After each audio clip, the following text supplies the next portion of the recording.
chains to renewable energy.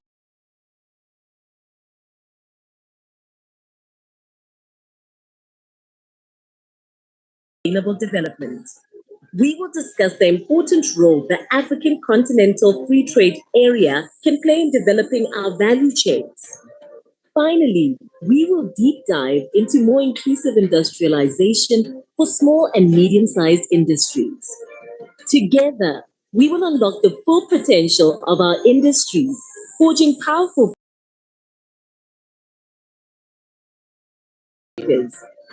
Together, we can achieve the Sustainable Development Goals, the African Union's Agenda 2063, and the AFDB's Industrialize Africa. With focus, experience, creativity, and unwavering determination, we can accelerate Africa's shift towards green, inclusive, and sustainable industry.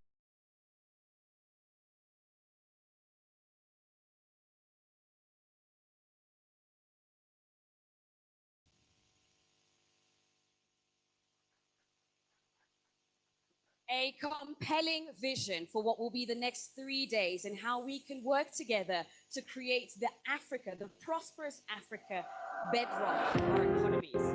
Now, before we continue further, I'd like to share some house rules with you and give you further information.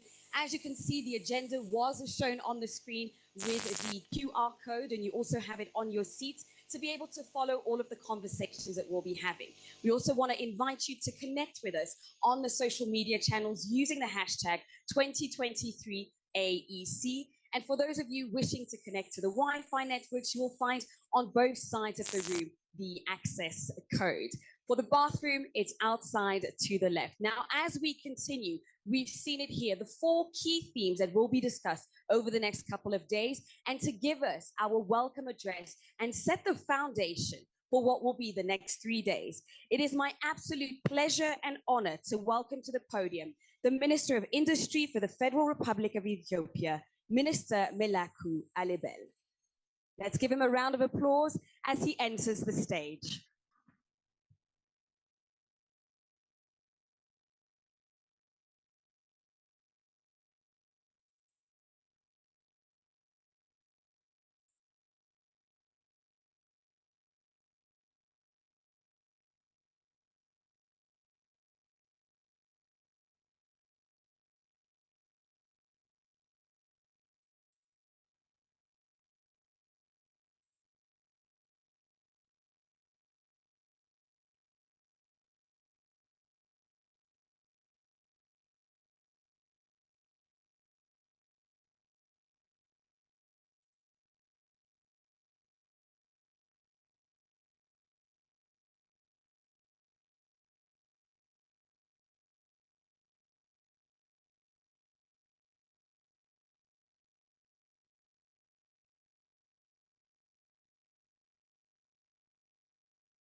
Ms. Fatou Hydra, Deputy Director General and Director General Special Representative for Africa, United Nations Industrial Development Organization.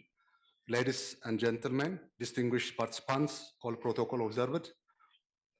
It gives me great honor and pleasure indeed to welcome you all to Ethiopia, the land of origin, and to Ethiopia's beacon of diplomacy, historical and vibrant city, Addis Ababa. On behalf of the Ethiopian government and its people, we are honored to host this crucial conference focusing on the imperative for sustainable industrial development in Africa. Your presence here symbolizes a united resolve to drive Africa's economic, social, and industrial prosperity. We are here to transform ambition into action, fostering a sustainable industrial development to advance our economies. We honor our forefathers' vision of industrial development as a key to sustainable growth. Our gathering here is a continuation of that legacy to unleash our industrial potential, enhancing productivity, modernizing technology, and creating jobs. There is an urgent need for Africa to rapidly diversify its economies and add value to everything that is produced. This is where the rationale of industrializing Africa rests. Aligned with this African Union Agenda 2063 and the UN's 2030 Sustainable Development Goals, our task is to wisely harness our rich natural resource for an innovative and industrial revolution. We aim to raise Africa's manufacturing GDP contribution significantly, a leap that would accelerate our progress towards both Sustainable Development Goals and Agenda 2063's targets. Honorable President, ladies and gentlemen, Ethiopia exemplifies this ambition with notable economic resilience and growth, underpinned by our homegrown economic reform and 10-year development plan. This aims to elevate Ethiopia into a middle-income country by 2025, focusing on key sectors like agriculture, manufacturing industry, mining, tourism, and ICT. Ethiopia has sustained impressive consecutive economic growth, averaging 6.3 over the past 5 years. This growth reflects not only the resilience of the Ethiopian economy, but also the remarkable progress in agriculture and manufacturing. It underscores our determination to overcome adversity and drive economic development and agricultural transformation. Sustainable development and climate change are also the prior agendas that we are working on, and remarkable results have been achieved, including self-sufficiency in wheat production and planting over 32 billion seedlings through the Green Legacy Initiative. In the manufacturing sector, the Ethiopian Talent Movement, it is to mean the Let Ethiopia Produce or Made in Ethiopia initiative, is central to our reforms, symbolizing our commitment to self-reliance and industrial advancement. This initiative focuses on resolving manufacturing bottlenecks, boosting skill development, fostering entrepreneurship, decent work, and sparking innovation. Through strategic partnership, we aim to bridge developmental gaps and catalyze an economic reach in expertise and innovation. We are committed to enhance our manufacturing sector productivity. Our focus is on addressing challenges like input supply, financial access, and infrastructure development. Our industrial parks attracting foreign investment, and they are pivotal to this mission. As a result, the growth rate of manufacturing sector showing improvement. The market share of the local manufacturing product rose from 30% to 38%. Capacity utilization grows from 47% to 55.8%, and investment flow is increasing and it's promising. Yet we face challenges, including Africa's marginal presence in the global manufacturing arena and the imperative for economic diversification. Honorable President, ladies and gentlemen, the African Continental Free Trade Area presents a unique opportunity for integration and thus sustainable industrial development, making this conference a crucial platform for collective action. I urge you to turn our discussion into pragmatic, actionable policies. Let's craft data-driven recommendations for sustainable growth, for sustainable industrial growth. This is not merely an academic endeavor, but a practical one, aimed at impacting policies and practices across the continent. I extend my gratitude to the United Nations Economic Commission for Africa, the African Development Bank, and the United Nations Development Programme for their support in organizing this conference.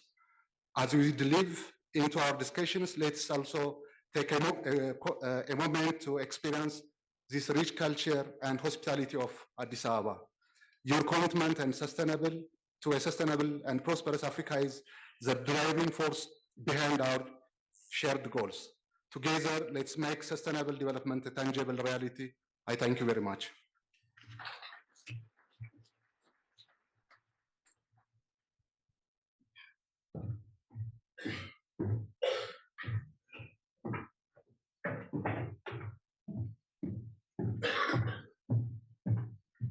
Thank you very much, Minister Alibel. The call to action has been received. So let's turn these conversations into catalytic actions. Now that the foundation has been laid, it is now time for the opening remarks. And for that, I am very honored to welcome to stage Mr. Matthias Nab, Director for Regional Services Center at the Regional Bureau for Africa at the UNDP. Let's give him a warm round of applause.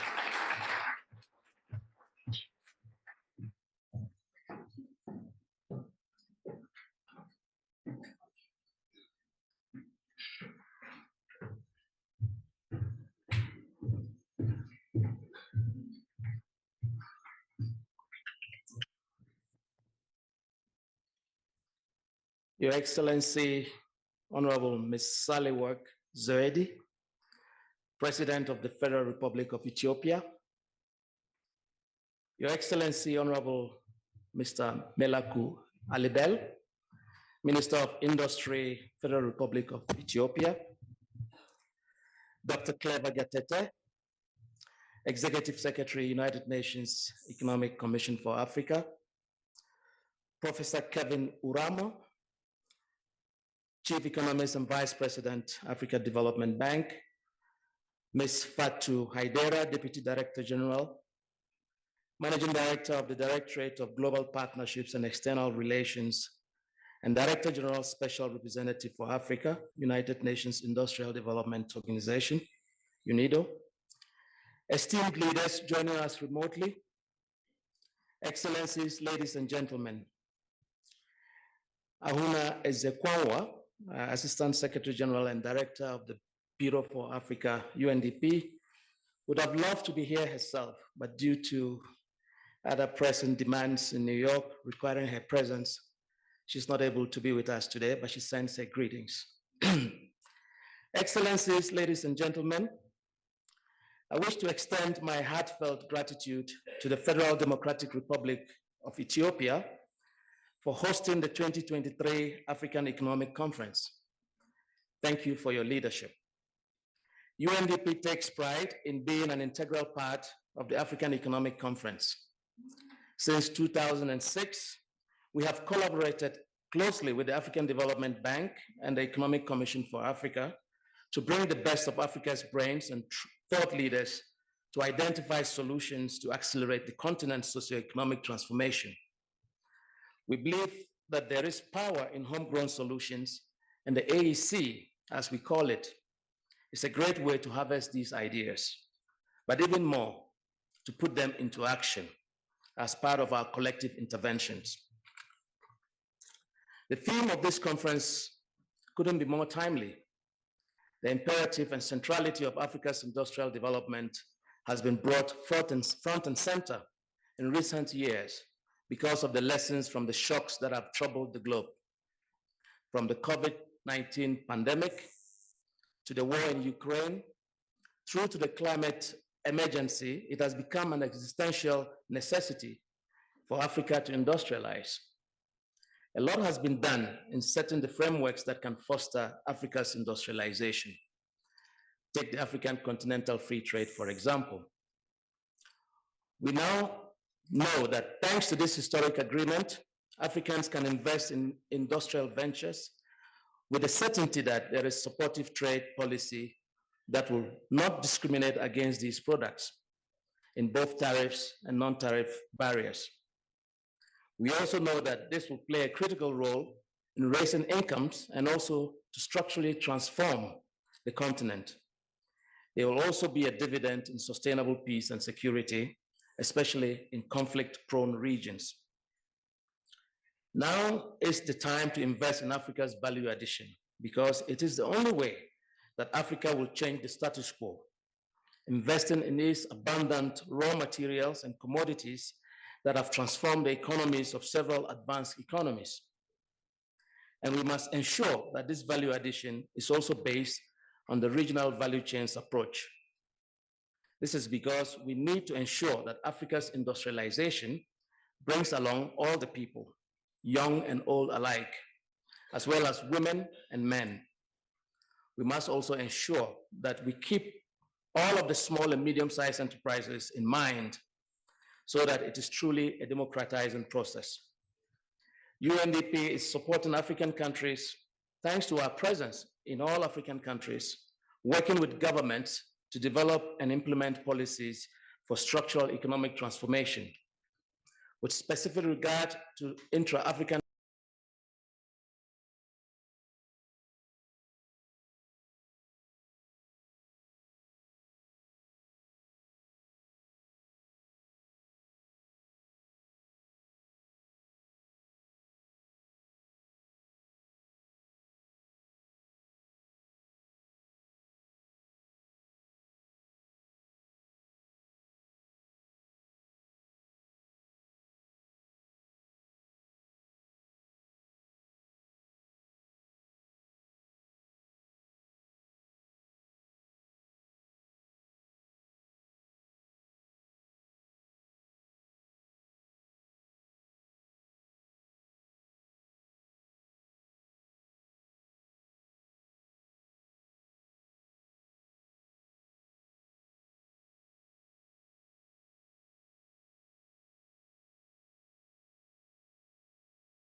time to step up support for industrial action and bring the weight of political support to propel industrial action in Africa.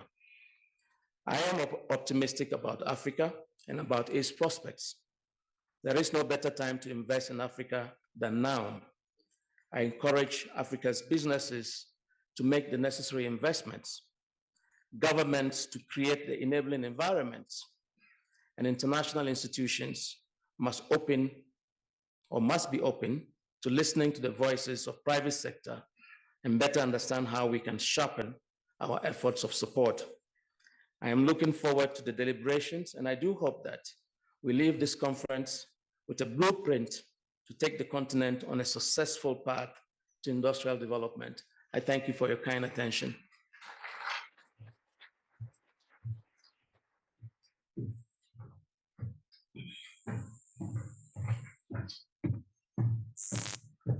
Thank you very much, Mr. Nab. You have touched on quite a few elements that will be deliberated on in more details over the next couple of days, from how we can optimize our supply and value chains, all the way through to how we can harness the power of youth and women in the economy. Now, next up, it is my absolute pleasure to introduce to you our next speaker for the opening of remarks, Professor Kevin Urama, Chief Economist and Vice President of the African Development Bank Group. Let's give him a warm round of applause.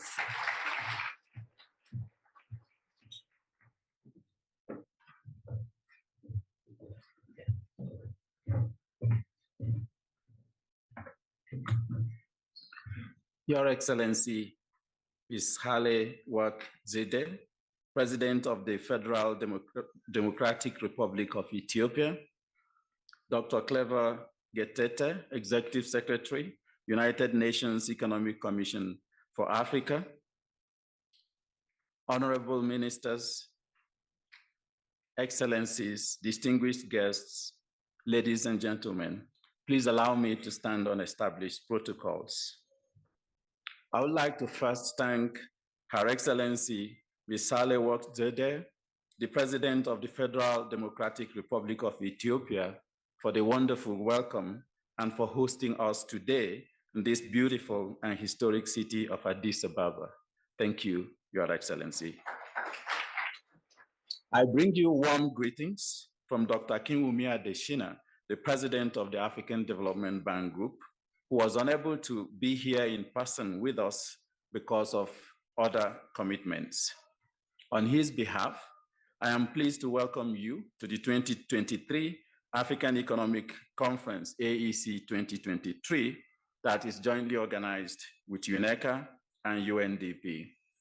Your Excellencies, as we have already heard, the theme of this year's meeting and conference cannot be more timely and more apt. The events and the geopolitical tensions we've had, the changes in the global economic landscape we've seen, the disruptions of supply chains, the increasing calls for friendshoring and reshoring in trade, and also several challenges we've seen in global market trends has once more highlighted for us the need for strategic and sustainable industrial policies for countries and regions like Africa. The COVID-19 pandemic, as already highlighted by my brother, exposed for us the structural deficiencies in Africa's industrial sector. It amplified the risks associated with continued dependence on commodity trade and also on importing foreign manufactured and intermediate goods, which has been the bane of Africa's economy in recent decades.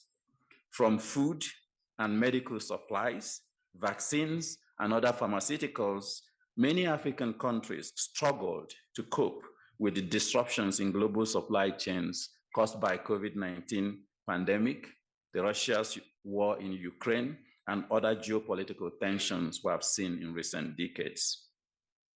It is well known that deliberate strategies for sustainable industrialization and structural transformation are critical foundations for building economic resilience and creating wealth in economies everywhere. That is why we have chosen this topic, to focus on how Africa can understand this fact and increase the pace with which we implement the existing strategies and policies and agreements that already reached in Africa, including the ACFTA and other industrial policies in countries to rapidly increase industrialization across the continent. Over the decades, Africa has embarked on several industrial policies and strategies and have seen some structural transformations and progress made in key sectors. And we've seen this in the growth of Africa's GDP, which has grown by 4.5% annually between the year 2000 and 2019, compared to other world averages, which was around 3.8% during that period. And even projections in the future show that Africa is the next growth pole for the world, only second in last year to Asia in terms of GDP growth. But notwithstanding all this pace in GDP growth, we have not seen industrialization and economic transformation at the same pace on the continent. With a development index of about 0.12 compared to 0.04 in Eastern Asia and 0.45 in Western Europe, Africa is the least industrialized continent in the world. Our manufacturing value added represented only 2.1% of the global manufacturing value added of the world over the years 2000 and 2021. And no wonder our increases in GDP growth is not leading to equivalent increases in job creation and poverty reduction on the continent. If you look at all the indicators of structural transformation and industrialization, Africa is not doing that very well. Asia, for example, has multiplied its contribution to global industrial production by 3.6 times during the same period, growing from 15% in 1970 to 54% in 2021. China has multiplied its own by more than 10 times during the same period, growing from 3% in 1993 to 31% in 2021. But on average, only 20% of Africa's exports in 2022 were made of manufactured goods. If you look at the rest of the world, over 75% of trade is actually in manufactured goods. Your Excellencies, ladies and gentlemen, despite this picture that calls for action for us to do more in accelerating industrialization on the continent, there are still a lot of progresses we have seen in several countries, including in Ethiopia, which we have already heard from our Honorable Minister here. According to the African Development Bank's Industrial Development Index, South Africa, Morocco, Egypt, Tunisia, Mauritius, Ethiopia, and several other countries have seen significant progress during the past decade. I would like to see our researchers understand why they have made these progresses and how this can be scaled to other countries around the continent. Your Excellencies, there are well-known bottlenecks that has been the bane of Africa's poor industrialization or lack of progress in terms of catching up with the rest of the other economies. Among that is inadequate investment in both hard and soft infrastructure. And that is why investing in infrastructure will continue to remain a central theme for the African Development Bank to help increasing factor productivity, reducing cost of production, and also the cost of trade between countries. There are huge investment gaps in this sector that we estimate to be up to $108 billion annually.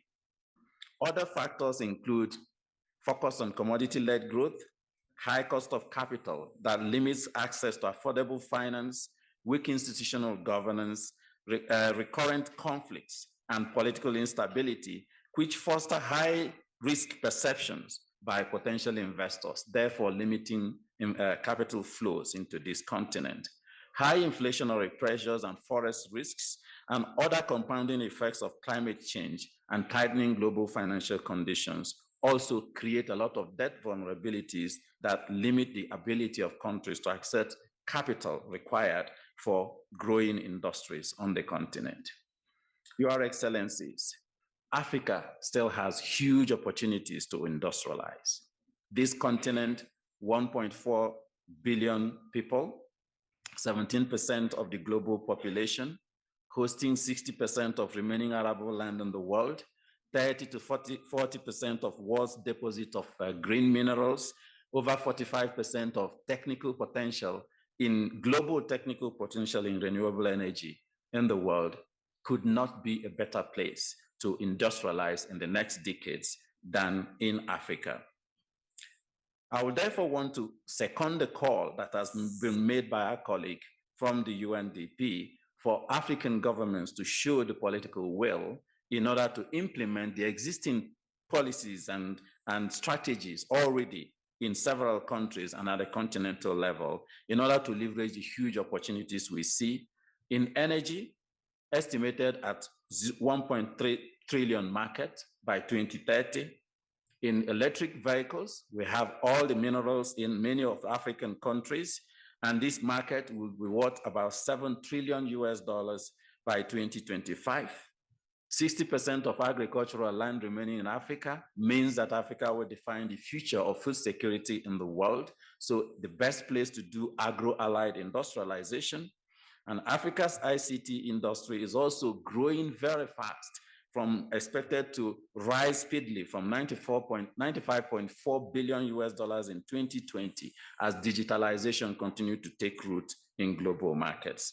There are several other sectors and opportunities for industrialization to take roots in Africa.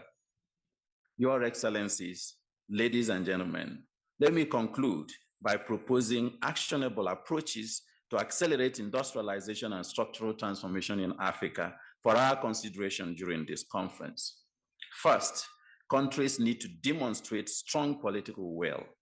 And I will repeat, strong political will, like we have seen in Ethiopia, in Morocco, in South Africa, and other countries that have been able to see transformation in their industrial sectors. We need that strong political will specifically for promoting industrial strategies and maintaining stable and predictable macroeconomic policy environments that will facilitate ease of entry and exit, and also safety of capital. Second, we need to develop and consistently implement strategic industrial policies that encourages local production and local domestic consumption, and also domestic and regional value chain development. Policies that have been tried and tested in several other regions, like local content policies and franchising, could offer us very low-hanging fruits. Third, we need to develop and implement a national education and skills development strategy that is fully embedded in national industrial policy and development plans. Not education for certificates, but education for production and actually for adding value to our resources in Africa. Fourth, implement special economic zones, SEZs, to promote spillovers through clustering and agglomeration as key industrial policy instruments. Again, we've seen that a lot in agriculture in Ethiopia and in other sectors like automobiles and aeronautics in both Morocco, South Africa, and Egypt. Fifth, implement fiscal incentives that encourage intra and interregional trade and supply chain development in Africa, removing all the trade and non-trade tariffs that limit the flow of human capital and commodities between African countries. If you do an analysis on how the cost of trading between countries, even within the same region on the continent, it's actually a lot easier to trade with external parties.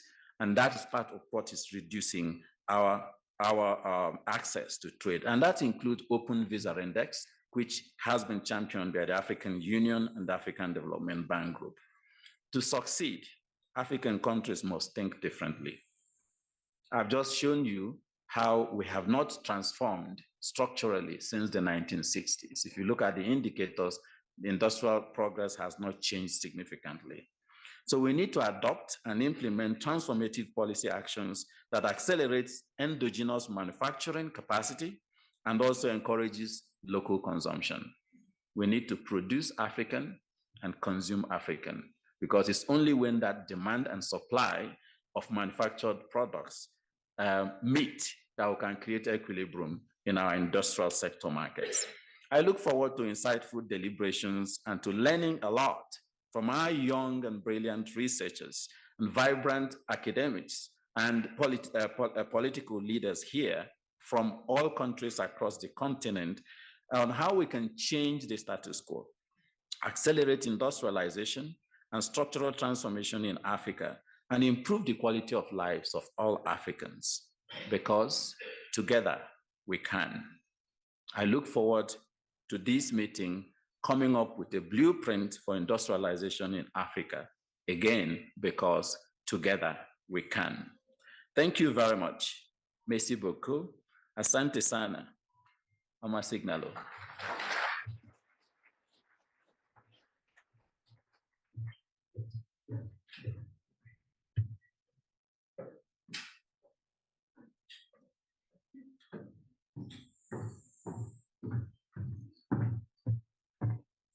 Thank you very much, Professor Orama. Together we can. African nations need to think differently.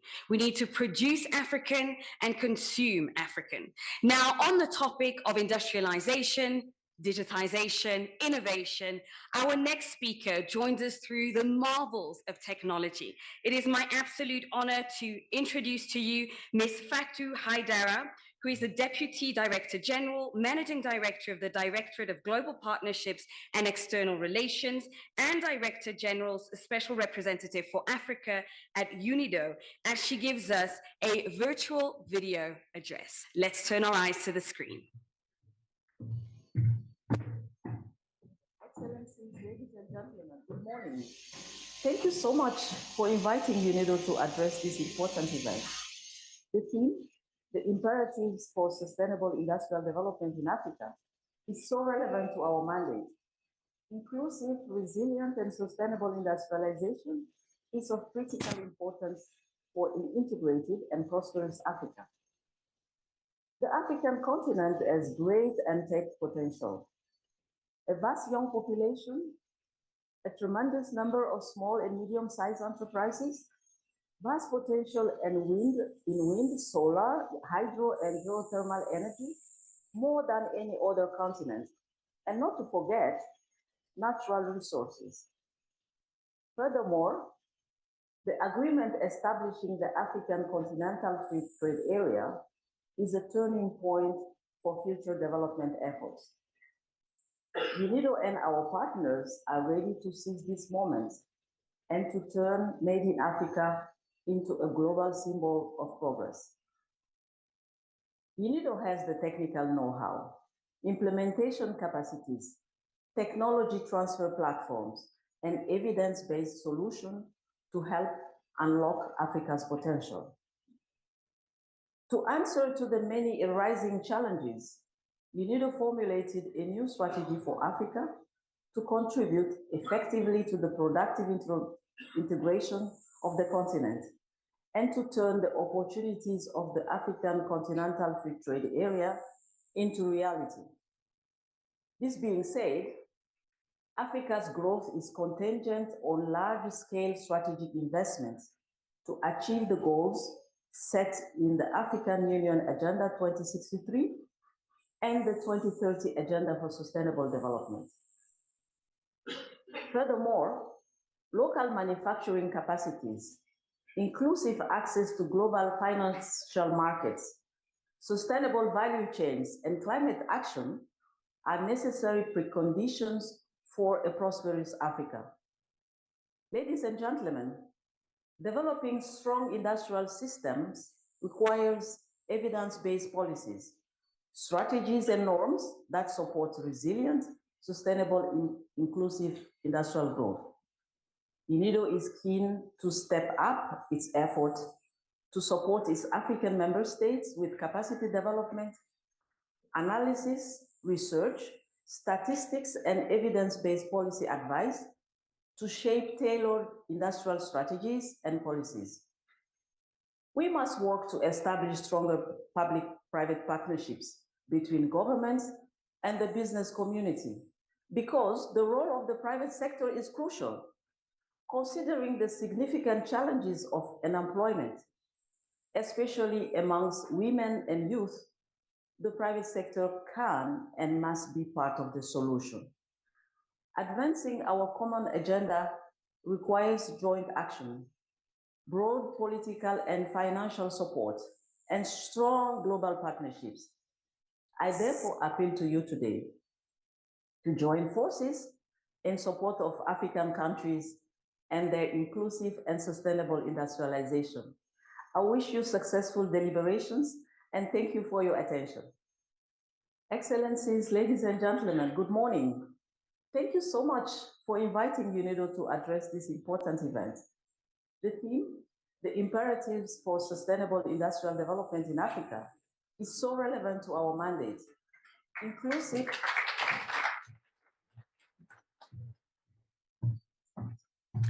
And now that the foundation has been laid for our first three opening remarks, we turn to a new beacon of leadership within UNECA.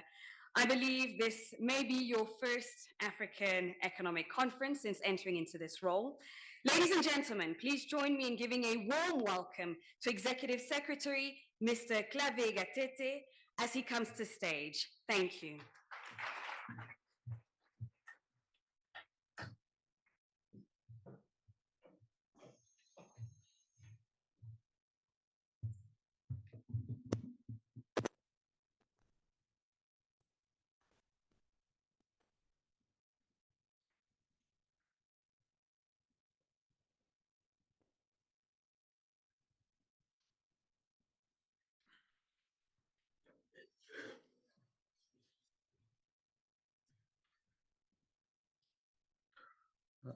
Your Excellency Sahle-Work Zewde, President of the Democratic Republic of Ethiopia, Your Excellency Miraku Arabel, Minister of Industry of Ethiopia, Honorable Ministers present, Excellencies, distinguished delegates, ladies and gentlemen, all protocols observed.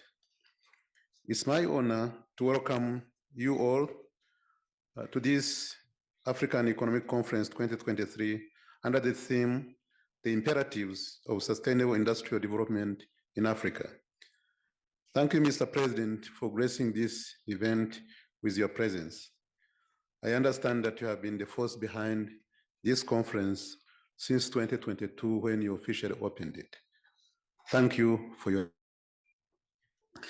I wish to express my sincere gratitude to all those who took time to attend this significant event, whether in person or virtually. Your presence here means a lot to us. I would also like to extend a heartfelt thank you to the government of Ethiopia for their unwavering support, and to our partners, the Africa Development session of the Africa Economic Conference is unprecedented and profoundly challenging. The triple crisis constituted by the COVID-19 pandemic, the war in Ukraine, and the relentless impact of climate change have imposed multifaceted challenges upon our beloved continent. Africa's growth is expected to rebound to 4.1% in 2023, despite the slowdown to 3.6% in 2022, caused by global economic slowdown, inflationary pressures, climate change, and worsening international economic and financial conditions. While the increased frequency and intensity of shocks pose long-term risks, it presents an opportunity for Africa to adapt resilient strategies that will help it withstand future challenges. It is vital to discuss policies and institutional capacities stronger from the crisis. The 18th session of the Africa Economic Conference has brought together leaders, youth, African scholars that will help African countries. Excellencies, ladies and gentlemen, as the SDG target year 2030 approaches, member states must review progress made and identify the remaining tasks. You all agree with me that at the heart of our efforts to rescue the Sustainable Development Goals and fulfill our commitment to the Africa we want, inclusive development. We envision a prosperous Africa with sustainable development and that maximizes opportunities for income growth, local employment, poverty reduction, and social development. Industrialization is the key to sustained growth and transformation, providing jobs, skills acquisition, innovation, and formal employment, especially for women and youth. Excellencies, ladies and gentlemen, effective governance and development planning are crucial for industrialization and structural transformation. National plans help countries prioritize development goals and meet international obligations, resilience into the planning framework while promoting growth and macroeconomic stability. Excellencies, ladies and gentlemen, Africa's industrialization agenda focuses on regional integration, infrastructure development, and trade. The aspiration to create a united continent based on the ideas of Pan-Africanism and Africa's Renaissance is fueled by infrastructure development.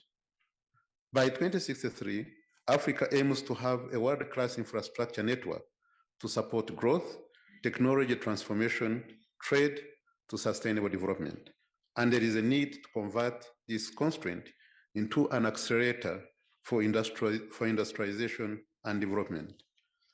Excellencies, ladies and gentlemen, it's clear that addressing energy infrastructure gaps and rehabilitating aging rail networks are crucial for our development aspirations.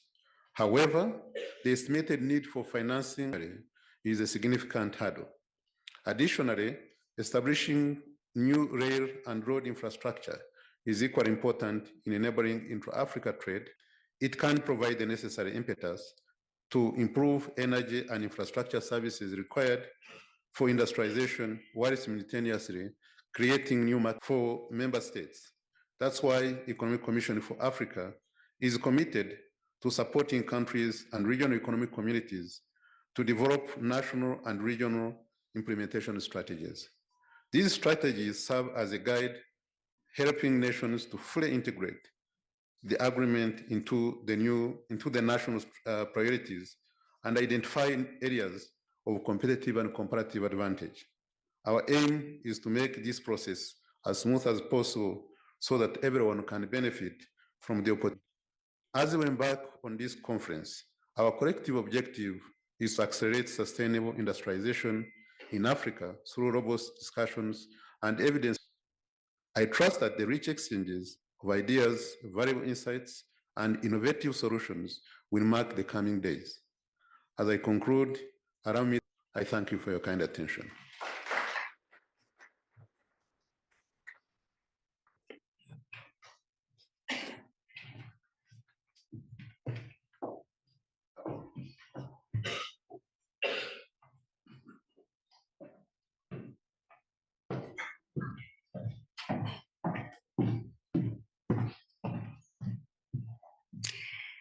And now for a moment of great significance. Please join me in welcoming to stage Her Excellency President.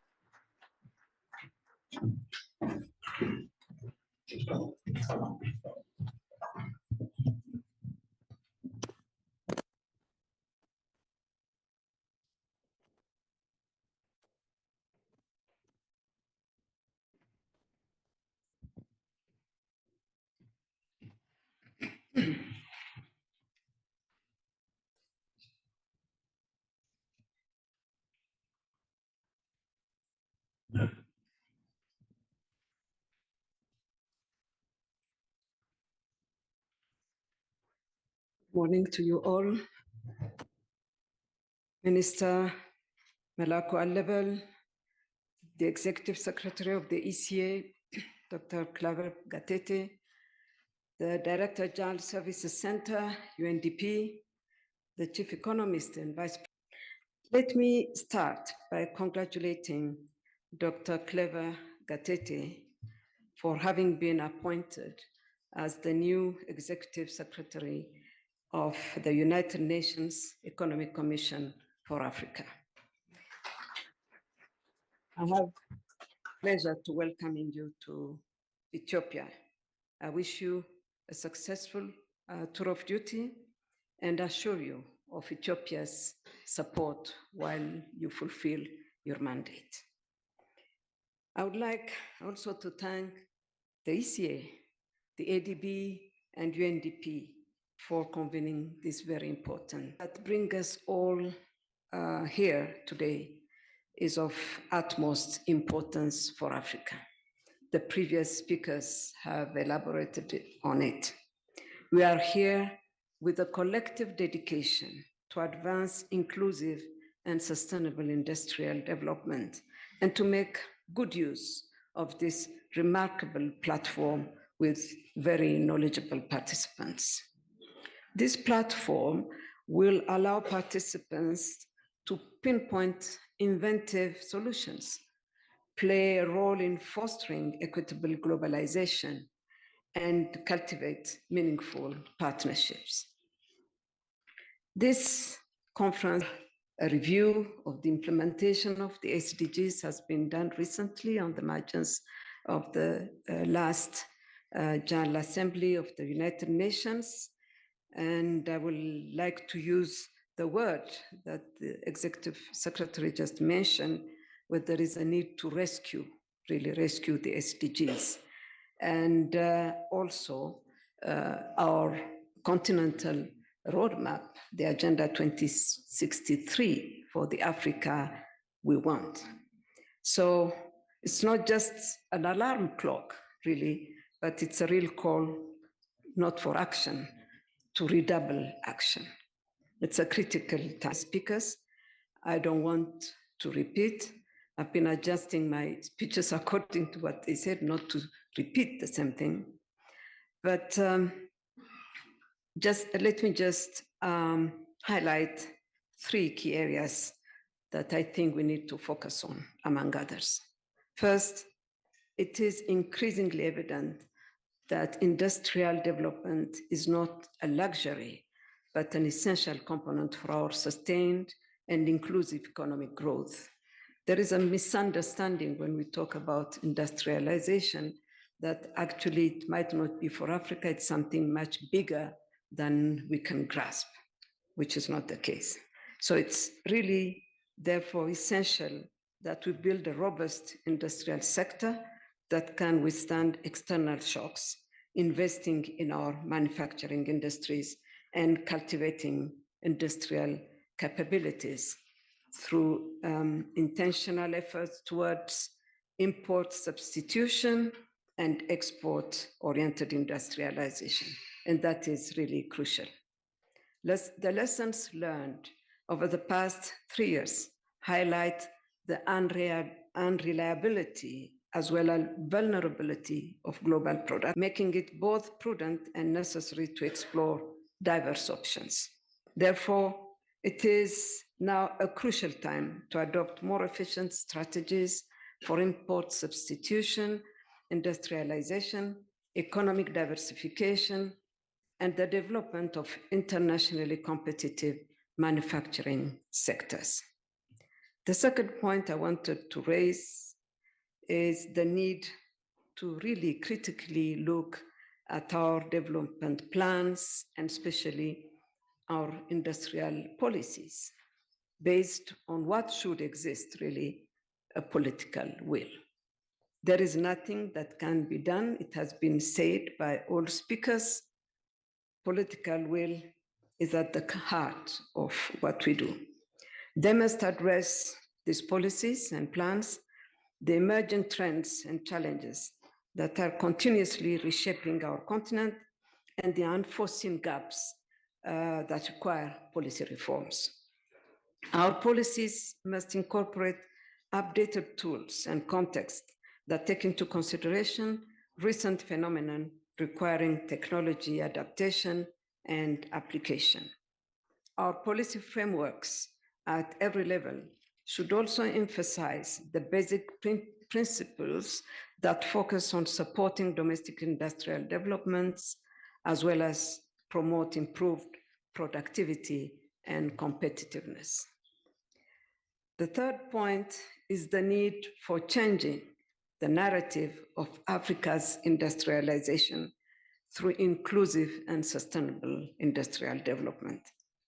Social inclusion in the production sector as well as shared benefits from industrial growth, are foundation for a prosperous Africa. No one should be left behind, both in the making and in the sharing of resources. Therefore, government institutions and structures must ensure that public policies, strategies, and national plans are gender sensitive. In this regard, building capacities in public and private small and medium enterprises and entrepreneurship development is indeed vital. As we all know, SMEs are key to the development of Africa's private sector, and SMEs are really needed obstacles to the development of any sector, and that is the climate change, political instability, armed conflicts, to name but a few, which can be destructive, not only affecting economic growth in general, but the human capital, and poses significant threat to economic and social development. As I conclude, allow me to add one last point. As you know, some terms, words appear at a certain point of time and are used extensively, essential in our life. Sustainability and inclusivity are essential. It has to be unpacked, well clarified, well defined, and for now, but that concerns generations to come, without, of course, compromising their own needs and aspirations. Je souhaite plein succès à la conférence 2023. I wish you full success on the imperatives of sustainable industrial development in Africa.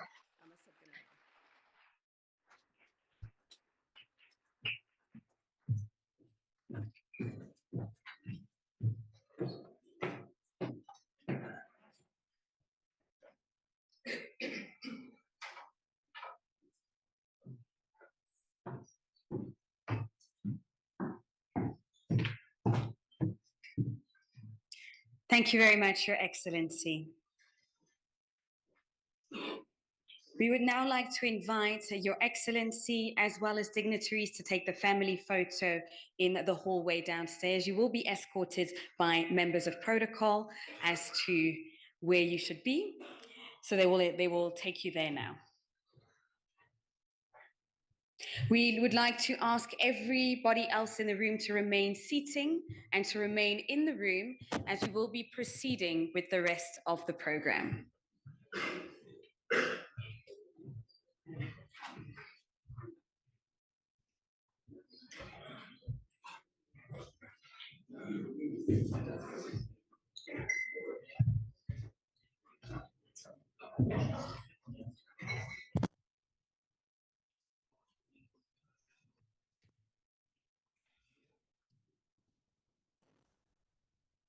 And next up on the program, we continue with the high-level dialogue on how could Africa leverage the Africa Continental Free Trade Area to spur sustainable, inclusive industrialization.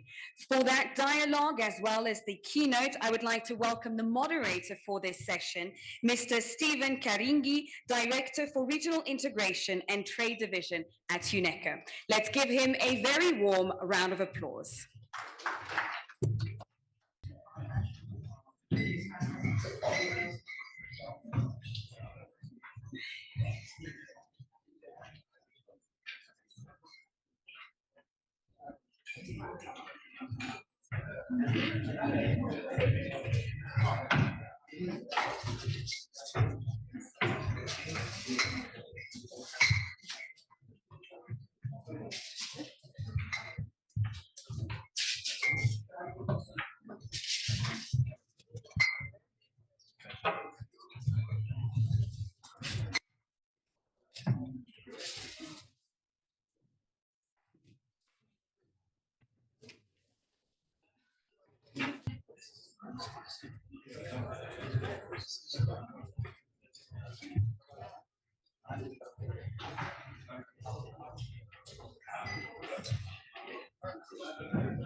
Okay, good morning, everyone.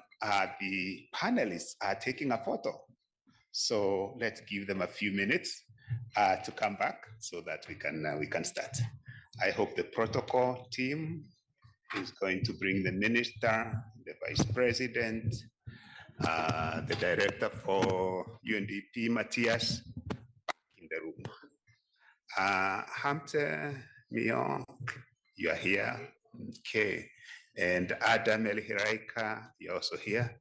So 3 are out there. They are part of the, dignitaries, and then we'll get going.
I'll be more Friday.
Hey, how are you? She will introduce you, but you. No, I feel I'll call you.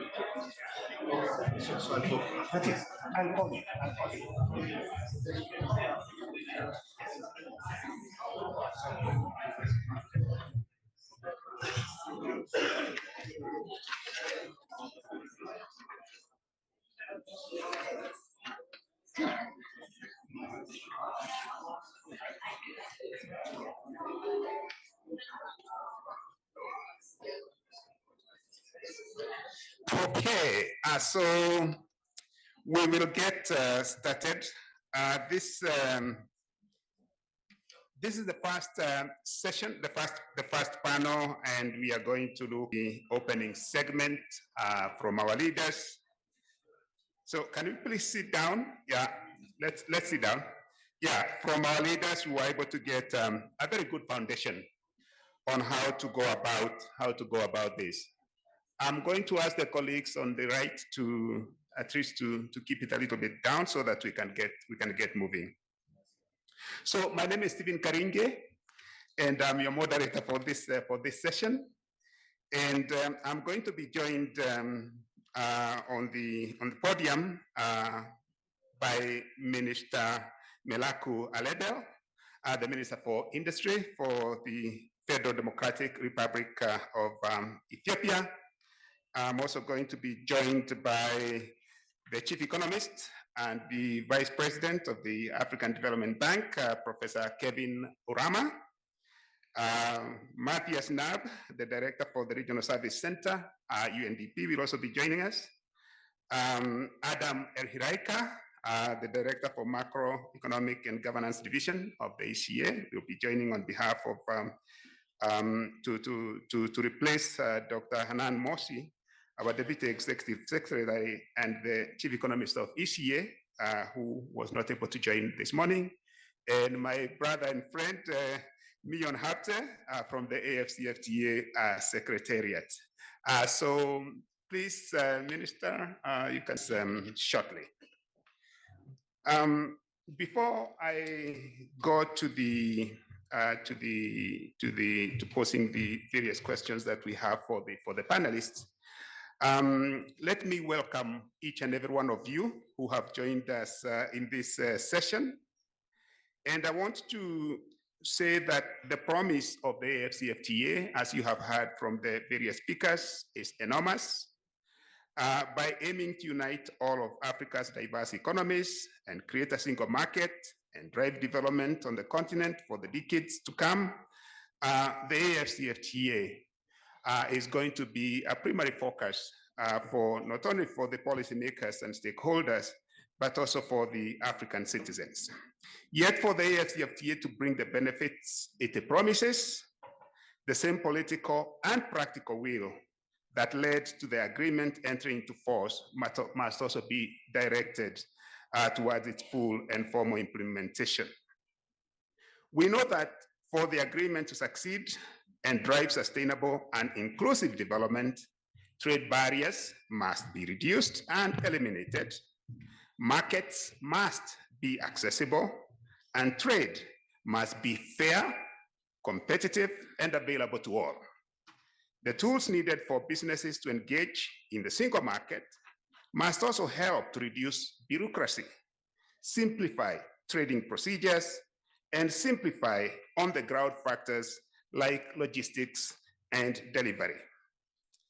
And while the idea of using the AFCFTA to drive Africa industrialization is not new, we must also ensure that the AFCFTA becomes a tool for every African. In this sense, it must be inclusive and permit access for women, youth, the disabled, and the vulnerable groups. It must also be sustainable and also help drive change on the African continent that puts the best interests of Africa's future at its center. So in these topics and more that we are here today to discuss, and I look forward to beginning this conversation, and I'm going to take my seat here, and we'll start with the minister. Matthias, I introduced you in absentia, so welcome to the panel. Thank you.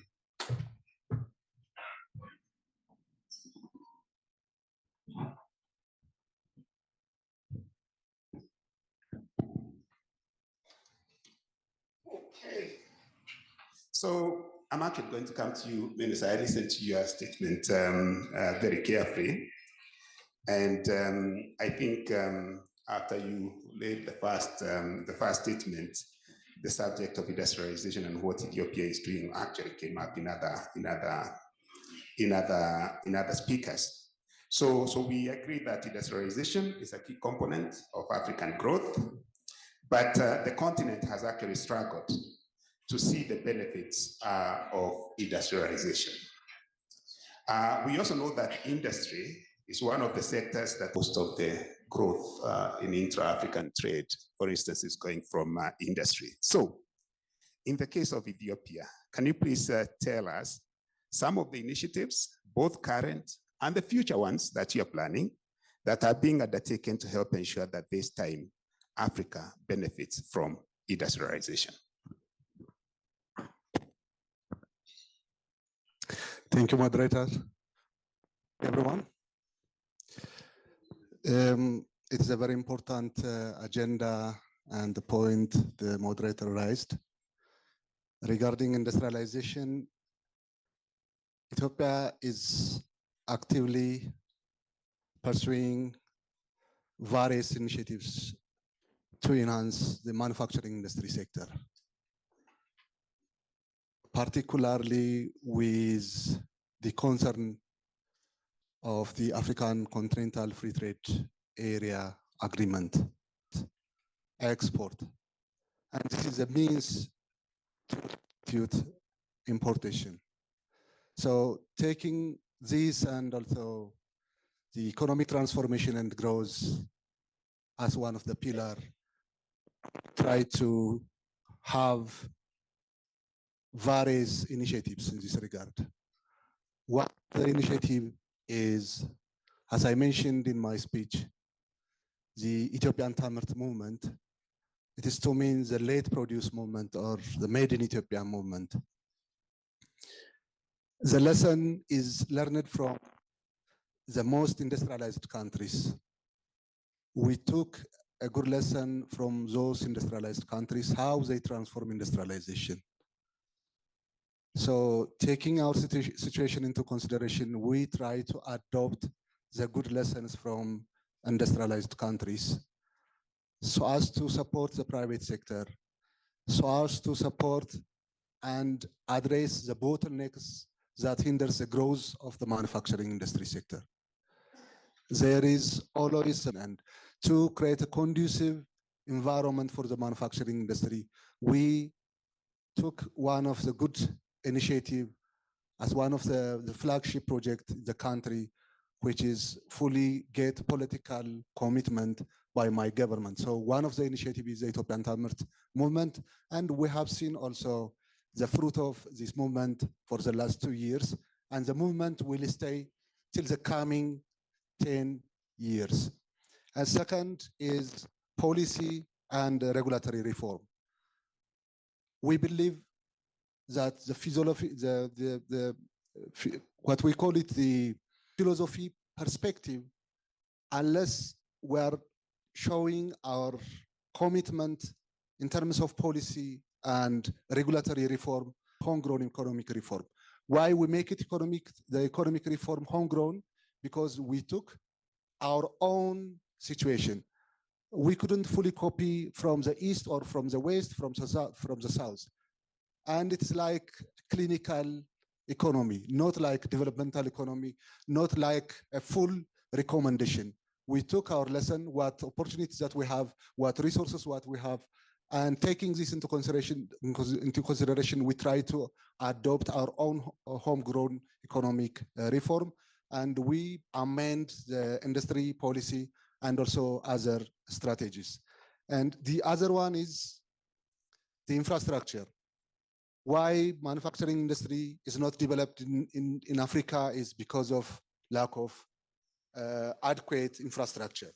So we invested huge amount of investment on the infrastructure, especially power, railway, and road, because it is the logistic cost and the energy cost that makes the determinant in the manufacturing industry sector.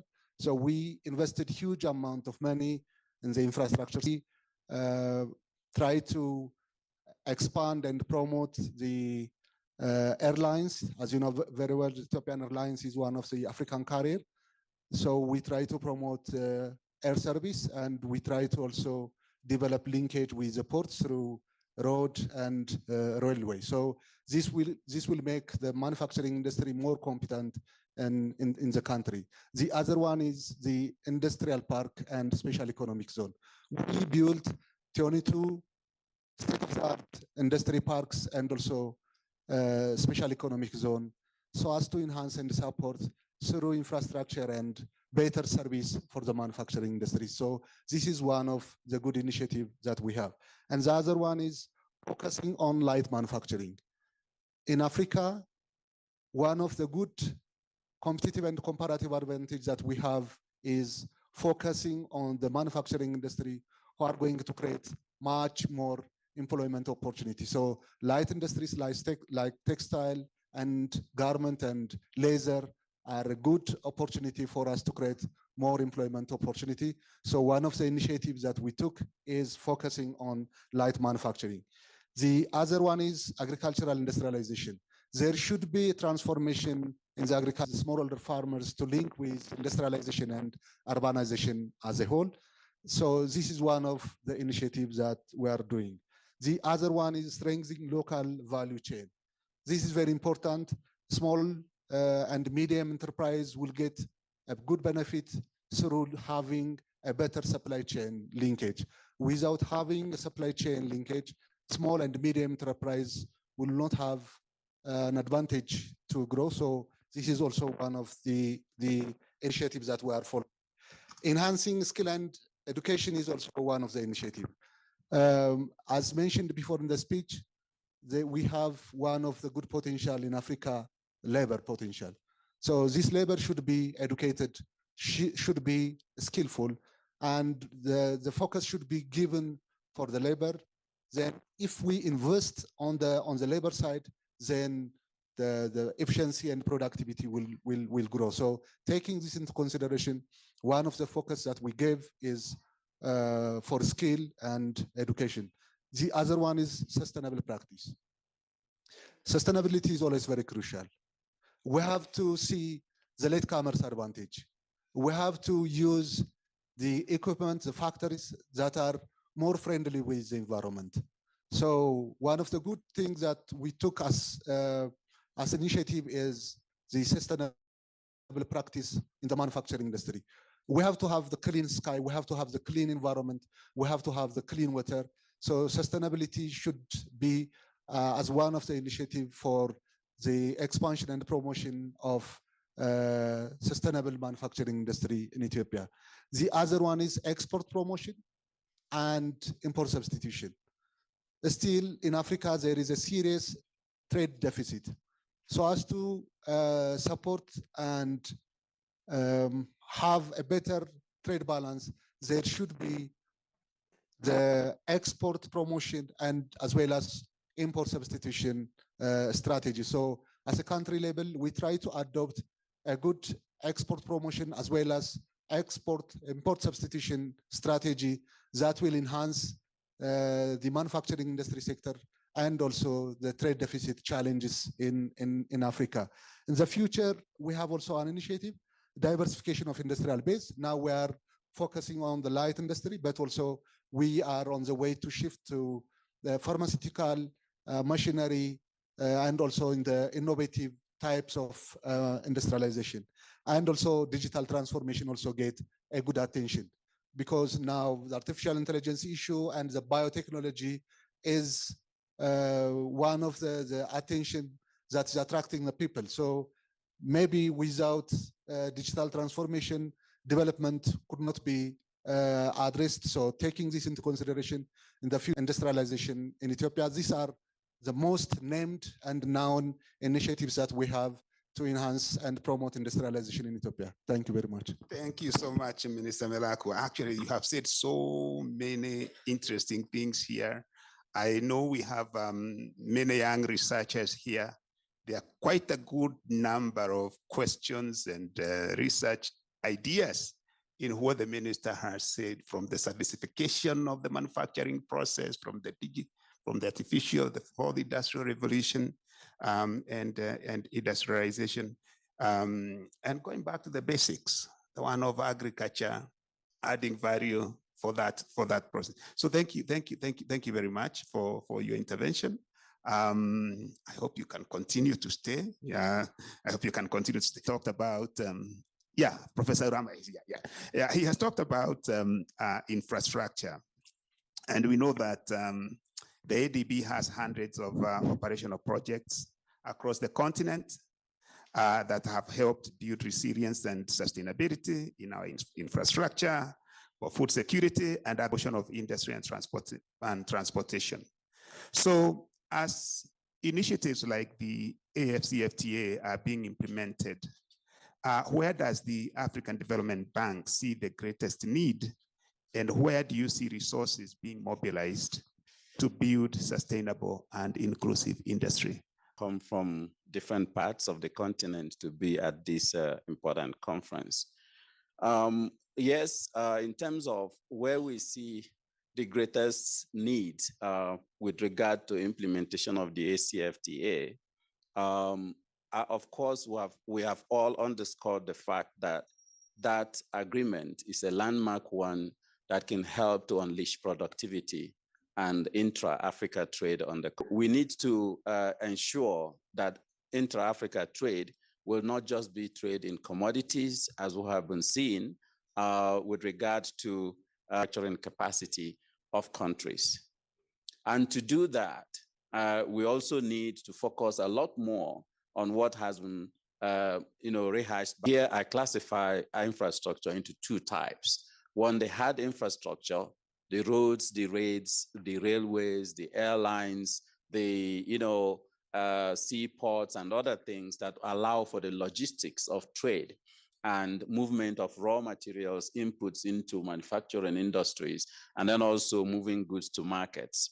So having that investment in accelerated on the continent will help a lot in improving the factors of production, factor productivity, and also the competitiveness of industrially manufactured goods on the continent, so that we can trade not only on a lot is the soft infrastructure, the knowledge capacity, the institutions, the governance capacity that helps to de-risk the environment and be able that we are thinking through in this meeting.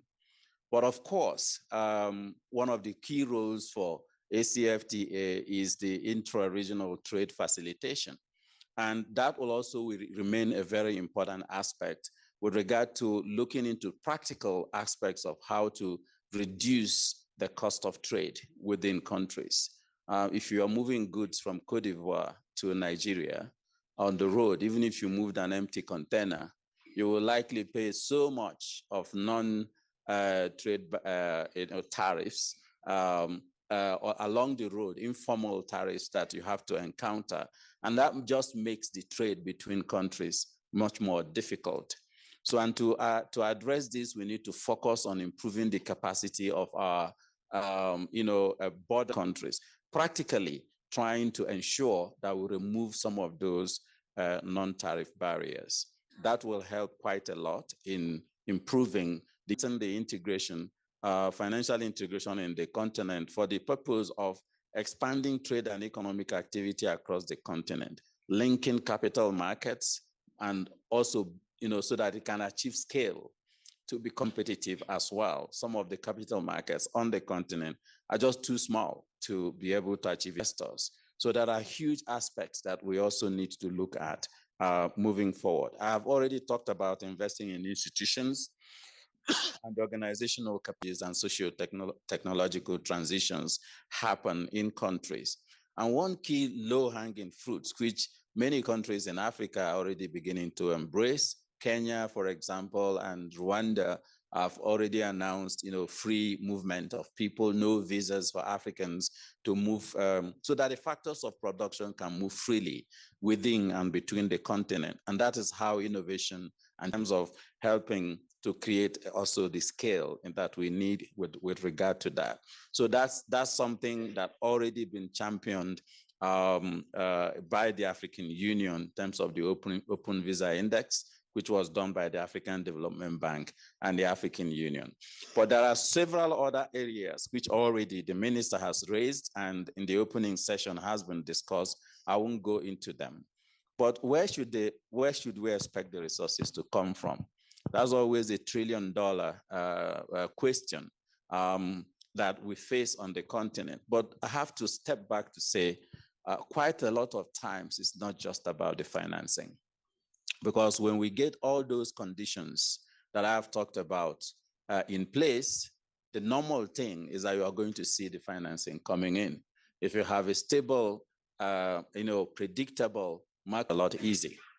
But what we do in Africa is quite often the things we can address it doesn't take the foreign investor to address the macroeconomic policy environment, to address women and youth inclusion in your economies, to address security and peace in your economies, and inclusivity and sustainability on the continent, will inevitably improve the flow of capital, the one that we always look for in terms of the external financing and that comes into the continent, but also leveraging the private sector financing.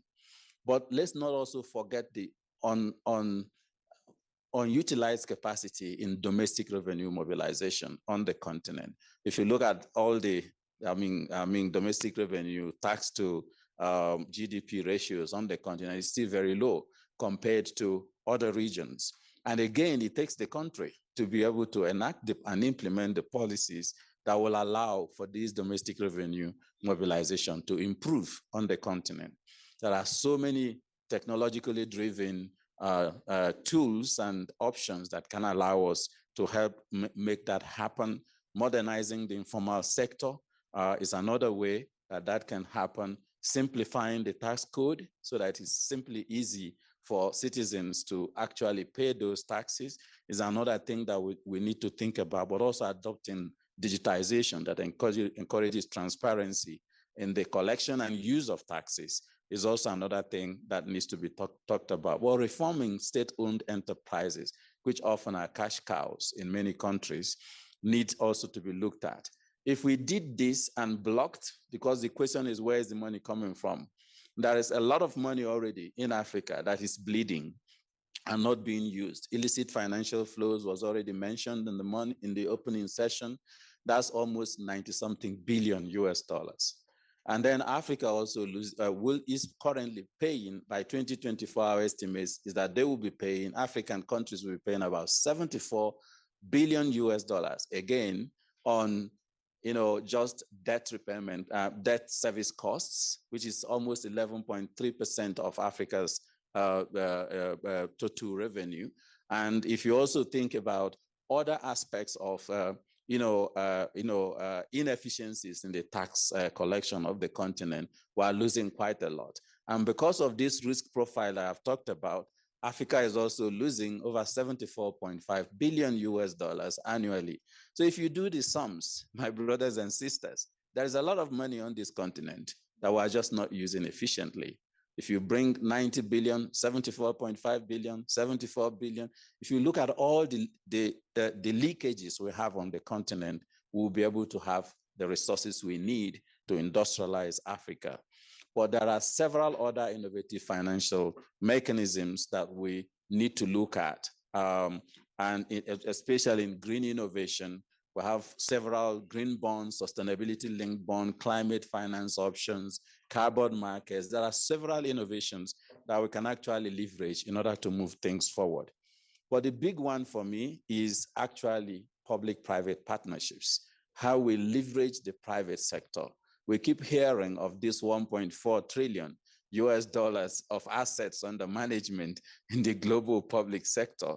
And you start asking yourself, if you have such a glut of capital, why is it that we're not getting that onto the continent? And then it goes back to those soft infrastructure issues, the governance capacity, the risk profiles of countries, and so on and so forth.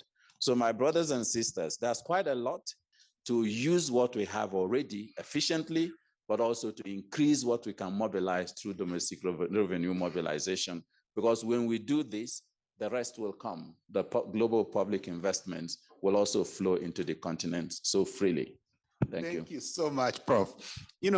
I don't know whether when we are citizens, many of us are citizens of African countries, when you listen to what Professor Urama has said, and then you also look at the discourse in our social media, when issues of taxation are raised, when PPPs are raised, even the big debate that is going on now about carbon markets, you can see there is actually a disconnect. And I don't know whether this disconnect relates to governance and accountability on these issues, but essentially what Prof you have said is that we have the capacity to mobilize all the resources we need starting with the the easiest tax revenue mobilization.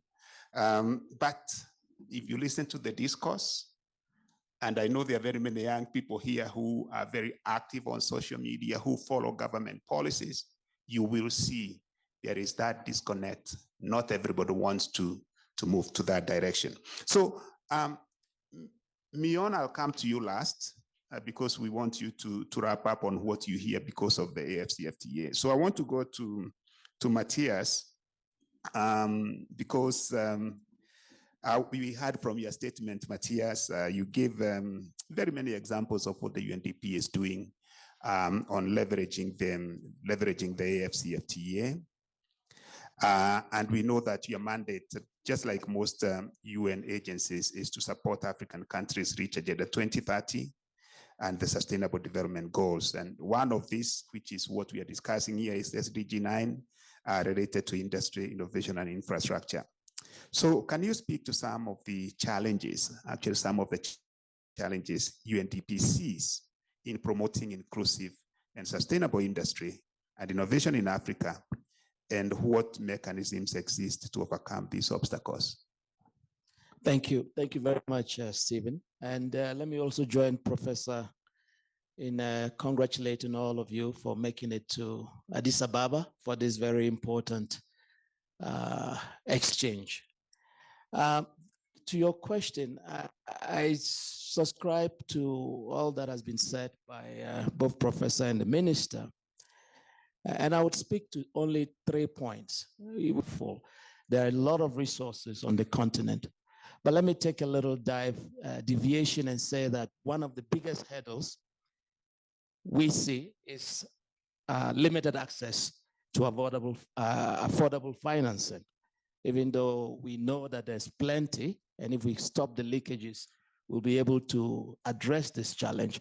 But let me speak to the fact that we see significant hurdle as the limited access to affordable financing for budding entrepreneurs and small businesses, especially in remote and marginalized areas. And this lack of resources or financing or financial resources also hampers innovation and impedes the growth of sustainable industries. And I think personally that we need a solution that makes the financing available at an affordable rate.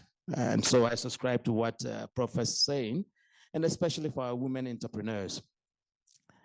The second challenge that we see is related to the whole issue of infrastructure and also the disparities in capacities, including technological, across different regions of the continent.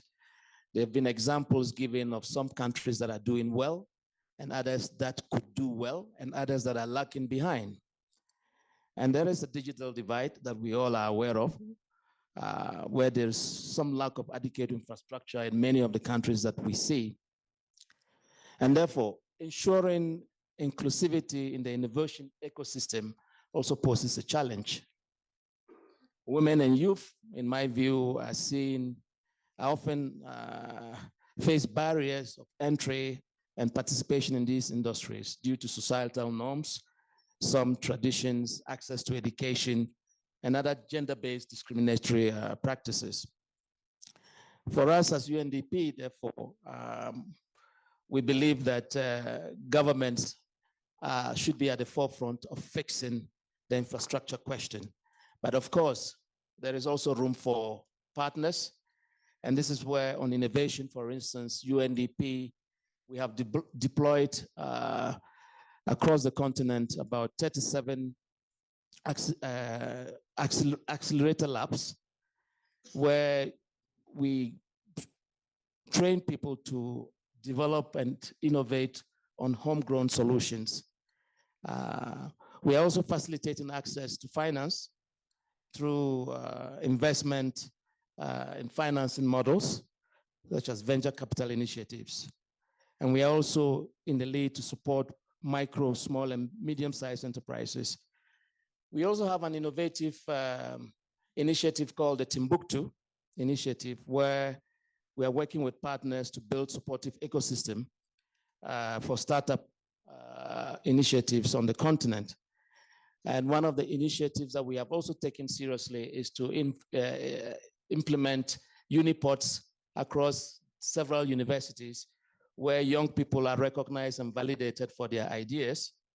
And through hubs such as the EduTech, FinTech, we are working to offer spaces for young people to commercialize their ideas. The last point I would like to raise is with respect to what we call the non-sufficient attention to inclusivity. Her Excellency the President mentioned the keyword of sustainability and inclusion. And we believe that young people on the continent are the ones that will drive Africa's industrialization. We saw this during COVID-19, where Africa's youth demonstrated remarkable ingenuity and resilience, innovating digital solutions to take the continent out of COVID-19 pandemic. We saw in many villages, young people were fabricating hand washing machines, several PPEs being supplied and manufactured in rural areas. And I think this tells the story of the potential of African youth. And I think in many cases, when the governments take the lead and there is political will, we can definitely valorize the potential of Africa's youth. And this is where UNDP has been very forthright in terms of supporting the marginalized women and youth in taking forward the industrial agenda. Thank you so much, Matthias, and also for giving examples of what is happening on the ground. In fact, we've just come from the Intra-African Trade Fair 2023 that was in Cairo. And the exhibition, you know, it gives you so much confidence and hope because you had a lot of entrepreneurs from across the continent. And now the AFCFT is giving us the platform. We even had an Ethiopian that we had sponsored from here in ECA, who was actually exhibiting the kinds of things that he's producing for the continental market. So there is actually hope, but we need to connect the markets and to finance. And this is where I come in now to Adam. You know, the ECA has been actively engaged in the global conversation on revamping the underpinnings of the global financial architecture because of what this means for financing.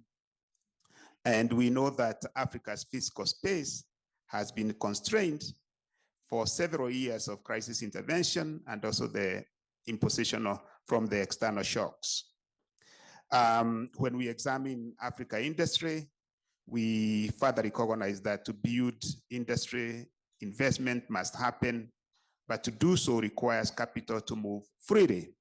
So can you comment on Africa's fiscal situation and what countries will need to consider to attract this much needed investment and expand industry? Adam. Thank you, Stephen. Good morning, ladies and gentlemen. I'm glad to be here today with many young researchers talking about industry and the imperative for industrial development in Africa. Some time ago, actually, immediately after the 2008 global financial crisis, we organized a number of meetings here within ECA, Conferences of Ministers of Finance, jointly organized by ECA and AU. And there was a kind of new thinking about Africa's development. We need to really have a new narrative on Africa's development that focuses on structural transformation through industrialization. That narrative is still very relevant and has been somehow articulated through the SDGs, through the African Common Position on the SDGs that informed the SDGs very much. It has been said today that industrial policy and industrialization is not a luxury. It is not a choice. It is a must. And what we need to do in Africa really is an approach to industrialization. And we produced many reports, starting with ERA 2010, an economic report on Africa 2013, a landmark report on making the most of Africa's commodities, urbanization and industrialization, greening Africa's industrialization, and then financing sustainable development in Africa. A lot has been said about the issue of financing, and I think Africa's fiscal constraints are well known. Currently, Africa is having a fiscal deficit of 4.6% of GDP, which is expected to increase to over 5% in 2024. And Africa's debt situation is also well known, with the debt rapidly increasing over the last 10 years. But as it has been said, and I don't want to repeat, the potential for Africa to mobilize domestic resources is huge. In economic reporting, tax revenue GDP ratio ranges between 12 and 20%. We know Africa's tax revenue GDP ratio is currently about 15.6%. The global ratio is over 30%. So the potential is huge. Within Africa, we see huge differences across countries, from tax GDP ratios of less than 5% in countries like South Sudan to above 20% in countries like South Africa. So the potential is very huge. I'm not going to repeat. But what I'm going to emphasize here, for us really to make use of the potential to increase domestic resource mobilization, both public and private, in order to finance investment in manufacturing and industry, we need a comprehensive macroeconomic policy framework that looks at industrialization and industrial policy, not as a sectoral strategy, as many reports used to do. And that's what we advocated in ECA. We said that for a long time, industrialization and industrial policy is seen as a sectoral policy or strategy, but it has to be a mainstream policy, and we have to have a comprehensive approach to this. For this to happen, with industrialization as a key tool. Within this framework, we need to have in place strategies and policies that have been mentioned by some speakers before me that can help us to attract foreign direct investment, more foreign direct investment. Also to promote increased investment in of global value chain. This is almost nothing with the raw commodities and minerals we produce. So we need within this macroeconomic policy framework, local content policies. The minister alluded to some of these, but this has to be strictly applied. We should not export any raw material without adding value. This should be a policy, a comprehensive policy. Adding value should be a must for any exports. And this should also be applied to any foreign direct investment coming to regional value chains, as well as national value chains. We need industries that produce not just for exports, but also for the domestic markets, so that we substitute imports. If we produce, clothes, garment industry should produce for the local market as well as for the international market. And producers should make use of raw material locally produced.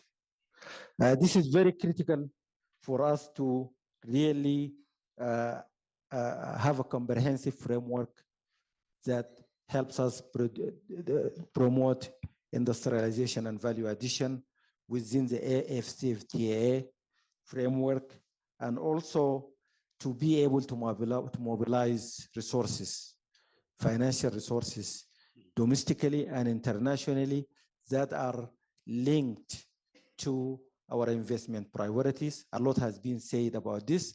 I'm not going to repeat that, and I would like to stop here, Stephen. Thank you. No, thank you so much, Adam. So I'm going to give the floor now to Mion Habte. And then what I will do, instead of going for a second round, I'm going to open the floor for some questions from those who are listening to us. But Hamte, you are here on behalf of the AFCFTA Secretariat, and you hold a unique ability to discuss the positioning and vision of the AFCFTA.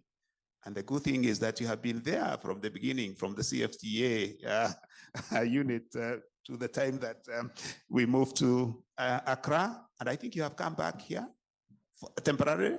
Yeah, temporarily, yeah, for the liaison within the AU and also the ECA. So it certainly goes without saying that PAFCFTA is a holistic agreement, and you can tell us more about that, reaches past the ambitions of a traditional FTA. It's very important for the young researchers here to appreciate that part of the AFCFTA. However, the agreement itself is not industrial policy. How can member states then best utilize the tools provided by the AFCFTA to design inclusive and sustainable industrial policies?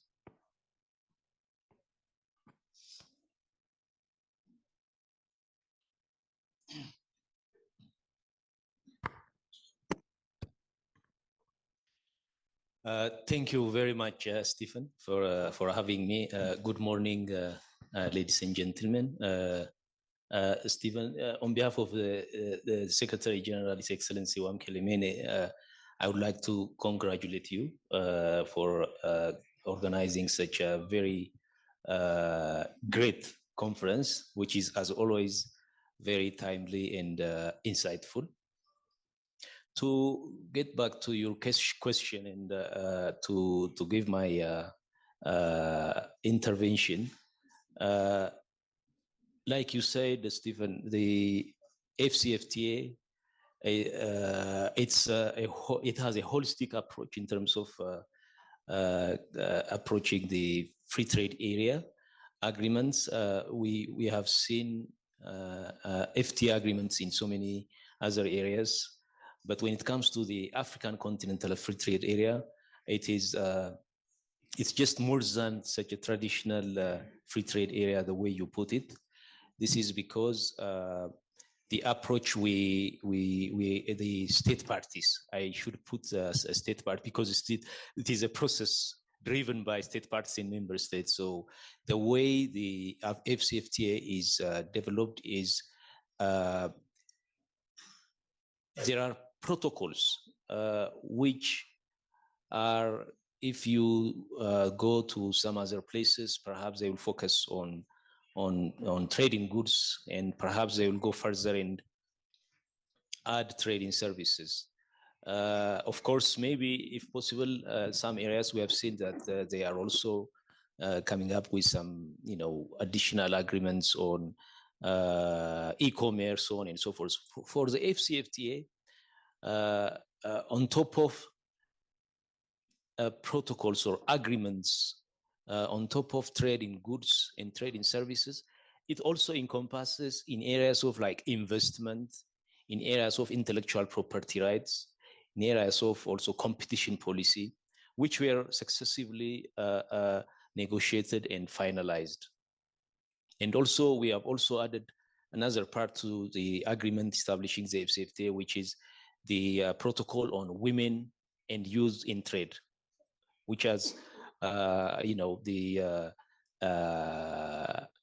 intention to be inclusive, to bring on board the entrepreneurs of women and youth, how they can benefit out of the FCFTA. So that protocol, outlines what state parties would be expected. They are obligated also. They have signed up for it. How they would like to include women and youth in the trade. We have also finally finalized the protocol on digital trade. So when you read all these protocols all together, it gives you the impression that if a state party wants to export goods or services from one place to the other, all these protocols, they will, support you, enhances your drive to go to the end of the market. So having said that, I think when it comes to the industrial policy, I think let me take a step back and let us say what motivated the whole continent to come up with an agreement such as the AfCFTA. I think the rationale that as we know it, when it comes to intra-Africa trade, we always, it's common, everybody understands there is a low level of intra-Africa trade, and the reason behind it also, it's also shared by the reason why we lack industrialization on the continent. I think from the very beginning on the high table mentioned the root causes for lack of industrialization on the continent. The same goes for also for the less number or the very low amount of intra-Africa trade. We can go for the fragmentation of the markets on the continent. We can mention the low level of skill of the population or those who are entrepreneurs. We have the deficit in infrastructure, the financial sector or the financing of entrepreneurs, the lack of technology, so on and so forth. These are the key elements which are also commonly, they can also be the causes for, the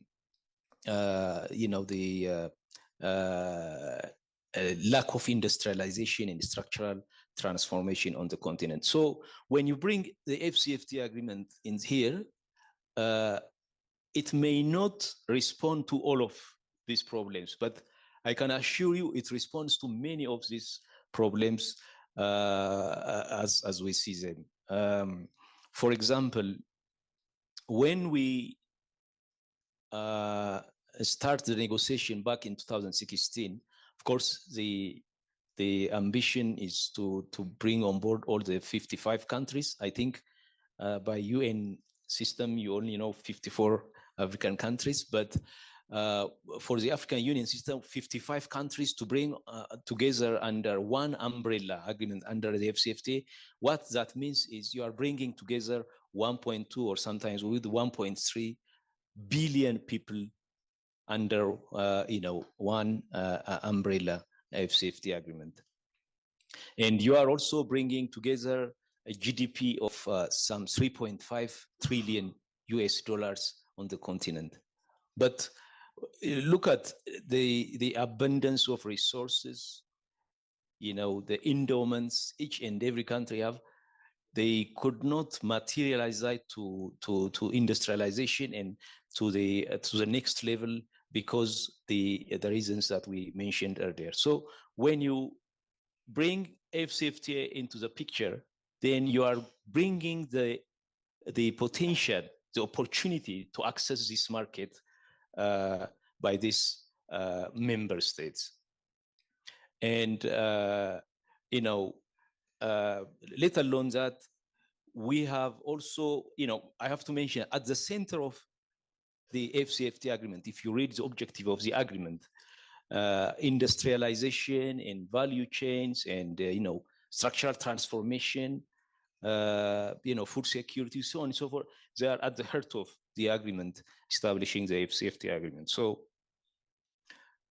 building on these objectives, what we have done is lately we have took the initiative. We have taken the initiative for the value in 4 sectors, a value chain initiative in terms of like in the agro-processing areas, in the automotive, by incidents, it's by design, because these are areas where the state parties, they can have, that's where they have a big potential to actually industrialize and to actually process or use their resources to the next level. And then when it comes to lack of skills and technology, what the FCFTA does is, of course, each state party, they have to be very conscious, and they have to be very proactive in using the platform that it is creating. So when you look at the skills and infrastructure, just looking at the protocol on trading services, mostly people, they will focus on the goods crossing from one border to the other. But when it comes to the FCFTA, there are also services that are being liberalized. They are coming to those who have the means to trade across borders within the continent. Just focusing on the priority sectors under the FCFTA, let us take the financial services, the banks and the insurance and telecommunications, and to make a lesser or lesser burdensome regulatory frameworks to be created for African businesses. So when you put these things together, what it means is, first, of course, those who are good at these services, in providing these services, they can, access these markets. But on another, third parties who are very strategic about these sectors, they can attract investment from others in these sectors, so that they can use it as an input for their manufacturing industries, so on and so forth. So basically, it is informing you, like, wherever there is a policy for an efficient service provision in the continent or in any country, the agreement assists you to get to there. And I would like also to add an area where we are also took the initiative for the how the African economics are built. Most of it, they are based on SME. So we have developed the FCFTA SME support fund, and which will actually support the industrialization process. I wish I could say more on this, Stephen, but I know time is of essence for you. So perhaps. No, actually, I want people to ask questions. Yes. Because we also have to let people know that there are quite a number of instruments that have actually been put in place. Settlement system, the SME fund that you have mentioned, very many things. So maybe can we open the floor for about 5-10 minutes? I mean, you have the minister here. Question. Do we have extra mics, or I move mine? Oh, there. Give that to this gentleman. And, I did not want to embarrass myself by saying I have only men. So can we? Okay, you have the floor.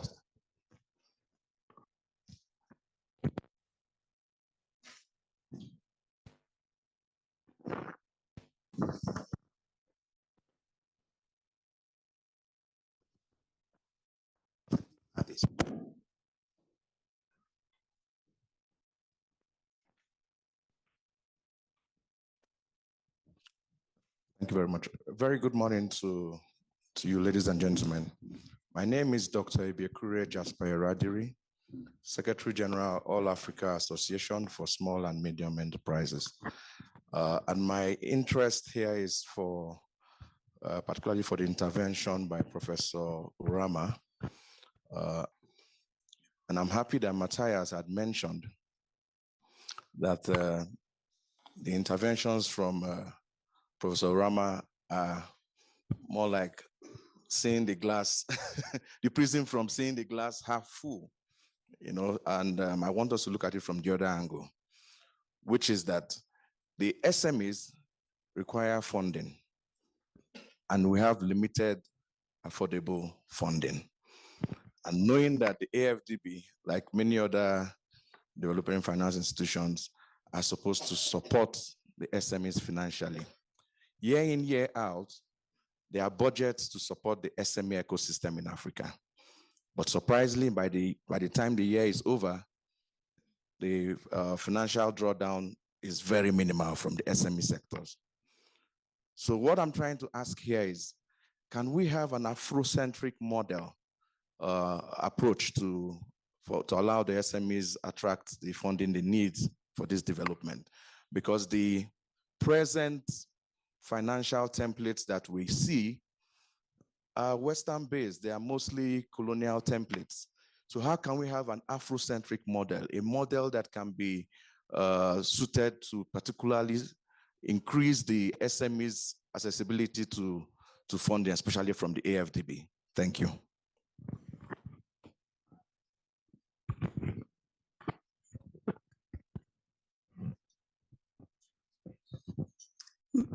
Merci. Je vais parler en français. I'd like to express myself in French. My name is Awatif Barouk. I'm the founder of Birama. I specialize in value chain developments in agriculture and livestock. My question is as follows, and it's addressed to His Excellency the Minister.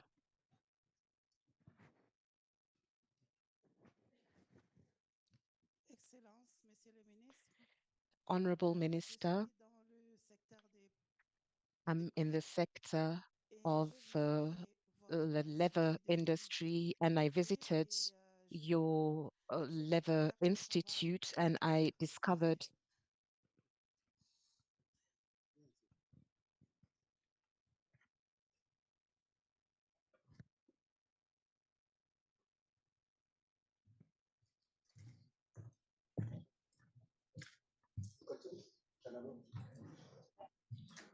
in a forum. You can't hear me? English is not okay.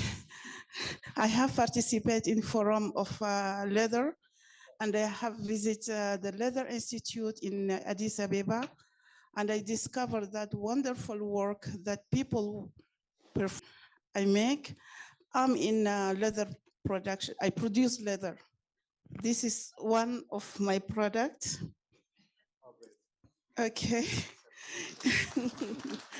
So my advocacy is I would like to have a collaboration with the Institute of Leather to have some machines, because I noticed that the machine is made, not locally made. So it will have this opportunity. Thank you. Thank you, Madam. So there were those two questions, one for Professor Oramah and one for the Minister. But I think, Oleria, did you want to say something? Because UNIDO and leather, we cannot separate you. And then we go to Professor Oramah and then the Minister. Good morning. I am Aurelia Calabro. I am the Director of the Regional Office up here of UNIDO. And I have been very much interested on the discussion that has been doing this morning. The question is an elaboration. I think that one of the key, we have heard the policymaker, the minister, who talked about the Timret movement that Ethiopia is now implementing. We have heard the professor, the access of finance, you know, the ADB and our colleagues from UNDP and the new secretariat of the Continental Free Trade Area. I think that one message that we can take is that we need to have a systemic approach to industrialization. You know, we always meet to discuss. We had a summit in Niger, in Niamey already last year to discuss industrialization in cooperation. I'm sorry not to see, invest in a systemic approach where academy, the policymaker, and the different association, because it's important to work with the sectoral association, and the key here is the private sector. You have seen this nice lady from West Africa, I think, showing the nice leather products that is that. So systemic approach. Another important area that I think should be brought up is the standardization, trade facilitation activities, because, the fact that you need to standardize product that can be really exported in meeting the right quality. The different place where you export your goods are putting barriers, hidden barriers, you see, that they go on, on the kind of elements that you're doing. And so this is a very important area that I have not heard any of the speakers talking about trade facilitation activities. Regarding the light industries and the leather products, I think again in the speech, the Leather Institute, Madam, is now part of a larger institution on manufacturing, which is called MIDI. It's the Manufacturing Industries Development Institute that is including LIDI, that is called in TD, that is also another area that Ethiopia is very good is in textile. And also the agro industries areas, I think that to establish. And so we will be also very happy because the Leather Institute has received a lot of assistance from UNIDO, because I think the education part and the creation of skills is another important area. Yeah, you'll follow up with her also. And I will be very happy to follow up. Yeah, so Professor Oramah, you have online questions. So panelists, you're happy to take 2 online questions now? Yeah, please. Yeah. Okay, let's have them. Okay, so we have Sheku Kalon.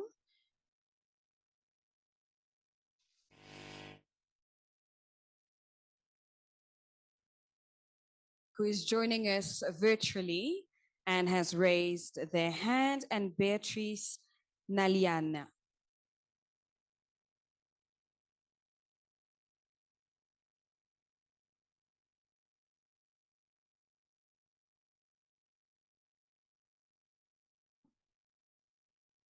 Are they on? So perhaps while they sort that out, we can address the first question. Yeah, Professor Oramah. Hello. Okay, thank you. Okay, continue. Can you hear me? Yes, we can. Okay. Well, first of all, I just want to thank the organizers for making this facility available via virtual means. I want to applaud all of your efforts and thank you for the knowledge that you have shared. I'm a dual national, an American citizen and a Sierra Leonean. I've spent some time in Ghana, worked with the Ministry of Finance there, and now I am working mainly from Sierra Leone, but also covering West Africa, and have established partnerships with folks in East Africa region, specifically Kenya and South Africa. So we are ready to actually operate. So this is my first time on an Africa-wide call. So I look forward to engaging the team over the next few months. Our concern is with the, most of our concern is with the free movement of people, goods, and services, which has not been done yet. Only 4 countries have actually allowed Africans to come visa-free. But when you land at the airport, you will then get maybe a 90-day stay, temporary stay. And then if you ask further about establishing a services company, there are usually roadblocks, bottlenecks in the way. So there's a lot more we need to do to get to a fully integrated One Africa market where we can take advantage of our scale. Most of our countries are being short-sighted because a lot of the folks that come from Europe or from the United States, their countries provide those companies with a lot of resources and knowledge that they know so much about all of Africa than the one person sitting in Kenya. You get me? So they're at an advantage. So they know what's happening in Kenya's neighbor, whereas the person sitting in Kenya, if he's not going to the next country, they're only seeing the view of Kenya. So we need to really move fast to get all of these things taken out, but still protect the African market from people coming in, so that we get a chance to grow our authentic indigenous folks on Africa. That's all. Thank you very much, Sheku. There was a second person who wanted to ask a question.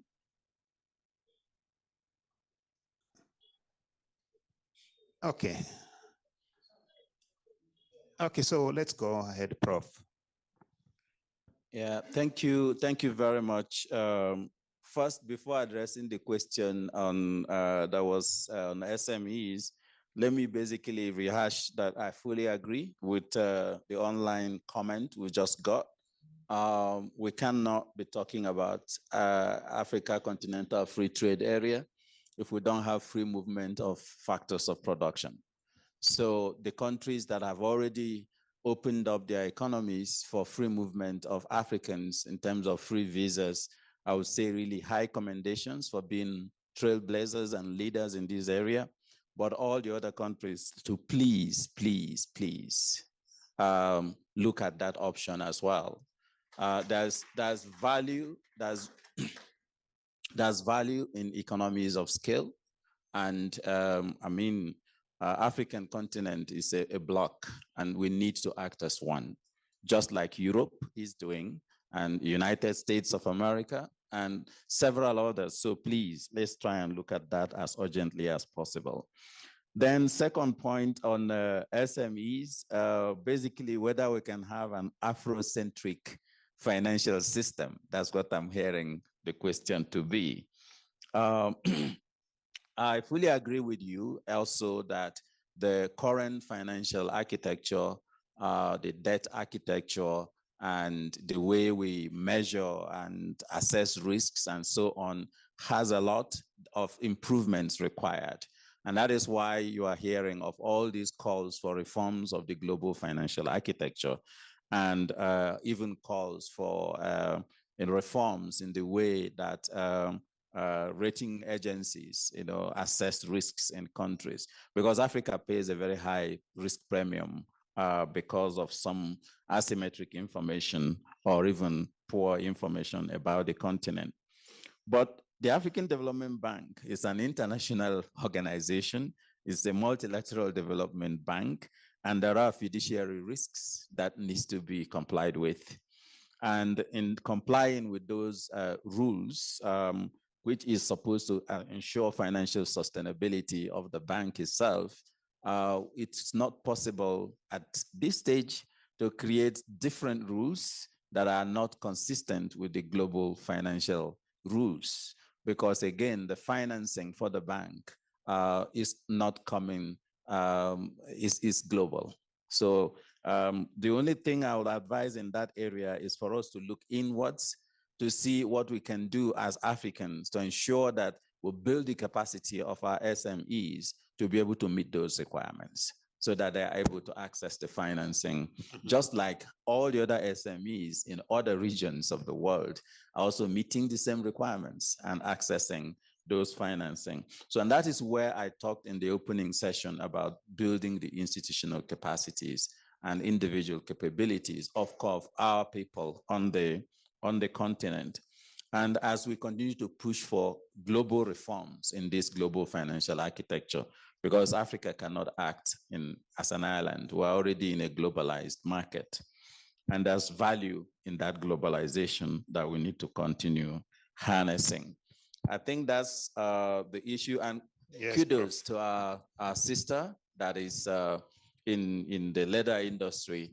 And again, the call you are making with regard to collaboration, cross-country collaboration, for me is the Africa we want. Thank you. Thank you very much. So thank you, Prof. I'm being asked to close, but so what we'll do, I'll give the floor to the minister to respond to the point of collaboration from the leather entrepreneur.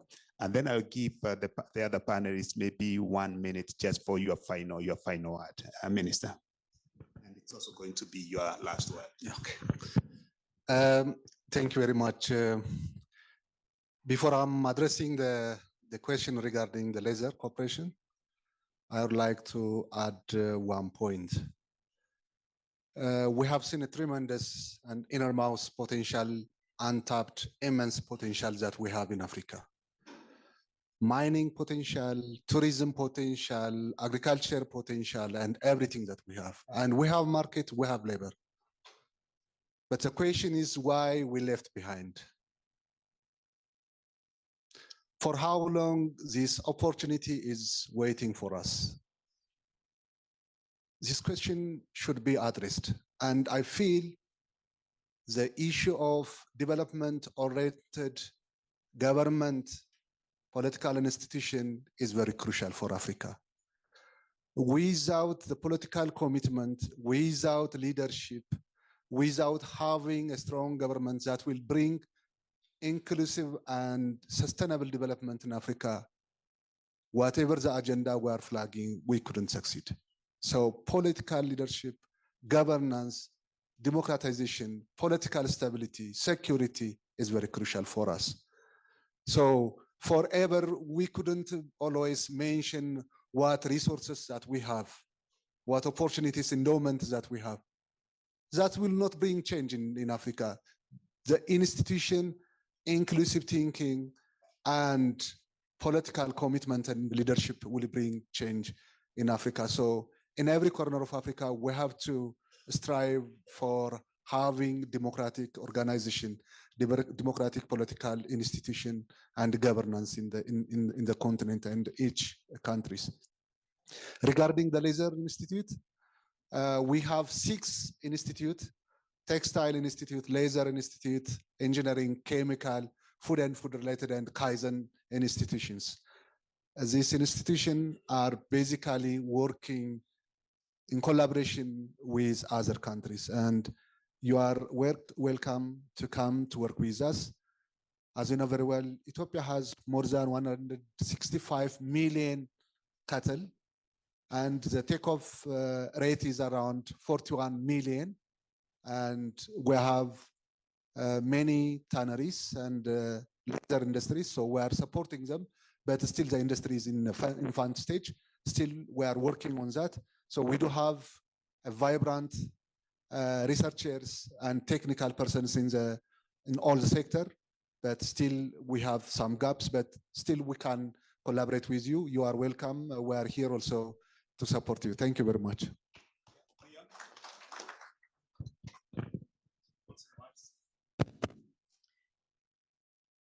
Yes, thank you very much again for the opportunity. So perhaps within the 1 minute limit, I would like to say that, okay,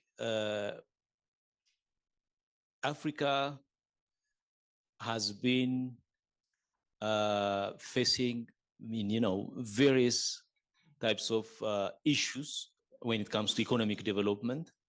Now, we have reached a point where the political will in almost all member states of the African Union, the political will is there to form the African Economic Community. And with it, the foundation has been laid down, which is the AfCFTA, the African Continental Free Trade Area, which gives the opportunity to utilize so that those member states who have the interest and intention to industrialize, it is the biggest opportunity you can have and to utilize.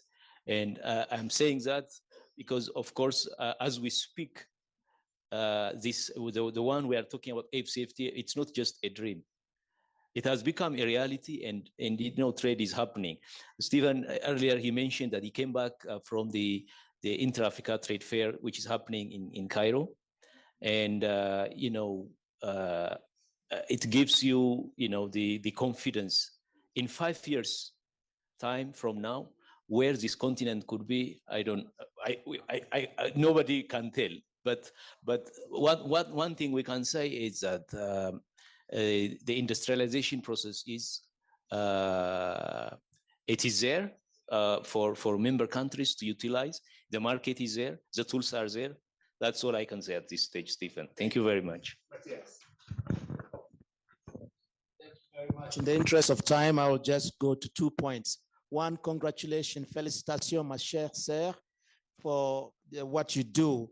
This is in line with UNDP's initiative on AfCFTA, where basically we are pushing to provide more information to women entrepreneurs to take advantage of the AfCFTA opportunities. And in this regard, we have also supported a lot of exchanges between women entrepreneurs across different countries. Ugandan women entrepreneurs with Nigeria, Ugandan women entrepreneurs with South Africa, Kenya, and Ghana. And I think this, for me, is where we need to go. How do we support and promote inclusion in terms of taking advantage of the opportunities that AFCFTA gives? And last but not the least, I think in another seminal publication, which is basically the Engine of Trade in Africa, which was co-launched with the AFCFTA Secretariat, we believe this has been very instrumental in supporting the African Union to adapt its own AFN so that our women entrepreneurs, our youth entrepreneurs can take advantage of this opportunity. Prof, final word. Thank you very much. I think my final words would be very simple. Let's think African, produce African, consume African. For too long, mainstream economic theory kept telling us that Africa cannot integrate, Africa cannot industrialize, and Africa cannot finance its development. It is time for all of us, especially the young people, young professionals in this room, really to integrate, because African economies have similar economic structures, but we have been telling them now that Africa is increasingly trading among itself. Kenya is the main trading partner now for many countries in East Africa. South Africa is the main trading partner for many countries in South Africa. And now we have seen a few African countries changing their economic structures. And we have seen Africa now increasingly relying on domestic sources of finance. So it is not time to have the confidence that Africa can integrate, Africa can industrialize, and Africa can finance its development. Thank you. Thank you so much. So let's give an applause to the panelists. Thank you so much for your patience, your contributions, and giving us your ears and your brains to listen to this. Now, I am told that there, at the end of this session, that there is tea and coffee, a break of 15 minutes.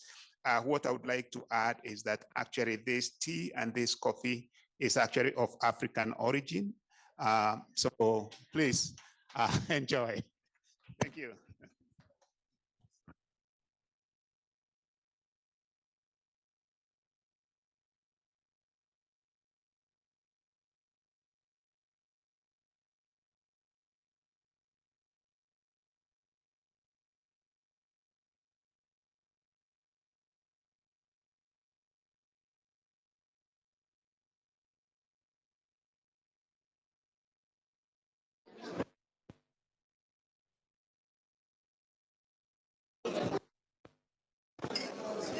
Ladies and gentlemen, we'd like to make a short announcement. In addition to the tea and coffee break, there is a media briefing which is taking place in Conference Room 5.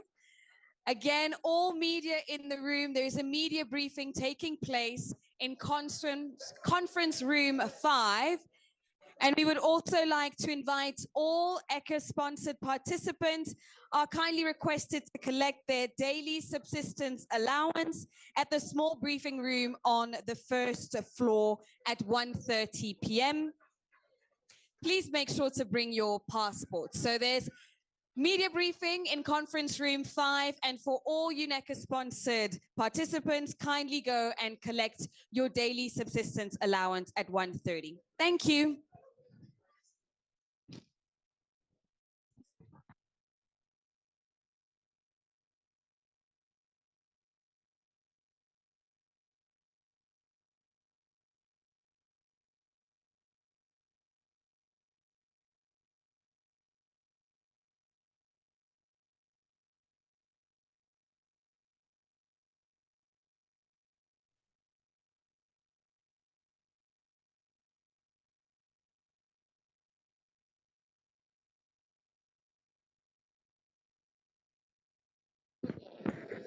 Thank you.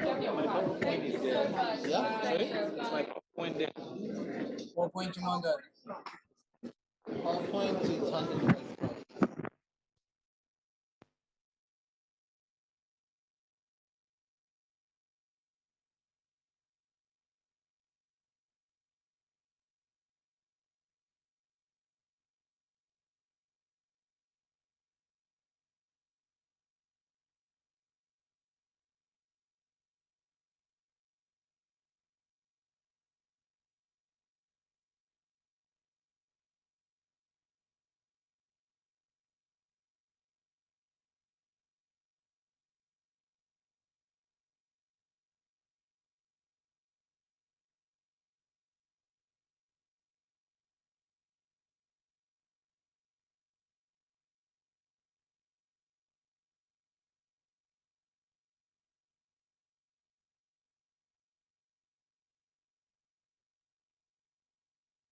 ሌላም አለ ከፈለግሽ ይኸው እንትን ላምጣልሽ።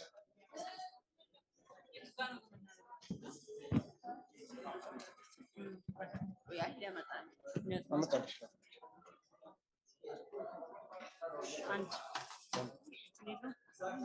ጨርቁ ወጥቶ ነው አርጎ ስላረጀ አውጥተውት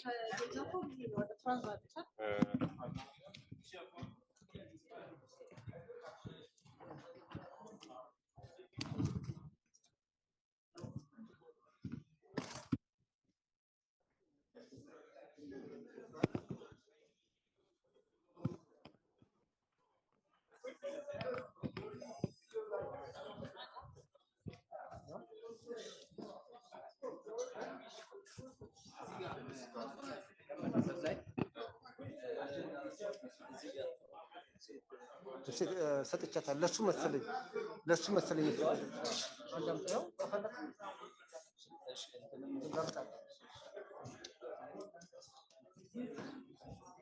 እሺ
1, 2.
Hello. Hi, everyone. Can you be seated, please? We'll start the session. Colleagues, can you be seated, please? We'll start the next session. I'm not Adam Al-Hireka. My name is Jamal Ibrahim. But Adam is attending the press conference. So I'm stepping in. Colleagues, the presenters, can you come here? Yeah, are you on? Yes, Nadia. Hey, Farzana Jacob.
Yeah.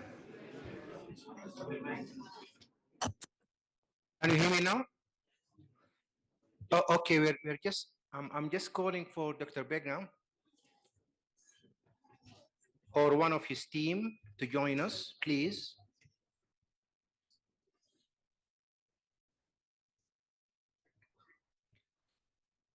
So, as I told you, my name is Jamal Ibrahim. I'm stepping in for Adam Al-Hireka.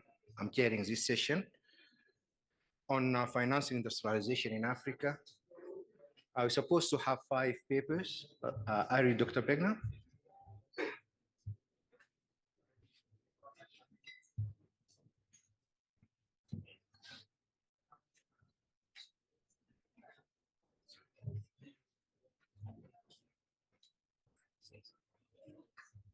Okay, so we don't have the first presenter with us here. I think because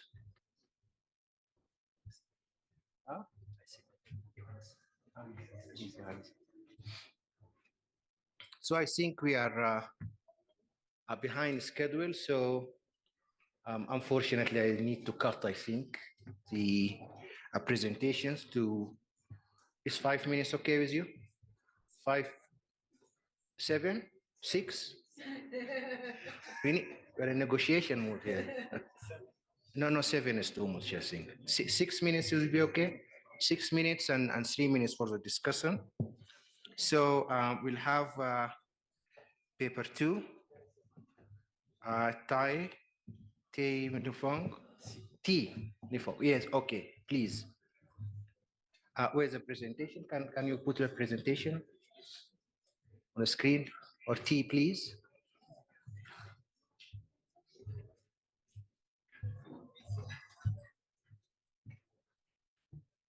IT colleagues, presentation.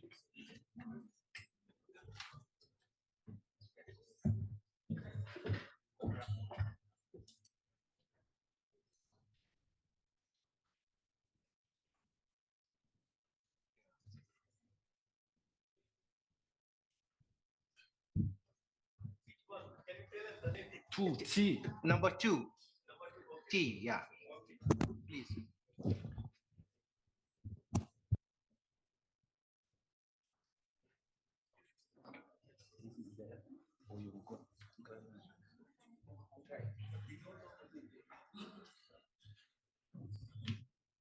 Yeah, thank you, Mr. Moderator. Greetings to all. The title of this presentation is Green Finance, Green Innovation and Industrial Development in Africa. And it's a paper co-authored by Marilyn Edo and Nara Monkam. To begin with the presentation, I don't know whether I can have.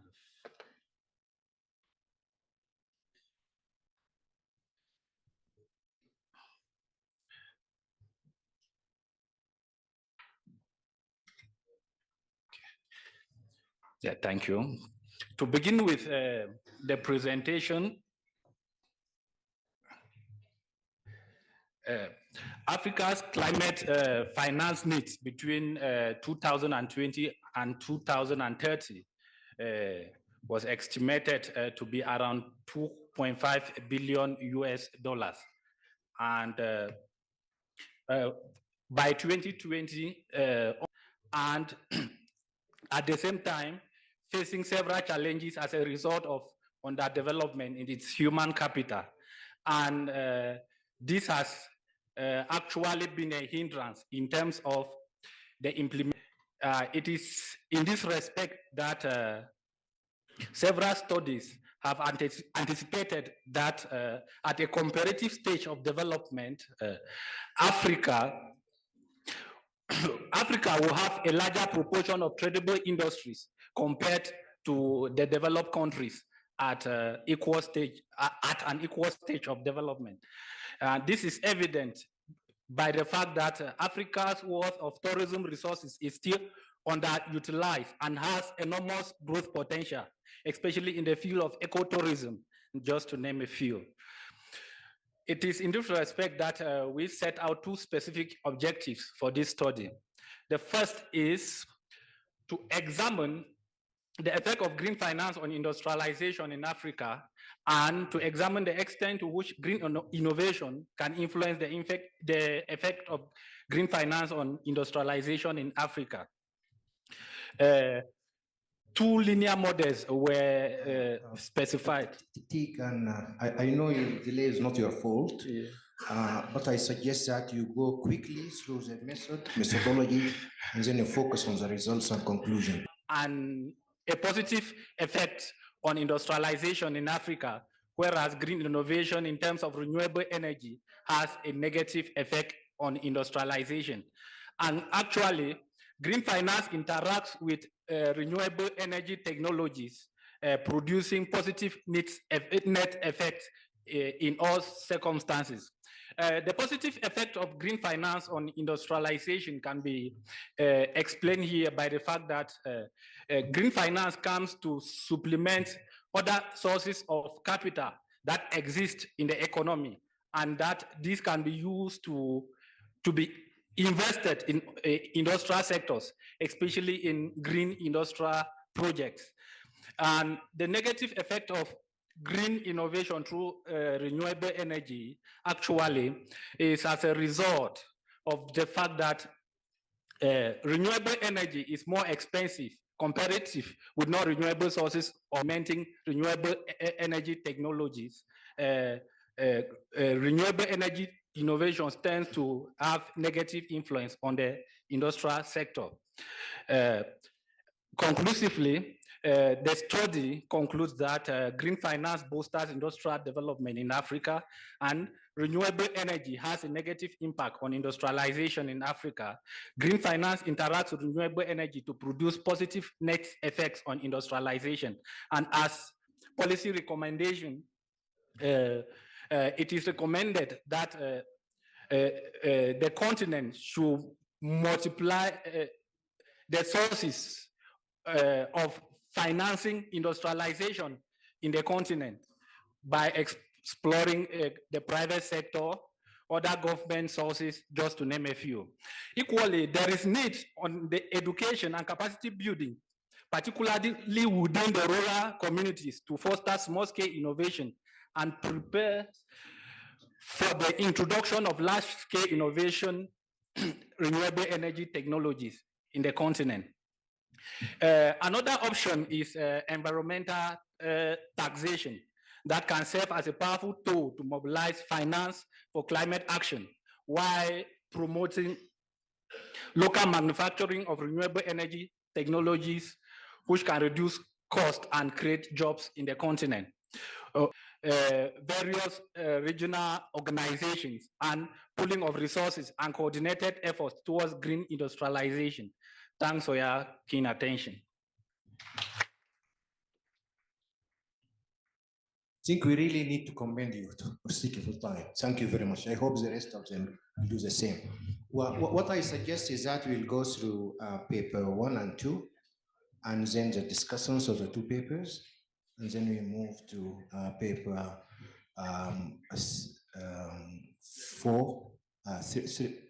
3 and 4, and one last because you are late. So I'm suggesting that, we have the next paper 3, industrialization, productive capacity, and indigeneity of fiscal. Yes, please, you have 6 minutes. Could you please load paper 3 on the? We can think of industrialization in a narrow sense. Manufacturing is share of GDP. And in that case, Africa has gone backwards, in fact, although China have the same level of manufacturing, but China has a broader productive capacity base. Why? Productive capacity is multidimensional, and it's an ecosystem of private sector institutions, energy, ICT. So it's a much broader view of industrialization. Africa. 2 approaches that we compare in this paper: sound finance, which harks back to the gold standard age, which sees money as a private resource that has to be mobilized by the government. Functional finance, money is a creature of the state. Fiscal space is relative. If you invest in productive capacity, you expand it, and your fiscal space is endogenous. I'll skip that. So usually public balance and external balance must add up to 0. So what does that mean? That means that the public debt is actually equal to net private wealth. So a deficit in the public sector is a surplus in the private sector. And the US has learned that the hard way. It ran budget surpluses 13 times in history, all were followed by recessions. You can see here results. And even in Kenya, you compared the period of balanced budgets with low growth to public deficits. Now, not all deficits are good. Productive deficits that are spent on increasing productive capacity can actually reduce the debt to GDP ratio because they cause growth faster than the level of deficit. So what about inflation? Well, there's 2 complaints. People think any public spending can increase inflation, but that assumes spending cannot increase output. But in fact, you have 3 scenarios. If you spend on raising your official salary, you'll have inflation and no growth. You spend on productive capacity, you'll have growth with stable inflation.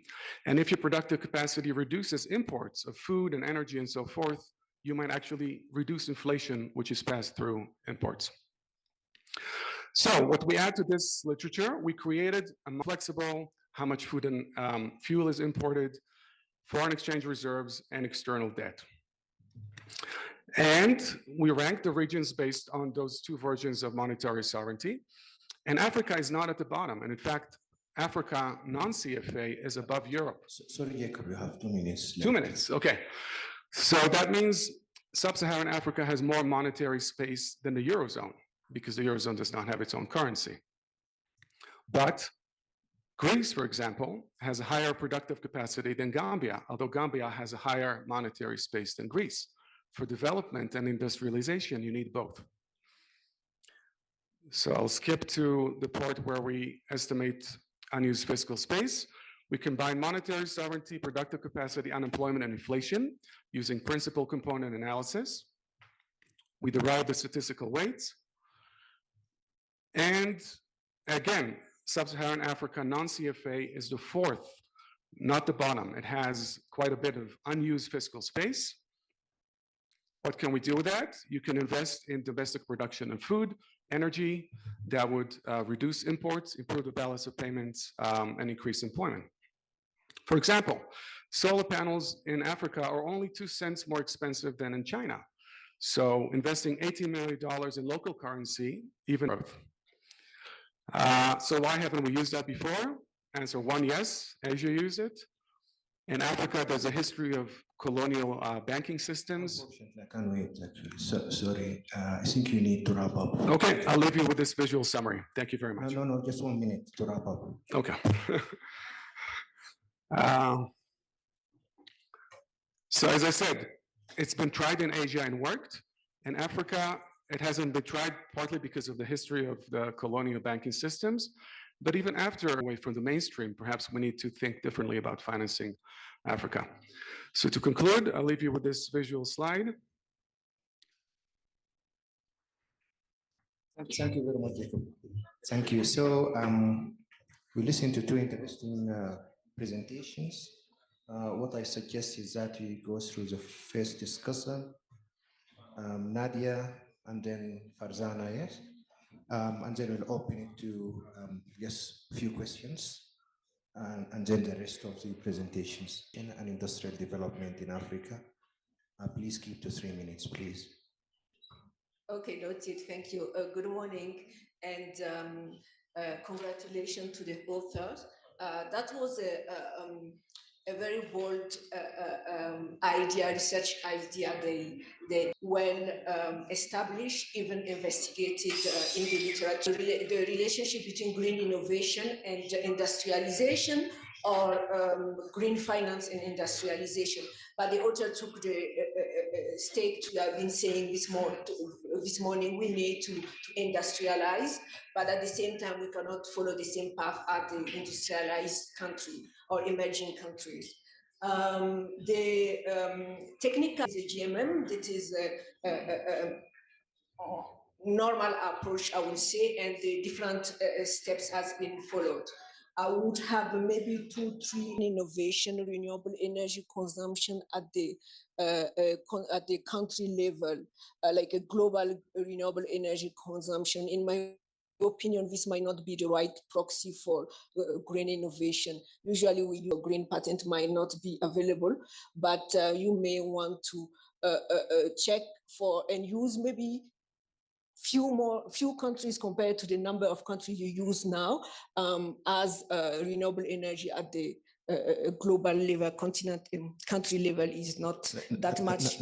Nadia, sorry, I'll give you 1 minute. Want to use another one than the mitigation related development finance, since mitigation finance towards African countries is very limited. Green bonds might be a good proxy. Another remark I would like to make here is like your showed in the literature, and it's counterintuitive. So in summary, I would like maybe you to see if you can consider other a proxy that will reflect better energy consumption and green industrialization, instead of the party you took to consider the relationship.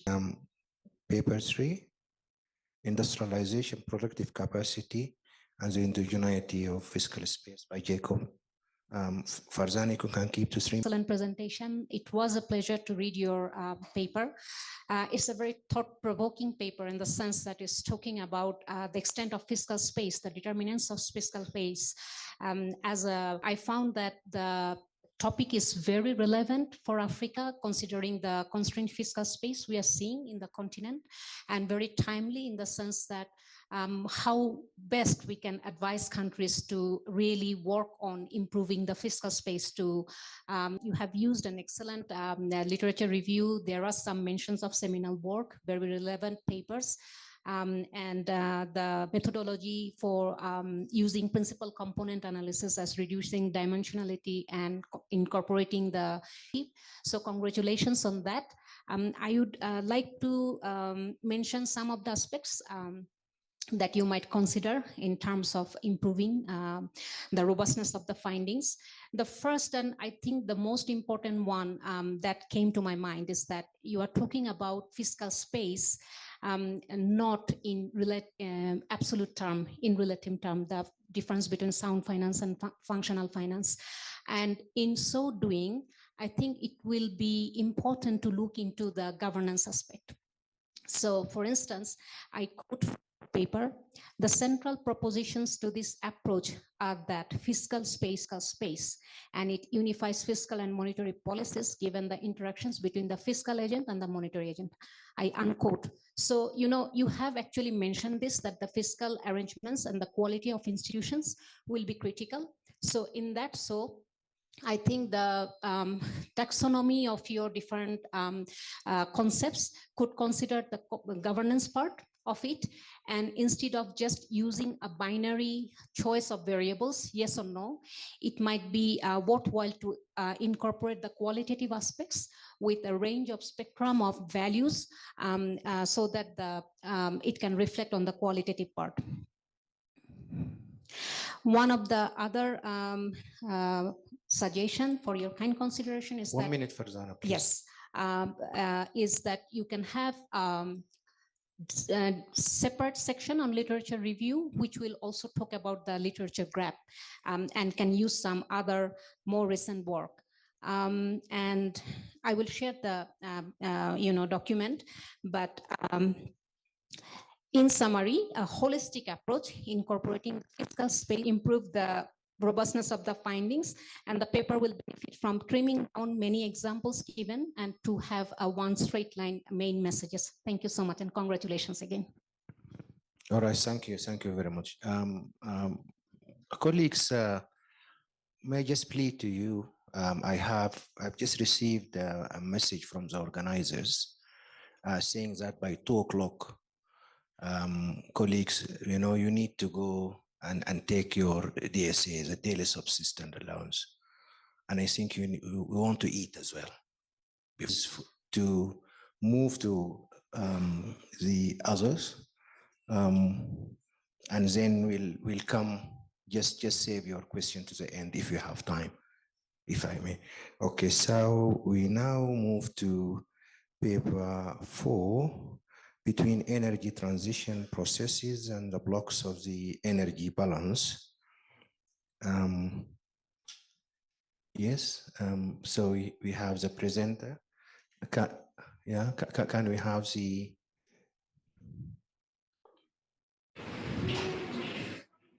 second one?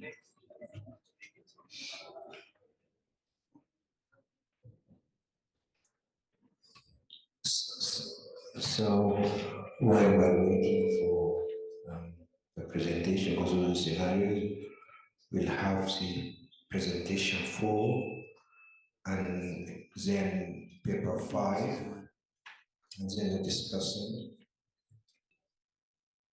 Then we'll go to 1. Good. Can we have presentation 4, please?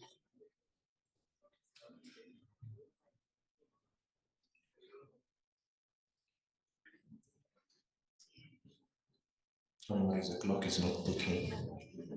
Okay. Yeah. No problem, Yes. no problem. It's from University of Nigeria, Nsukka, and Department of Economics, Microbial University of Agriculture. This paper was co-authored by Asobra Chisum Norma. So we are trying to investigate to query between energy transition process and the blocks of the energy balances, which is sustainable for industrialization in Africa. So we'll just look at the background we'll be talking about, and let's endow with some energy resources. But the question is, why is it that industrialization in Africa, the low industrialization in Africa has always been blamed at low energy? So this study will try to look at both options, which is energy transition and at the same time, energy blocks. We'd like to look at the industrial insights in industrialization. As you can see, in Africa, only 10 countries was able to make it at the top ranking in industrialization index. And these 10 countries also have their index associated to the energy productive capacity. So that's to say that high energy productive capacity is also answers the question of industrialization in Africa. So we also try to look at renewable. Of course, renewable energy in Africa has come to stay, and the transition campaign is quite being deepening.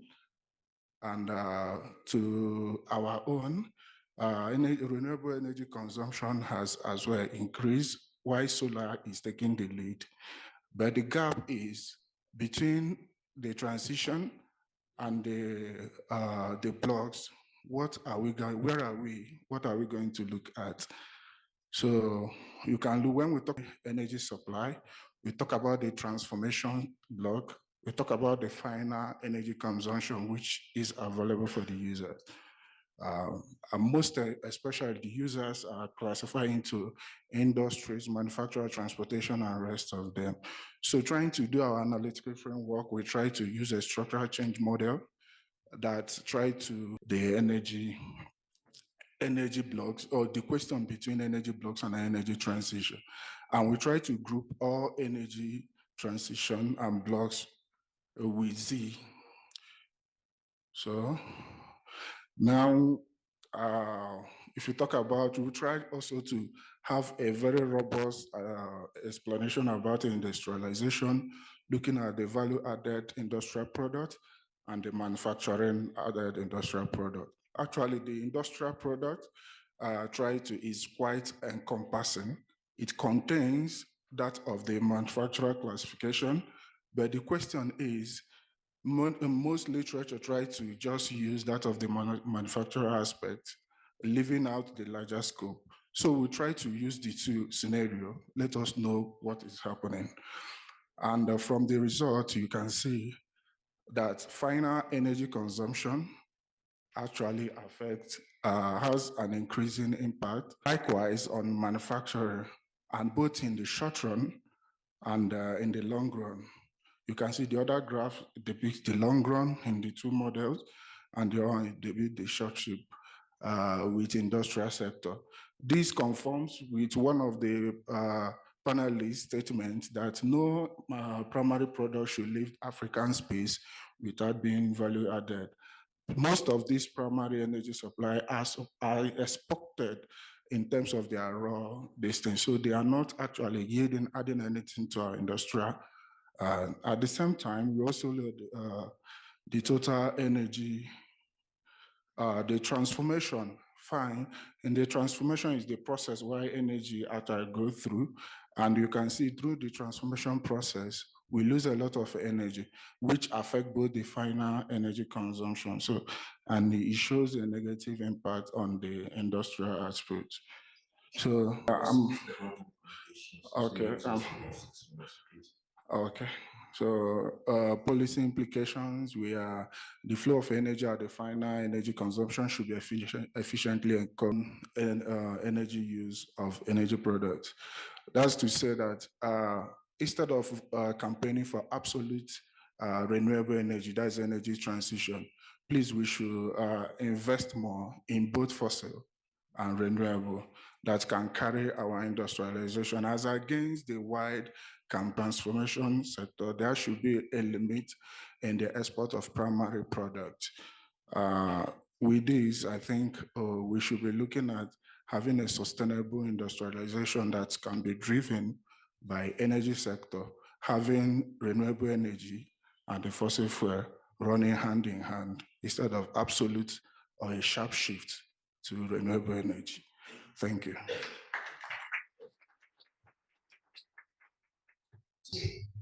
And it's not, you know, authoritarian is not really an SBC, but you know, there's so many constraints. So I apologize, but so we need to move to the next presentation, paper 5. Ali, 6 minutes, please. Okay, hold on, miss.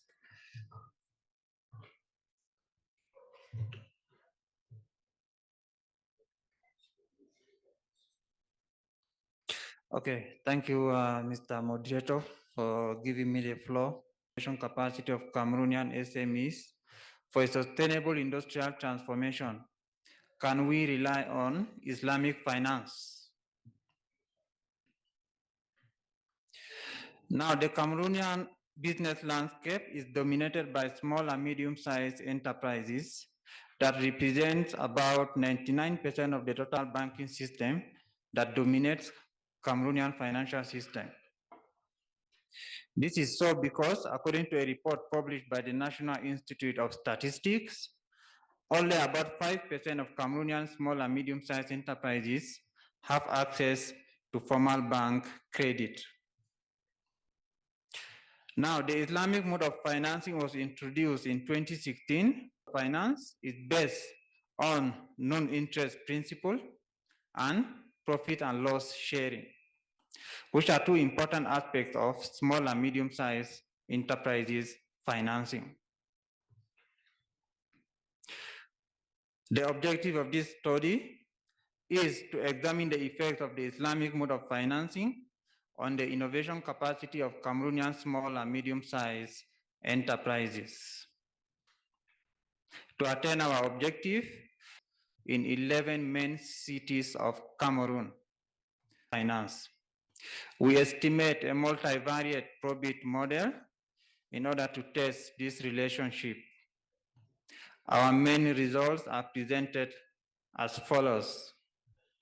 The Islamic mode of financing positively and significantly explains process innovation, product innovation, and marked by the fact that the Islamic mode of financing provides credit on. This permits them to spend or to carry out research and development expenditure, which is vital for innovative activities. This permits the transfer of knowledge, which is vital for innovative activities. Equally, this mode of finance provides trade credit since it is asset small and medium-sized enterprises. We equally carried out some robustness analysis, patents, and a global innovation indicator. Result shows that the Islamic mode of financing explains positively and significantly the probability that a small and medium-sized enterprises fights in for intellectual property rights. The negative effects on the probability to patent can be explained by the fact that the cost of patenting in the context of Cameroon is considered very high and out of the reach of most small and medium-sized enterprises. In conclusion, we uncover that the Islamic mode of finance and medium-sized enterprises, be it at the level of product, process, or marketing. These results were equally confirmed for the promotion of the Islamic mode of financing, be it through the enacting of laws that ensure the creation of full-fledged banks and the creation of awareness campaigns to explain the advantages and the specificities of this mode of finance.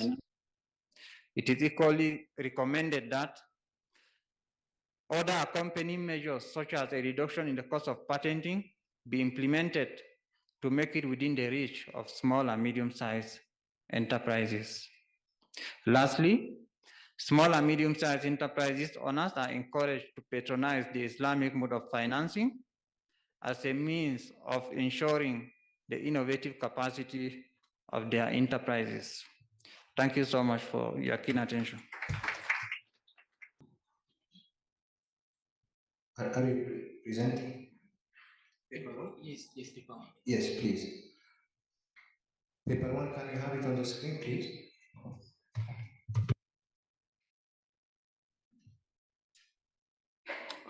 Good afternoon, everyone.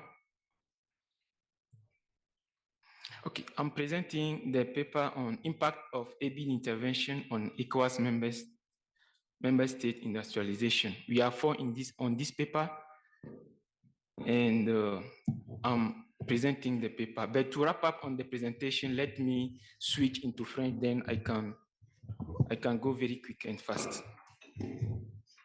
Okay. Et on est There's industrialization, but there are also financial development institutions, and we need to understand how such institutionalization.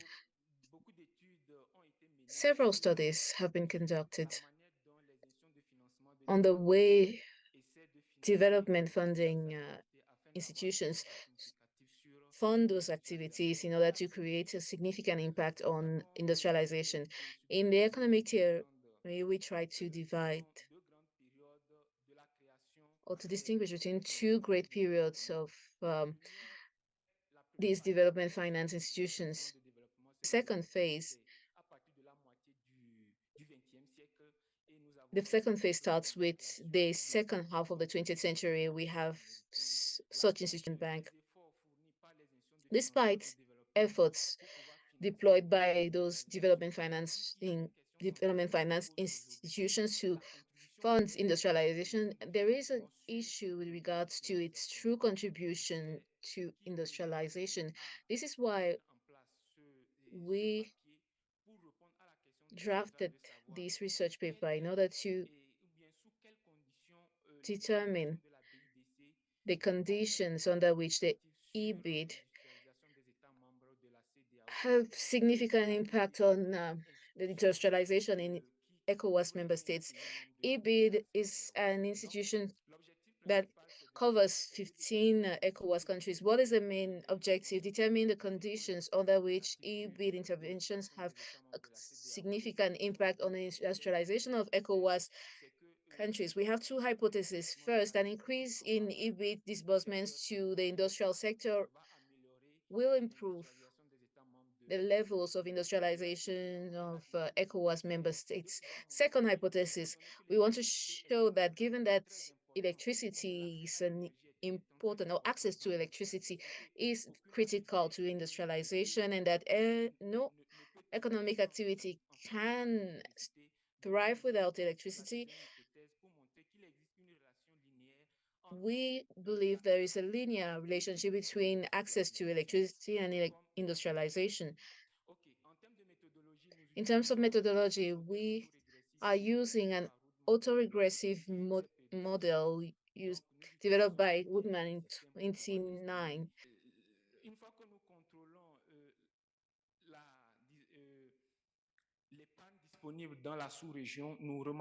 Once the outages are under control, EBID endeavors have significant impact on industrialization in ECOWAS member states. Since 2006, the bank went to the regional market for 1 month. As I earlier stated, we saw that EBID interventions have significant impact, but we are wondering if they should increase their interventions and to what extent. So we made some modeling positive impact with a marginal impact that is quite significant. Testing the second hypothesis on the positive relation between industrialization and access to electricity, we see that this is significant. Conclusion, EBID must increase its disbursements by 10% and investment disbursements to foster access to electricity in order to boost industrialization in the region. Thank you.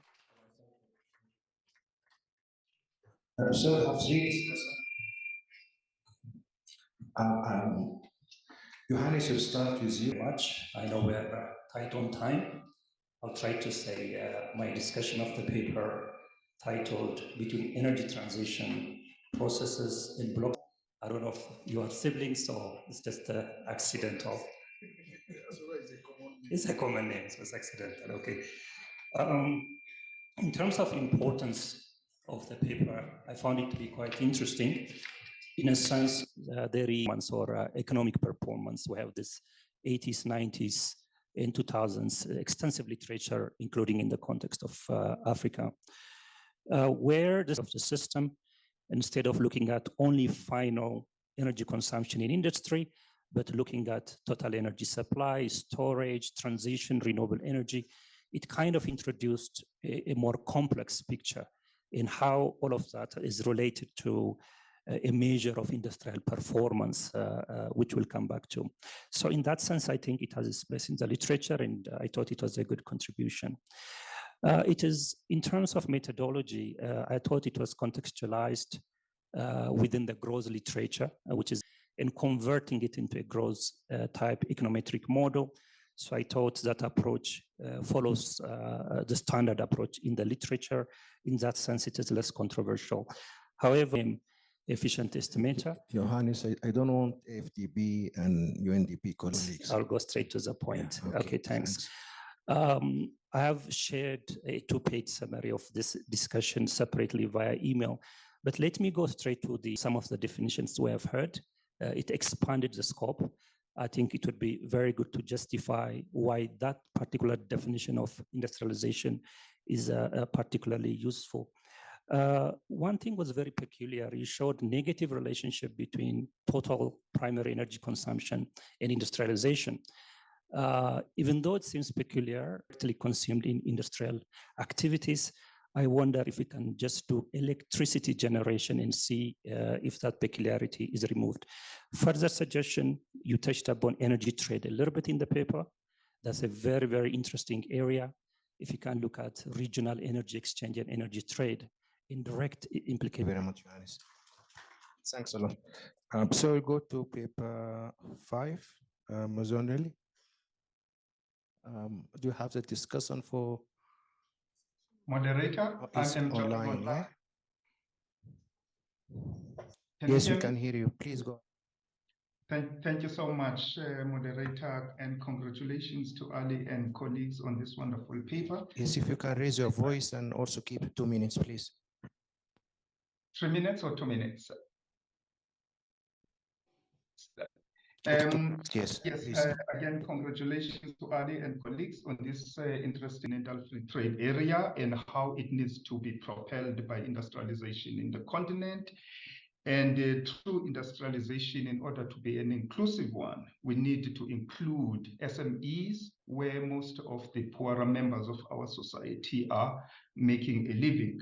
But these SMEs are normally hindered their progress by lack of finance. And this is where the paper becomes really important. So to position the paper in the context of African on innovation capacity, especially at the level of enterprises, when I Googled to try to ascertain the truthfulness of this, I found only the Islamic banking and SMEs are connected mostly on diversification and employment creation. So I think that methodology, I think it was brave for them to try to reach out to as many people as they can. I mean, 1,058 was quite a large number, and 88% responded.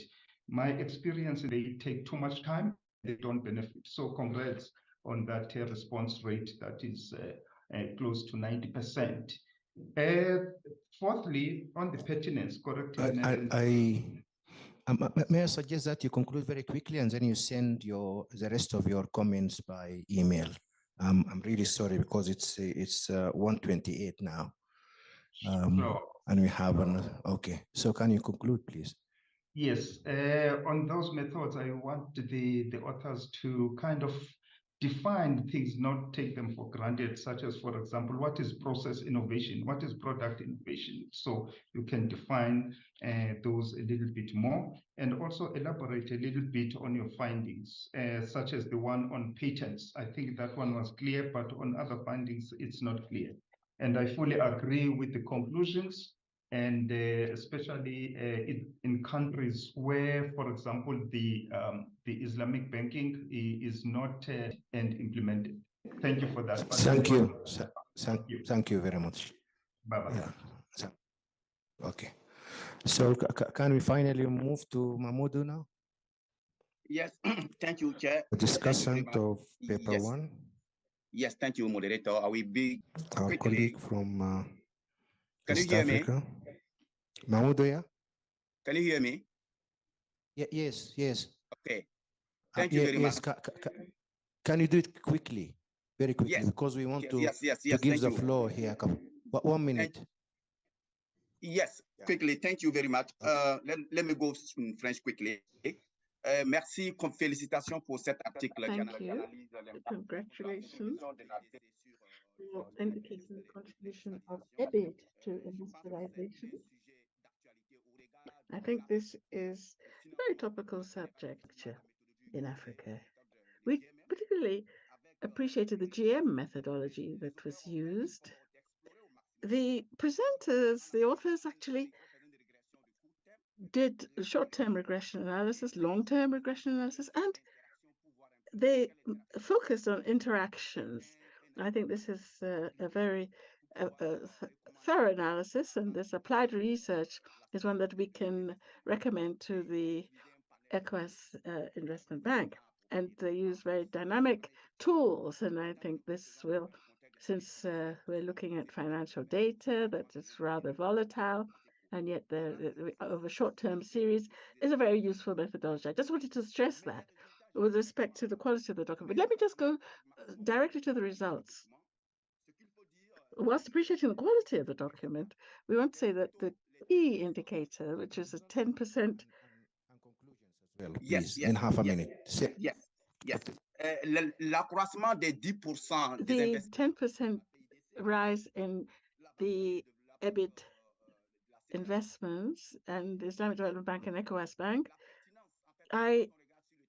when we look at the situation on the ground, the deficit in industrial development with this 10% is something we should look into more, because I've looked at the work itself between 2005 and 2015 in West Africa. Industrialization investment increased on average 10% over that period. So if EBIT has found that there was a 10%, then we need to ask ourselves, well, in fact, the authors say 10% is an optimal figure and 20% would be better. So the question I have to them, the 10%, and then the rest is going to be injected into other sectors. But have they looked at what effect the 10% has on the efficiency of investments in relation to the capacity West African states have in absorbing those investments? So what is the temporal effect of this 10%? I think for energy, the indicator that was used was the rate of access to energy. That's not problematic because you're focusing on industrialization. And when you're talking about energy and the medium tension used by households and high tension voltage used for industry is a different question. Yes, then leave. Yes, thank you. I've shared my contribution and my note on that. Thank you. And congratulations. Thank you very much. Thank you very much. Okay, colleagues, the organizers asked me to finish by 1:30. Now it's 1:33. What I would suggest is that I will give the floor 2 or 3 if they have burning questions to the presenters. The presenters, you don't have to answer. You just take it and you say, well noted. Yes, please.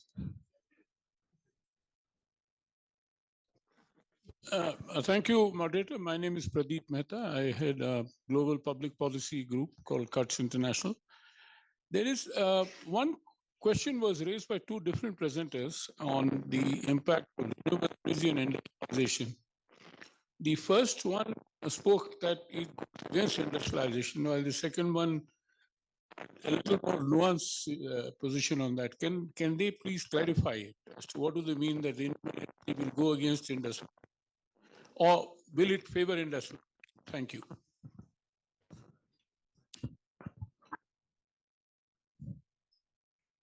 Can you clarify quickly?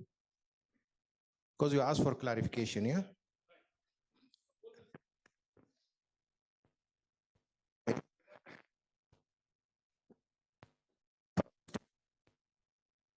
Okay, yes, go ahead. Yeah, thank you. Actually, we had a negative effect of renewable energy consumption on industrialization. And that can be explained by the fact that in Africa, renewable energy is comparatively more expensive compared to non-renewable energy sources. And adopting renewable levels in the economy, and demand will fall, and the industrial value added would normally decrease. So that is the logic we justified that. Yeah, any other? Okay. Questions? Okay. About renewable energy, in our energy transition, we try to proceed the process using renewable energy consumption. We try to use the capacity storage of energy, renewable energy. We also try to use the generation capacity to proceed renewable energy transition. So in all, they were not positively or significantly influencing industrialization. But what's the simple reason? Number one is because of the cost. Another two, the transition process has a lot of processes to undergo, technology-wise, even knowledge-wise, smart adaptation. You know, when you say you are transiting, then how smart is it for people to access?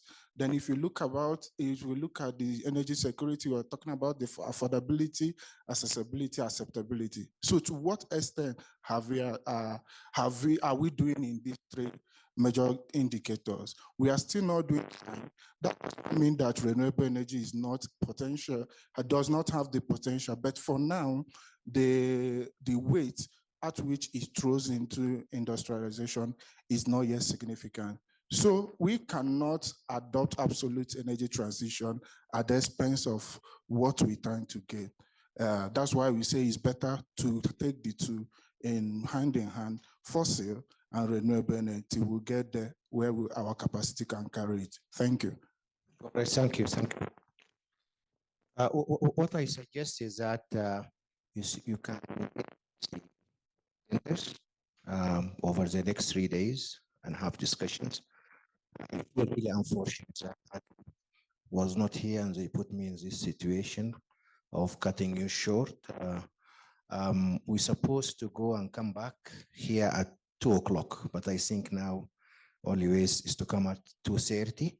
There are 3 announcements from the organizers. All ECA sponsor participants are kindly requested to collect their daily assistance allowances at the small something room on the first floor at 2 p.m. At the small briefing room on the first floor at 2 a.m. What I suggest is that you can have your lunch quickly and then go to the first floor. They are kindly requested to take along their passport. Please take your passports with you.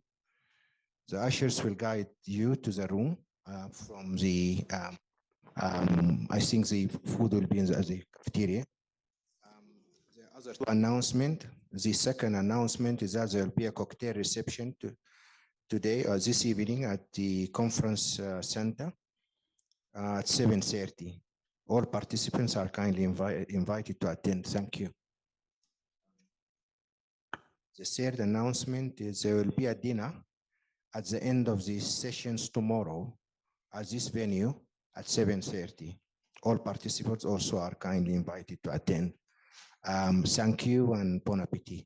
We'll expect you here at 2:30. Thank you.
Test.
Hello, we have an announcement. Rahil, come. Colleagues, we have an important announcement. We have an important announcement. We are looking for 5 participants to get their daily subsistence allowance.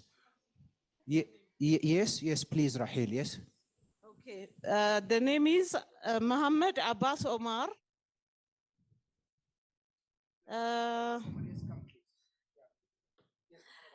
Popular Olufemi Adebola.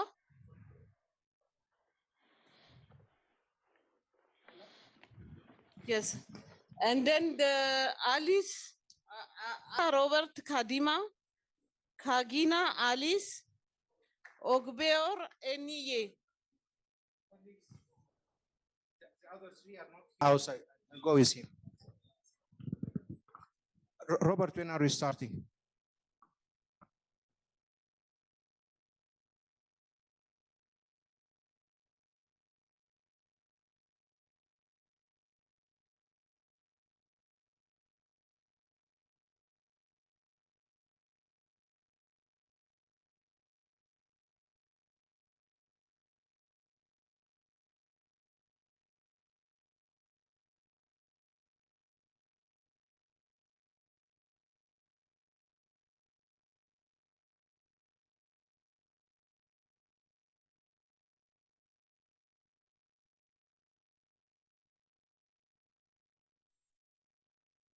So colleagues will be starting soon. If you know of the other 4 participants that we announce their names, I just ask them to meet with my colleague Rahel outside. And we'll be starting the next session now. I'm handing to my colleague Robert Lisengi. Robert. Thank you, Gamal.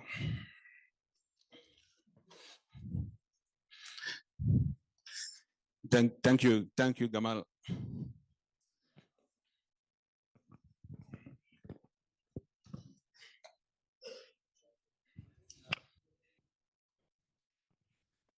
I hope we are ready to start with our session. This session is on public-private partnerships to catalyze infrastructure development and innovative financing for industrialization in Africa. I know we're all just coming from lunch, but I encourage you to settle down. This is an exciting topic. I want to invite all my panelists just to come up to the stage. I will introduce you later. So please, if you can just move up to the stage.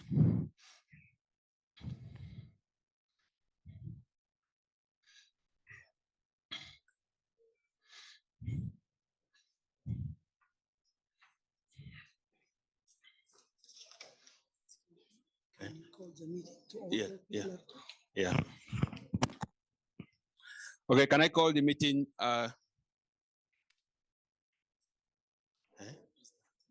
This one is not.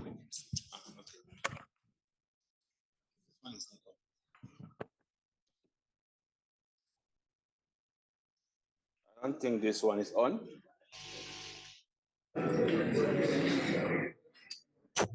Okay, right. Can I call the meeting to order now? I already said that this session we are going to deal with public-private partnerships for infrastructure development. I am also the chief of the Energy Infrastructure and Services section of ECA. Now, we all know that infrastructure financing is a big problem in Africa, but many people don't know that even though it's insufficient, African governments still finance the bulk of infrastructure development on our continent. But now with increasing challenges, growing costs of borrowing, debt to GDP ratios that are quite high, the fiscal constraints that our countries have makes it difficult for them to meet all the infrastructure requirement in trillions of dollars if we are going to meet the SDGs. Regarding the Program for Infrastructure Development in Africa, we need more than 169 billion USD. So the need to crowd in the private sector becomes very huge. That is why at ECA, I've been working with African countries to try to build their capacity to enhance private investment through PPPs. We've done some diagnostic studies in 6 African countries. We've helped them, assisted them to develop action plans to enhance PPPs. We are undertaking capacity building for relevant PPP units. And also we are mobilizing resources. We've been going with today. We have about 40 minutes. And I have a very strong panel that I will introduce to you. The first person I would like to introduce is Ms. Eniye Ogwebo. She is somebody who has a lot of experience and knowledge with PPPs. I also have with us Ms. Asen Honore Gideon. Is a public-private partnerships expert. He's also a lecturer of economics and management at University of Yaoundé too. And finally, the last but not the least, we have Ato Getahun Moges, former Director General of Ethiopian Energy Authority. So you see that my panel comes with huge experience and knowledge in PPPs. I'm going to, in terms of process, pose a number of questions to the panelists, and also hopefully we will have the time to interact with those of you who have come to this session. So I will go to my seat and I will start asking the questions.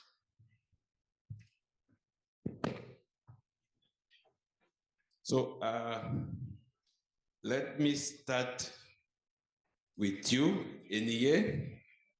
Could you briefly tell us, describe to us based on your experience and knowledge, the current PPP environment that you see on our continent today? I know that you have a rich experience working with many African countries. How do you see the environment for PPPs? Thank you very much, Robert. It's a pleasure to be here. Let me just start by saying a very big thank you to UNECA for extending the invitation and for giving me the opportunity to contribute to this very important discussion. I would like to just start by saying that infrastructure development is critical for sustainable and inclusive development. It would interest you to know that at least 6 of the Sustainable Development Goals are actually directly linked to infrastructure development. So when you look at access to clean energy, affordable and clean energy, clean water and sanitation, sustainable cities and communities, industry, innovation and infrastructure, climate action, you can see there that the underlying theme is actually ability to sort of put in the right infrastructure to achieve these SDGs. So we really cannot divorce those two discussions, sustainability and infrastructure. And that's why I think the theme for our session is quite topical in this regard. I would just like to also speak about the infrastructure gap that we see in Africa. A number of speakers have already touched on it, where according to the African Development Bank, we're looking at a funding gap of around $100 billion per annum to bridge that infrastructure gap on the continent. And it's clear that government alone cannot, sort of rely on their budgetary allocation to sort of meet the infrastructure needs of the continent. So again, although this gap is there, poses a challenge, but therein lies the opportunity to sort of bring in the private sector, because I think the private sector is key to sort of solving or bridging this gap. And this is where I see a role for PPPs. PPPs, which stands for public-private partnerships. And just for the benefit of people in the room, PPPs are really a way by which government can procure critical infrastructure projects and services by leveraging private sector resources, expertise, and innovation under a risk-sharing arrangement. So of course, there are lots of arrangements people assume when the private sector and public sector enter into an agreement, it's a PPP. It's not necessarily a PPP. It could be a joint venture. It could be a partnership, any other partnership or collaboration. PPPs are very specific, and it's really about risk allocation and risk sharing. In terms of the PPP landscape in Africa, I think I really enjoyed the opening remarks by Professor Umana from the African Development Bank, where he sort of painted a very vivid picture on the sort of unique position Africa sits in, with a population of about 1.4 billion and counting, with the potential we have, and unlock the possibilities that are, in my view, endless. So in this context, I think PPPs can actually be a critical tool if structured and implemented properly. There's been a lot of criticism about PPPs as well. So it's also very important for organizations like UNECA to sort of really strengthen their institutional capacity in terms of helping, particularly the government side, in their screening, identification, and appraisal of projects for their suitability for PPPs. I'll just pause there. Thank you. Thank you. Thank you so much. Yeah, the need to strengthen institutional capacity came out very strongly, but I will come back to you. For now, Asen, the same question to you, based on your experience and knowledge, how do you see the PPP environment in Cameroon in particular? I'm going to discuss in French. Merci pour l'invitation. Thank you for the invitation. Like, generally speaking, the PPP environment in Cameroon, I'll be talking about microeconomic environment. I'll talk about socioeconomic environment, maybe even in the environmental perspective. I could also add some aspects germane to the institutions. Cameroon is facing a range of challenges. Boko Haram, socio-political instabilities in the Anglophone areas. We have instability imported from Central African Republic, which is caused by an influx of refugees. We are coming out of the COVID pandemic, but problem with the macroeconomic equilibrium in the country. We have climate change problems. What I wanted to say is that despite these problems, the economy is still resilient to promote PPPs. So business climate, in one word, it should be improved when you look at the indicators produced by international institutions, Transparency Global Competitive Index, Climate Risk Index. So not all the parameters are good for the country, apart from climate change risk, where we are not at high risk in this area. So now, with regard to the quality or the capacity of the government to repay its debts, international rating agencies is talking about high risk debt. But I wanted to say that that rating does not give the best information about Cameroonians' capacity to put in place PPPs, because when we are on the ground, we realize that we have a huge capacity to mobilize funds at the national level, at the sub-regional level, even internationally. Between 2010 and 2020, Cameroon managed to mobilize more than 3,000 billion in infrastructure department. For institutions, generally, we have a capacity problem. Why? Because the Cameroonian system says that when we want to set up PPPs, that every institution should be able to get these PPPs. That means that the institution in question should have the capacities in all the areas of the PPPs. So generally, when we started programs that are eligible to PPPs, we realized that many of these projects do not meet the signing stage of the contract.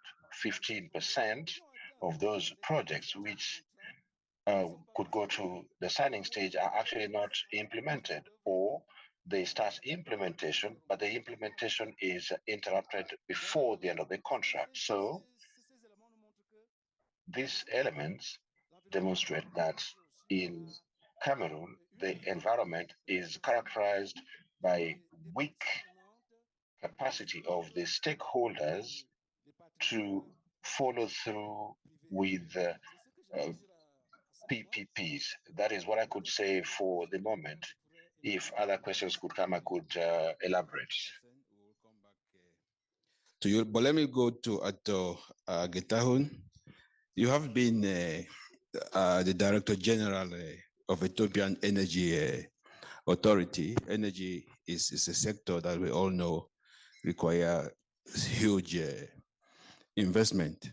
Given your experience and your knowledge in this sector and infrastructure in general, could you share your views on the environment on public-private partnerships in Ethiopia? Thank you, Robert. I also would like to extend my appreciation to the organizers of this conference for having me here and also for picking up a very timely and touchy subject on private sector financing of infrastructure, the most important yet the most challenging area.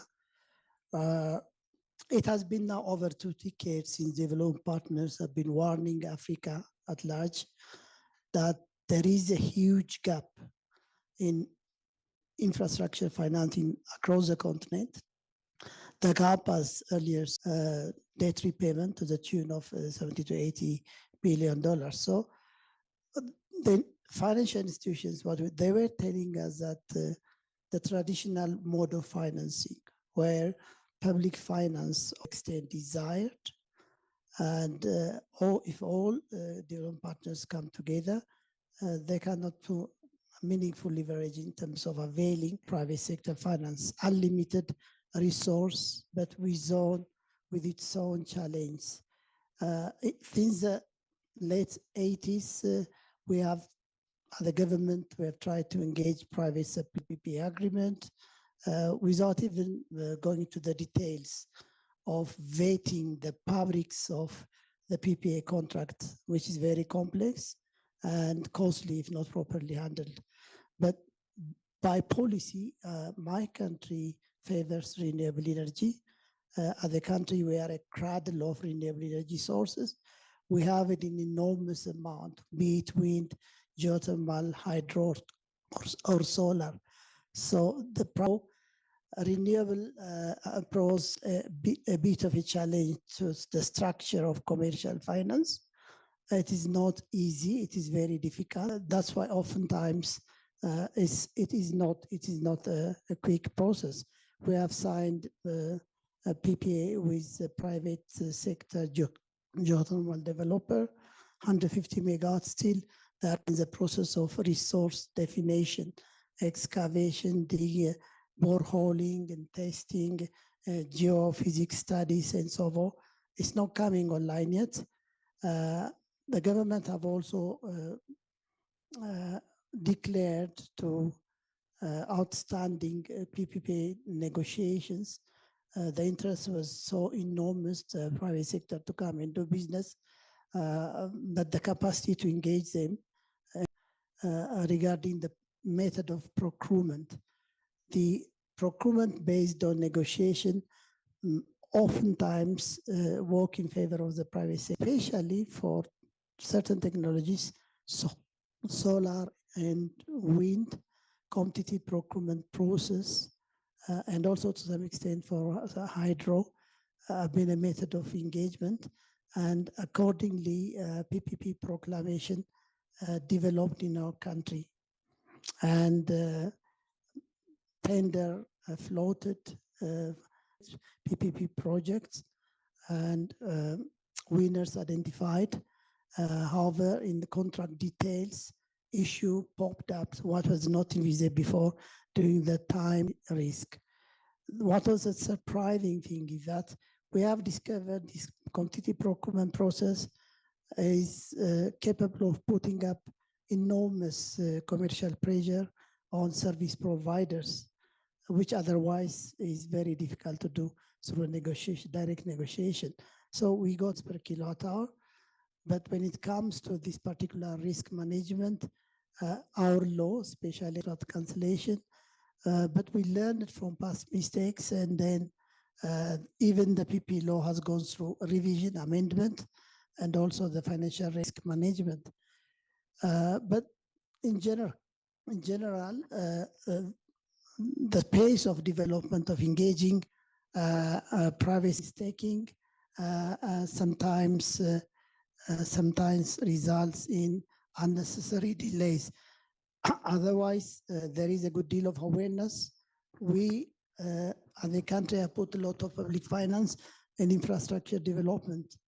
Until recently, I don't think that such huge amount of stride has ever been made elsewhere as far as public financing of infrastructure is concerned. And now the limit is also known by this experience.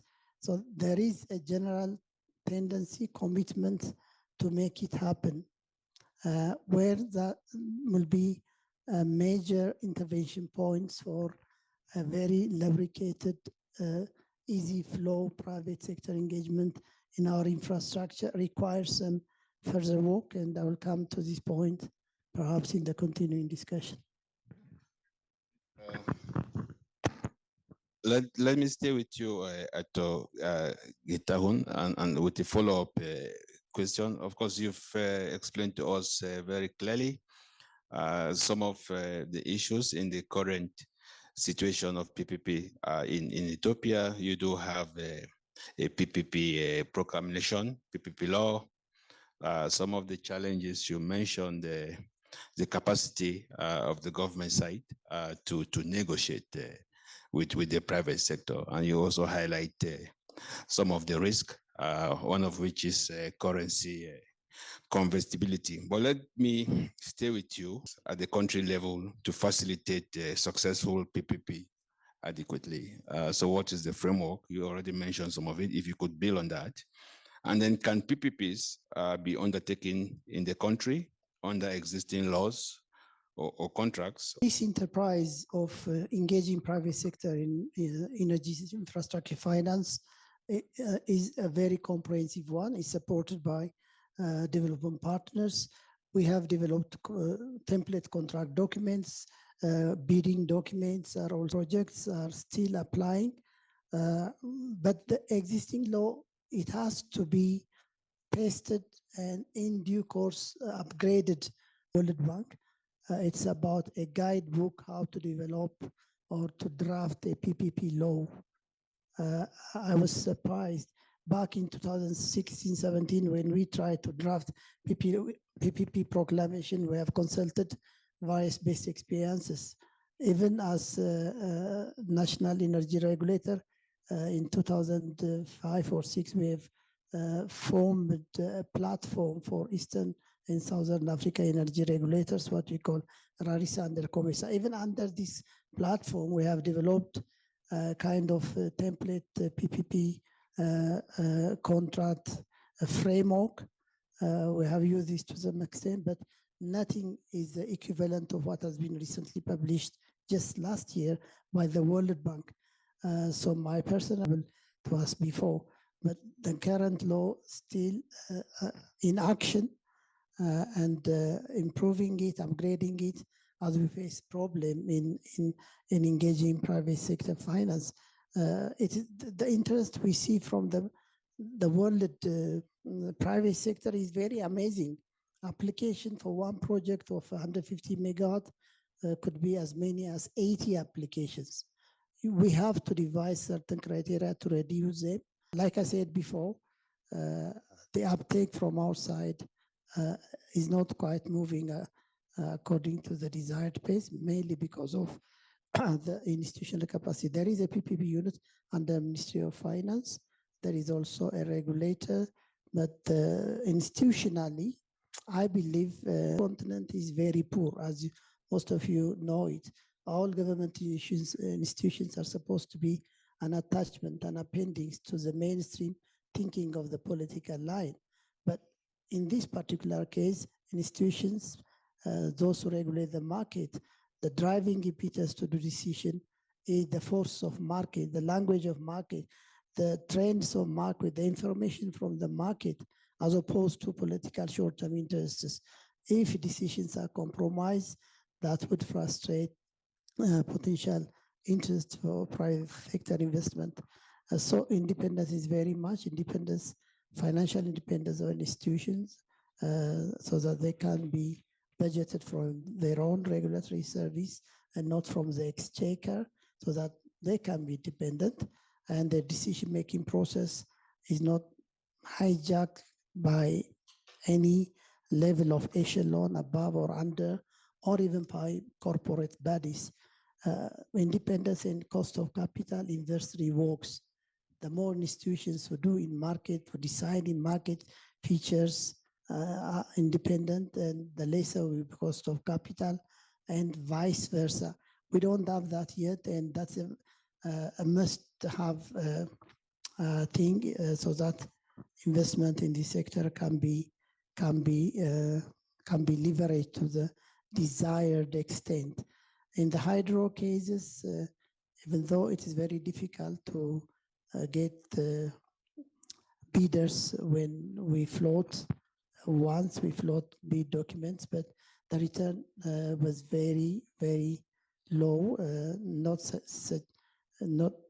fair enough, not adequate enough to solicit under that scenario, and that was abandoned. But it has to be non-competitive. There are cases, many cases of failure in unequal negotiation between parties resulted into high price of energy and disagreement in contracts, variation requests, renegotiation requests, even court cases. And that will be the most horrible scenario, to assume that investment infrastructure would end up in court. That is something to be by all means avoided, and usually works against the host institution, against the host country. Thank you so much, Ato Gitahun. Let me move now to, you also raised that just about 35% of projects reach implementation phase. And even in those projects, very few of them are completed in terms of implementation. So with that background, I come to you with the same question I asked Ato Gitahun. What would you say, building on that, can PPPs be undertaken in the country under existing laws, or do you foresee that new laws would want to be enacted? Because it's quite disturbing, 35% of projects signed as contract, and even within those, very few implemented. Okay, let me first come with a clarification. I wanted to underline that among PPP projects submitted to the PPP unit, we have about 35% that do not reach the implementation stage. And then for those reaching the implementation stage, about 15%, they are not achieved. They start implementation and then they do not achieve. There's a problem. Okay, coming back to your second questions, and I'm turning back in French. Donc, parlant du cadre. With regard to the legal and regulatory framework of PPPs in Cameroon, yes, the PPPs are being implemented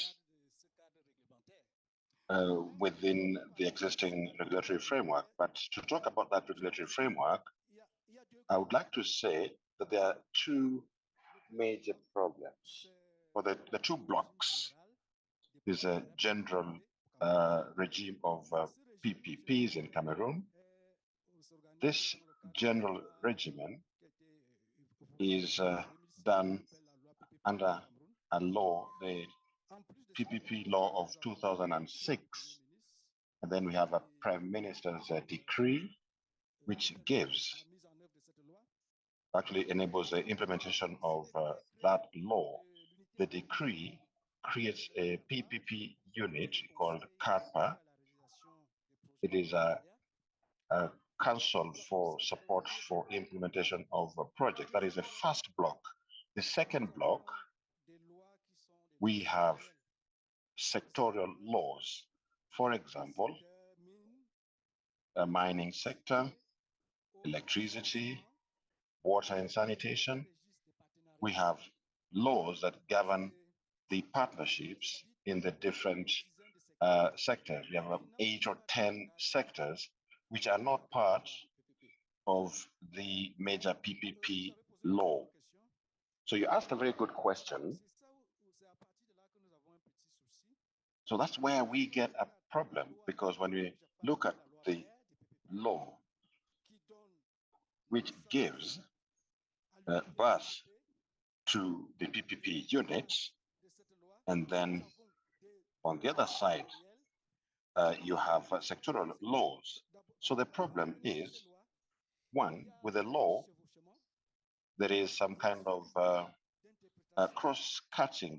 There are interpretation challenges, implementation glitches. So it is a problem, be it within the private sector or in the public sector. That is the first point.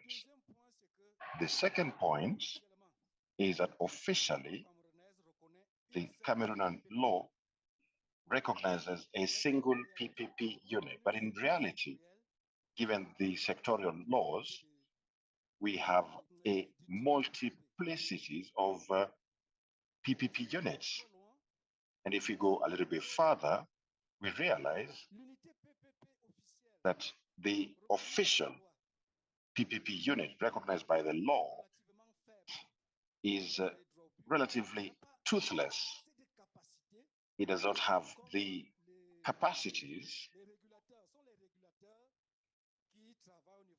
because it is the sectoral regulators who work to follow up PPPs. You have the PPP unit, which is officially recognized. But other than that, we have the regulators based on the sectors: electricity, water and sanitation regulator, telecoms regulator, etc., etc. So when you look at what happens on the ground, we realize that the major projects are not what happens in electricity PPPs. For example, the PPP project in Cameroon, for example, in the dam project in the biggest river in the country, we had a PPP with a French company, and $1 trillion. It's a lot of money. That is not under the remit of PPP unit. It is actually under the remit of electricity PPP units. Cameroon we have links with the fiber optic with Brazil. That was also through a PPP. Major projects are not under the remit of the PPP unit. So we note that the law, yes, it allows PPPs to be set up, but we need to improve it so that we minimize the challenges. So we've got a lot of work to do with that regard. And because I also want some interaction from the experts on the floor, if you bear with me, Enie, I will take a few questions from the floor, and I promise you will be the first to answer, and you can touch on the PPP lot because I know that. And the second one, so let's take the questions. Hello, this is a question to Enis. Is that Enis? Enis, right. Are evolved for transfer of management responsibilities as well, maybe with a minority share, if not a majority share in the project, and the revenue has to be shared with the government. Number one. Number two is there is a movement, including by your own WAP, of people's first PPPs. I don't think you spoke about people's first PPPs, in the sense that if PPPs are going to be targeted towards consumers, whether it's utilities particularly, whether there have been stakeholder consultation before the project was launched. Thirdly, the agenda also speaks about a lot of Chinese investment in infrastructure. Have the Chinese also invested in PPP projects in Africa? Thank you. Thank you. My name is Gabriel, economist. So the question is on regulations. From what the experience of Cameroon, it shows that there is a specific regulations for the sectors, and then there is a PPE regulations, and that creates something like a silos in terms of looking at the regulation holistically. What will be the right relations together? Thank you. So what we'll do, I will ask NEA to respond to the direct question, and that will be your last intervention. So I would ask you as well to give us two critical points that you think should happen, measures that should be implemented to enhance the financing of infrastructure projects through PPPs. Hello. Thank you, Robert. I'll just respond to the question first, if it's okay, of what a PPP is. It was in the context that although it is a long-term contract between a public sector partner and a private sector partner, the idea here is for the government to say, I would like to sort of outsource a function, or at least an infrastructure that belongs to the state, to a private sector, because they are the best in service delivery, so to speak, to bring in that private sector innovation and expertise. So if you look at just high level, what are the sort of rationale for going with the PPP option in the first place? It's because one, it provides government with access to a different option to financing, right? It helps relieve pressure on the fiscal space. It helps to also leverage private sector expertise, innovation, and managerial skills. And of course, it brings in that long-term maintenance approach. So it's quite a complex arrangement, but underlying it is the risk allocation or risk sharing factor, which actually determines the business case for the project. Because what is risk? Risk is really cost. So the idea here is that in a PPP arrangement, it's really around when you're doing risk allocation, it is the party who is best able to manage a risk that should be the one taking on that risk. So typically in the PPP, when you look at financial, technical, operational risk, those are typical risks that the private sector will take. Things like regulatory risk, of course, that's like the government type of risk. So I just wanted to address that question about risk. I think your second point, I don't recall. Please, we are being told to finish. So please, if you just give us 2 measures, yes, because I'm being signaled to yes, stop. Yes, thank you. There's a lot to unpack, but I really like the fact that you brought that up because that was what I was going to touch on. And I'll use that to answer the question from Robert to say, how should we be looking at PPP projects in terms of the connection with sustainability, sustainable development? So the ECA has been sort of at the forefront of this People First PPPs. And what is People First PPPs? It's basically just advocating for like a new approach to looking at or delivering PPP projects, which sort of prioritizes sustainable development, putting people at the core of those projects, right? So this also ties into how our projects identified, screened, and prioritized. We see a lot of countries, I think my colleague from Cameroon talked about pipeline projects, about 35% not being implementable, right? But the idea here is now to be able to develop healthy, bankable projects that actually reflect the real needs of the people and tie into the sustainable development goals, right? So when you look at projects that sort of promote or increase access to water, energy, transportation, education, and the likes, those are the sort of projects I will see. It's terrible to intervene with you. Sorry, I'm so sorry. No, it's I okay. think we Thank can you take very it during the coffee break. But let me say, Hassan and Dr. Gitano, one minute each to wrap up. What is the takeaway? What measures should we take to scale up PPPs? 1 minute and 1 minute for Dr. Gitano. Okay. Just to say that, and this, also to answer to this question, we need to unify our regulatory frameworks so that we can get only one and reduce the number of PPP units we as the act. And also, we need a capacity building of all the shareholders. And down 1 minute. What should we do to scale up PPPs on our continent? Thank you. I shall say this. There is a commitment to get infrastructure developed so that industrialization come and save the future of this generation, the future of this Africa. And the immediate option we have is to engage private sector wisely, boldly, and with the necessary tact.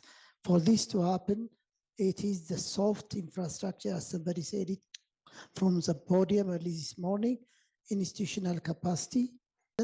That is the wisdom of drafting PPP law, how it can take on board other regulation within itself so that the investor may not be subject to unnecessary procedures and delays. The second one is independence of institution, to act independently and to act based on market information. And the third one is to make this framework as stable as it should be. Variation and changes every now and then can't work against the interest of long-term investment. Thank you.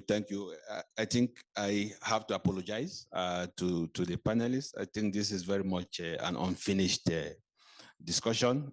There's a lot to say on what the private sector can bring in to the table and the PPPs. Let's continue the discussion during coffee break. I'm not going to attempt even to summarize the main conclusions because I see the organizers are impatiently signaling me to come down the stage. So I will stop here and please join me to give a round of applause to the panelists.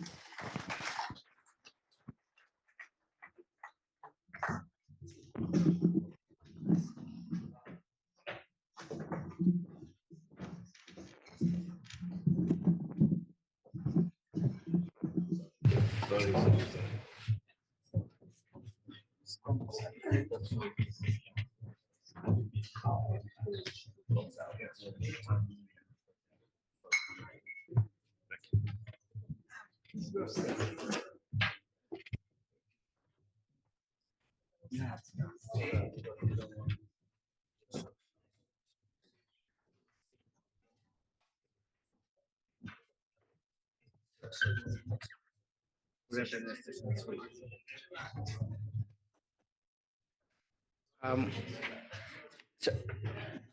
thank you very much, Robert. And the plenary, yeah, thanks a lot. Let's give them another round of applause, please. Thanks. So the organizers asked us to do a bit of rearrangement because we don't want to keep you here until 9 o'clock. We need to finish by 7:30 to go to the cocktail. So what we are suggesting is that we are cutting down the 1.5 hour sessions to 1 hour. And as you can see here, we cut down, and sorry, Robert, for that, the sessions of 1 hour to 40 minutes. We will not follow the program here because there are some people who are been following online. So we'll move now to session 3, plenary session 3. Yes, please come. And yeah, it will be 40 minutes. Yeah. Please. Thank you very much. Okay. So, yeah. I don't know.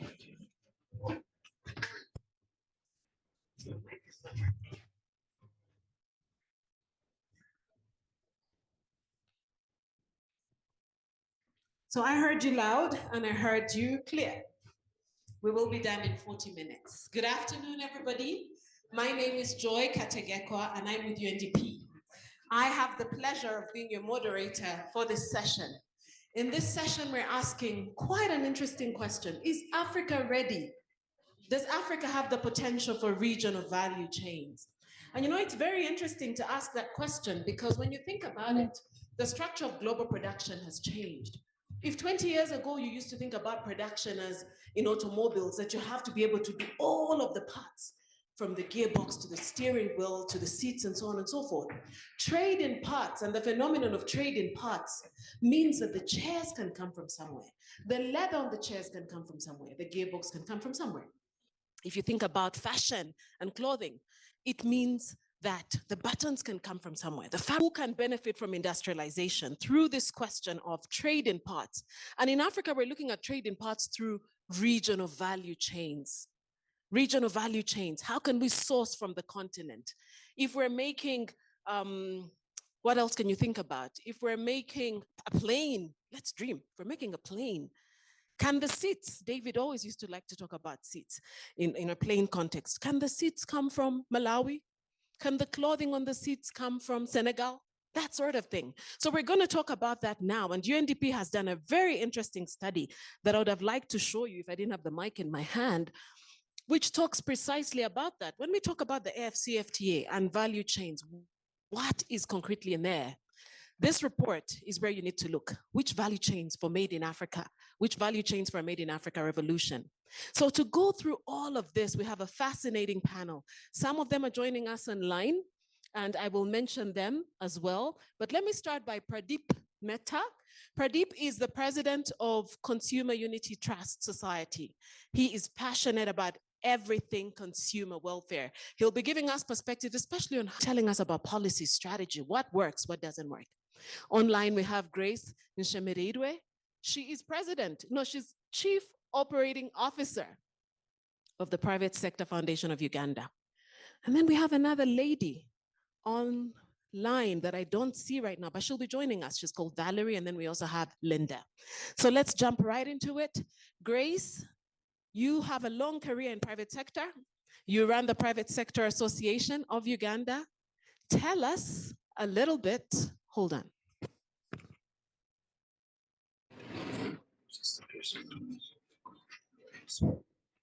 He spoiled my flow.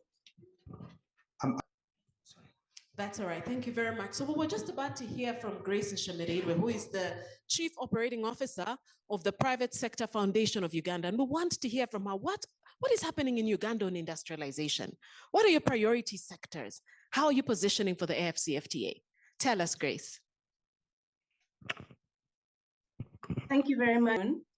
And I'm pleased to share some of the initiatives that we are implementing in Uganda especially in the industrialization space sectors for Uganda. We've got manufacturing. Yeah, so Uganda, and we are looking at strengthening our manufacturing sector so that we can tap into the East African and African continental market of 1.3 billion people. We export our sugar and milk to Kenya, to Tanzania.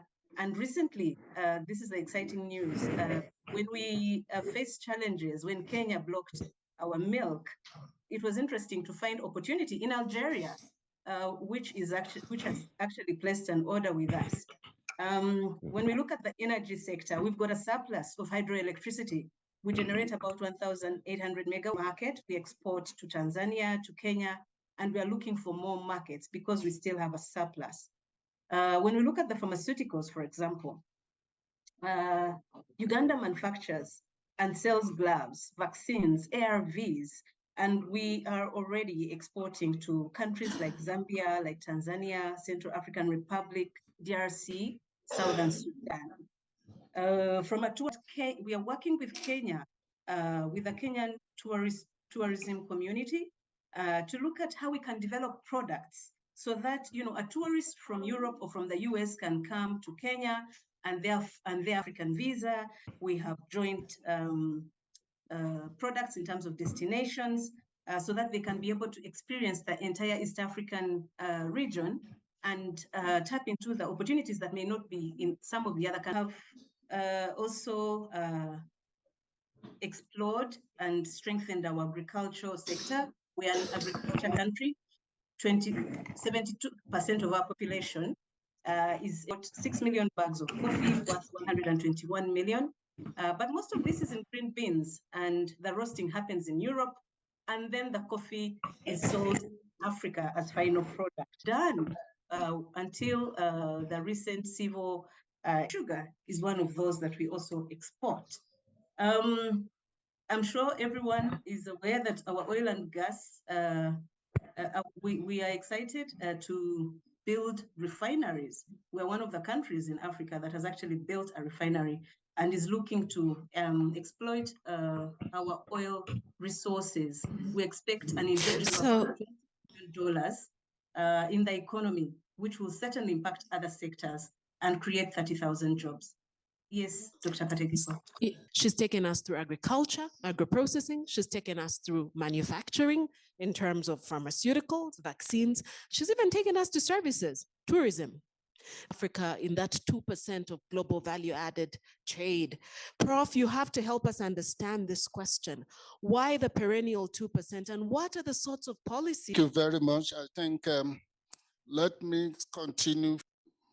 The fact that we are churning something out doesn't mean that we are at what we call efficiency or industrialization.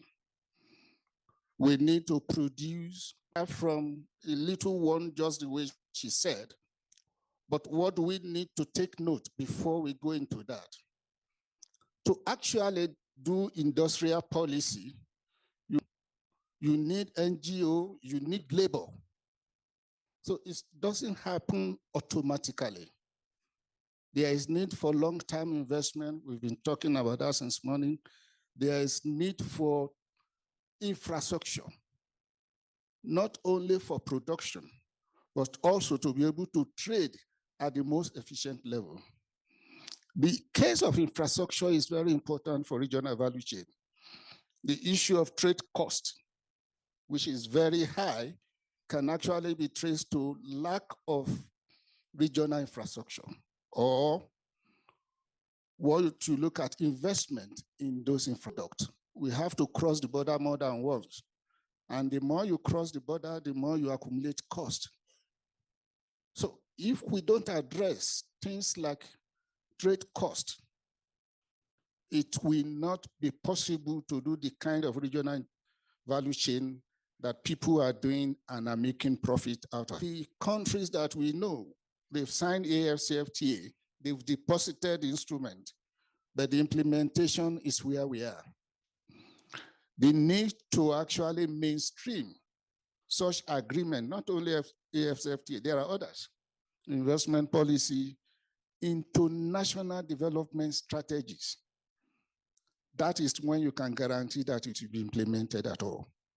So what we have now is we have so many instrumented versions. For regional value chain, for example, we need a leader who will be able to take the risk, and we need suppliers around the continent to be able to supply. How do we know how much we need in terms of seed, in terms of rubber, in terms of glass? That is what I mean by coordinated version. Right now, until we have strong regional industrial policies that are being implemented, strong regional investment policies that are being implemented, because I know we have those policies in most of the regional economic communities in Africa, but the bane of the issue is not being a latecomer to industrialization. There are some things we need to take into consideration. Green industrialization is the intent. We cannot pollute as people used to pollute. The shift in industrial paradigms that we need to take note. Now people are using ICT to be able to not only trade, even production, shipment. We need to invest in all those infrastructure. Thank you very much, Prof. Oluwale, for giving us those 1, 2, 3s of what needs to be done to take industrial capacity up. I'd like for you to think a little bit about an example of where it's worked, so that when I come back to you, you say, for example, Ethiopia, and then you give us a bit more thought leader on the question of consumer welfare. But you protect consumer welfare when you've produced goods that are on the market. And so I want you to share with us, if you don't mind, the India experience. How did they do it? Thank you. Thank you very much, Joy. I think in the last session, if those of you might have noted my remark on the PPPs issue, whether consumer welfare has been a particular goal of any PPP project, which is important, particularly in the case of utilities. Now, over time, we have worked with, as a consumer organization, we started 40 years ago, consumer welfare, or public welfare, or business welfare, but ultimately it's the consumer or the citizen who's the beneficiary of all economic policies. So let us keep that in mind, and therefore, having worked on competition legislation in about 20 countries of the world, including in Ethiopia, 20 countries of Africa, other than another 10 countries in other parts of the world. Then trade policy, for example. On competition policy, I was also fortunate to be invited by the the ECA, when they were developing the protocol on competition policy, as an expert to come in protection to consumer welfare. I mean, that is a distinction I would like to draw. That it is important for us to understand that all policy issues should end in protecting and promoting consumer welfare. And many regulatory laws, particularly that I have seen in many parts of the world, including in India, talk about consumer interest and marketplace interest very categorically, rather than something which has not been spoken about. And I think it's an important, opportune moment for Africa to look at. Is the G20 summit was held in New Delhi in September. And that is the time when African Union, so what we are talking about as well. Let me briefly speak about that, Joy, if I have your permission. Yeah, a minute or two. Can't be done in a minute, I'm afraid, unless it was a boxing match. Anyway, now, see, the G20 admitted Africa, which is a very momentous opportunity for Africa to look at as something which is very positive, that there is a committee of nations of the world, and the next summit is being held in Brazil. And there are many issues which the African Union should look at in terms of mainstreaming whatever G20 discussions are and absorbing them here. One critical point of G20 deliberations in Delhi or in India was to set up a council on African economic integration as something which they can study and be able to advise African Union member states as to what should be done, and of which industrial transformation strategy is the topmost. Trade facilitation also follows from that, then human capital smallholder farmers, Now, if you remember, another thing which is probably not referred to is if you look at AU's 2063 agenda, one of the things which is said very clearly is that the necessity of manufacturing-based industrialization in better utilizing Africa's natural resources. What we've heard in the morning in the plenary session, as well as Europe or America or Asia, but look at an African model, which will be important. Here I'm reminded of one very small exchange which happened with the lady here. Ethiopian machinery. Now, mind you, let me underline the word Ethiopian machinery. So we're looking at appropriate technology, something which can be exchanged between African countries, rather than to borrow, say, a machinery from Italy, for example, which may not be best. I mean, certainly not in terms of price, but in terms of the processing ability as well. And that, I thought it was a very remarkable point which the lady made, something which you have to keep in mind in terms of how do we deal with appropriate technology, which will be necessary, which will help. In the ultimate analysis, it's not just consumer welfare, but we are looking at jobs. Ultimately, it's the poverty which has to be eradicated and jobs have to be created. So we have to look at not only industrialization per se, but agriculture also. In the beginning, we heard that nearly 60% of agriculture cultivable land is lying fallow in Africa, which is a great pity. And if you go back to AU's agenda of 2063, it looks at talking about industrialization through natural resource-based assets. That let me conclude here and. Yes. No, thank you very much, Pradeep, for raising those really critical points around domesticating, localizing, contextualizing how it is that you want to do industrialization, and such a powerful point about Ethiopian technology behind Ethiopian's leather initiative. And you also told us about tools, the PPP. So, Grace, I'm coming back to you to say, you've listened to Prof and you've listened to Pradeep, and you've given us a great story about what. Grace. Thank you very much, Dr. Kategekwa. One of the biggest challenges, and Professor talked about it, is infrastructure. Uganda is a land-linked, we don't say landlocked anymore, land-linked country, which interfaces with different countries across all its border points. There's a challenge of infrastructure. The cost of logistics for most of our businesses, about 40% of the cost structure. So therefore, there's a challenge around access to the markets, build this interconnectedness through good roads, railways, water transport, airline routes to ease movement of cargo. So this is a big challenge for us as a continent. Imagine if we had a connection from Cairo through Uganda to Cape Town, and I know there's a highway being built, but that is one of the challenges, infrastructure. The second is the regulatory framework or the tax regimes, the non-tariff barriers that the professor actually talked about. So we've got country protectionism across the entire continent. We have, of course, we know that a tax on imports from Uganda, which impacted our exports and reduced our sugar export by 24%. And the same has been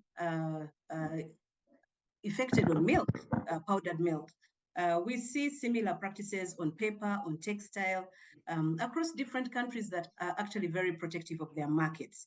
So we have infrastructure, we've got tax regimes, and then we've got competitive products from Asia and Europe, which impact the competitiveness of our own locally manufactured goods in Africa. Why is this so? Because of some of the cost of productions, like access to finance, affordable finance.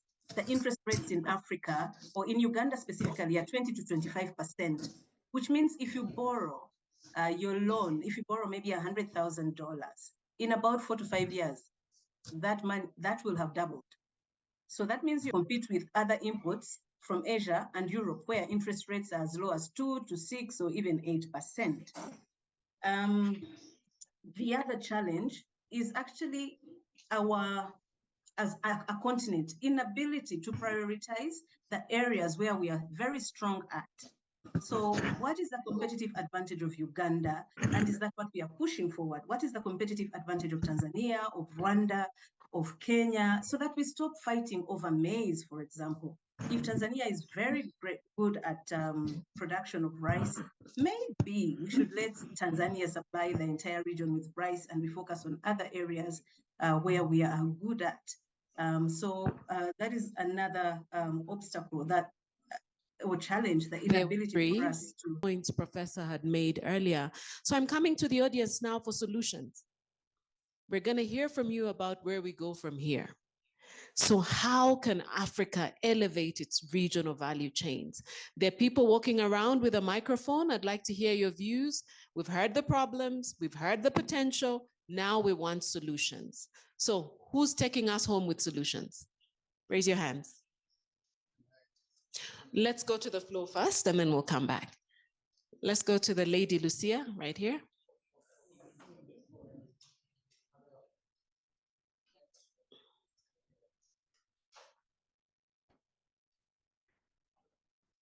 Can you give the mic to the lady with the scarf? Mic go first. The mic that works.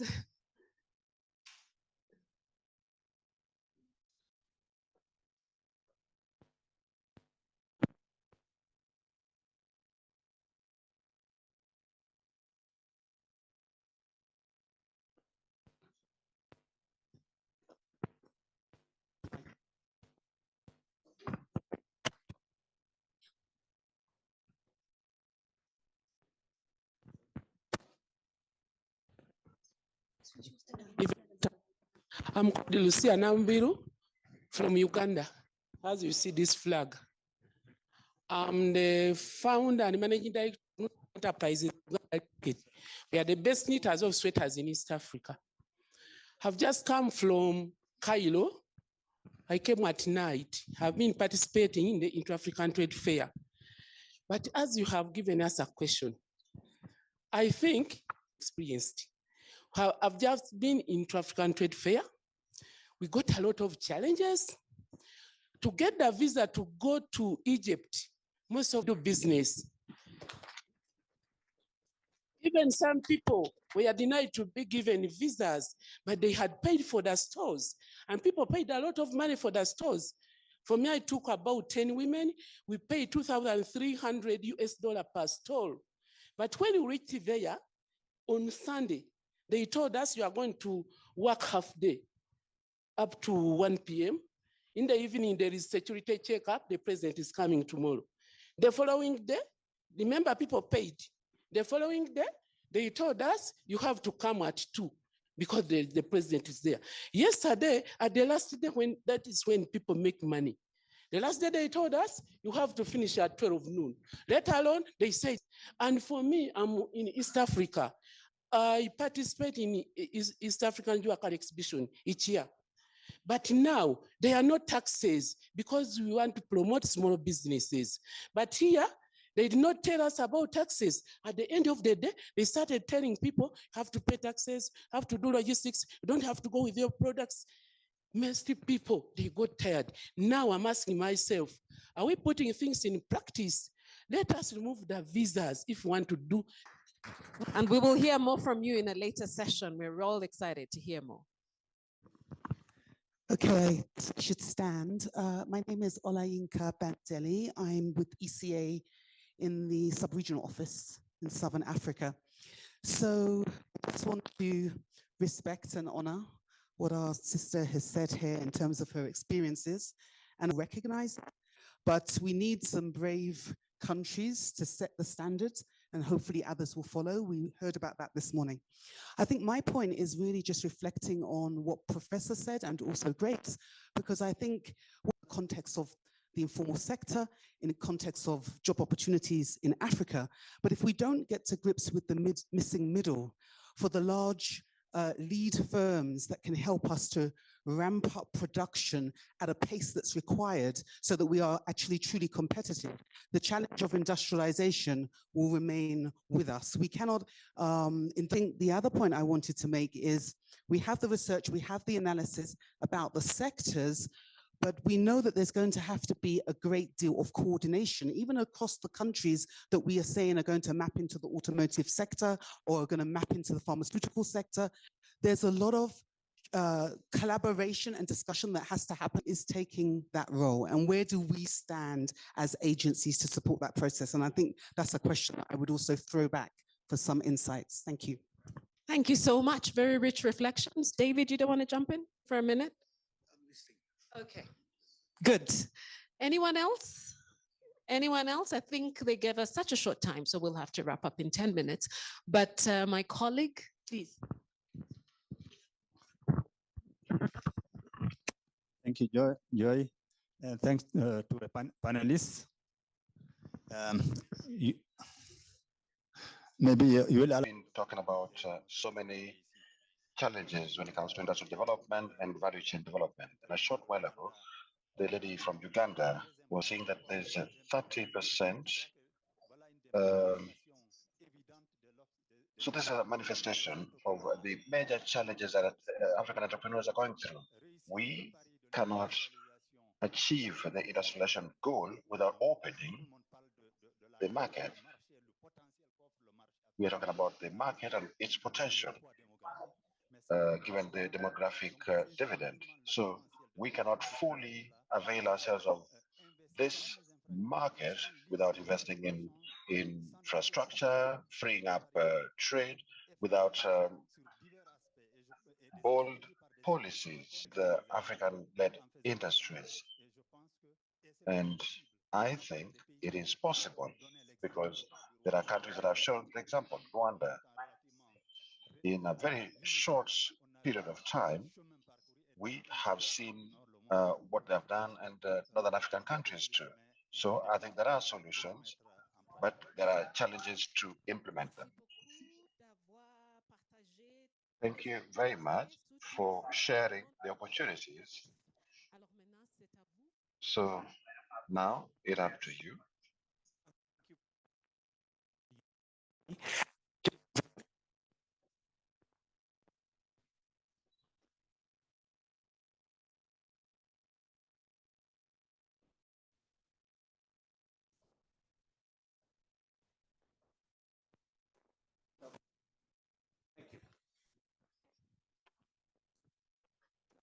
Very much for all of those reflections. There were lots of solutions in there, also reflective questions. We're going to have to start winding down before they come to kick us off stage. And so before I summarize, I'd like to give you 2 minutes, Prof, and 2 minutes, Pradeep, trying to sort of package what we've heard and send it home. What's your key message? Yourself, Pradeep, and then Grace. Hopefully you're still with us. Thank you very much. But there is a standing question that I think we should not forget. What is government doing? The first thing is what we need is policy, discussion, and agreement. We've seen cases where government will give private sector a kind of legal. The most important thing that government needs to face is public infrastructure, because there is economies of scale in government doing that. Now we are talking about PPP, but it belongs to government, has to do with public goods. I believe government should take responsibility for that. Now, I know that there is a session here, I think tomorrow, on special economic zones, infrastructure. But my concern about special economic zones is that they are now becoming military zones, keep off. That's not the idea. If special economic zones are going to promote development, then there should be a way of linking small-scale, medium enterprises to the processing zone. There should be a way of technological transfer. There should be a way of capacity development. But the way we have them, they are so isolated from the host economy. Thank you for these ideas, Prof. And I think we will a little bit more. Pradeep, I'm coming to you for a minute. Joel, we need a little more granular approach in all countries, particularly taking off from where Professor Olumala left. Of course, policy directions are very important. The trouble is that you often do get a lot of flexibilities in policies due to a lot of vested interests who are there, who are playing with it. And how do you deal with that? Secondly, what we have to realize, and a very, very important point made here, but that you can only promote SMEs if you have large sector there. You know, there is, the AFCFTA is supposed to be economically integrating the whole of the continent and therefore the SMEs. Now, the biggest problem, Joy, which SMEs face all over the world is something which has to be addressed. It has been addressed very well in India, is the credit. Access to finance is a big problem. And they often has provided an insurance policy to banks that, you know, this loan or that working capital funding that you're advancing to small industries will be insured by this particular corporation. And that is a way forward rather than SMEs provide on a per capita basis, much larger employment, much larger export as well in all countries. SMEs play a very important role, and therefore there has to be a focus on SMEs. And once again, Joy, what I request is quite often we've seen in many countries, many schemes succeed because of a champion. You know, a champion means somebody like Joy, heart, soul, body, and everything possible behind it. Champions make a lot of difference. Thank you. Thank you so much, Pradeep, for those reflections. Grace, you have 2 minutes. Your take on where we go. Thank you very much, Joy. I think the point about access to finance cannot be more emphasized, and access to affordable finance. We are looking at export finance, export insurance packages, especially in a war-torn Africa where some of our business, especially SMEs, have exported, and when a civil war erupts, they lose everything and go back to negative. So that is very important from our governments, but also our development partners in establishing that whole export finance support. And the other challenge for SMEs, we had a business summit with one of our regional countries, and one of our leather players got a huge order of about 5,000 bags, brilliant bags, to aggregate.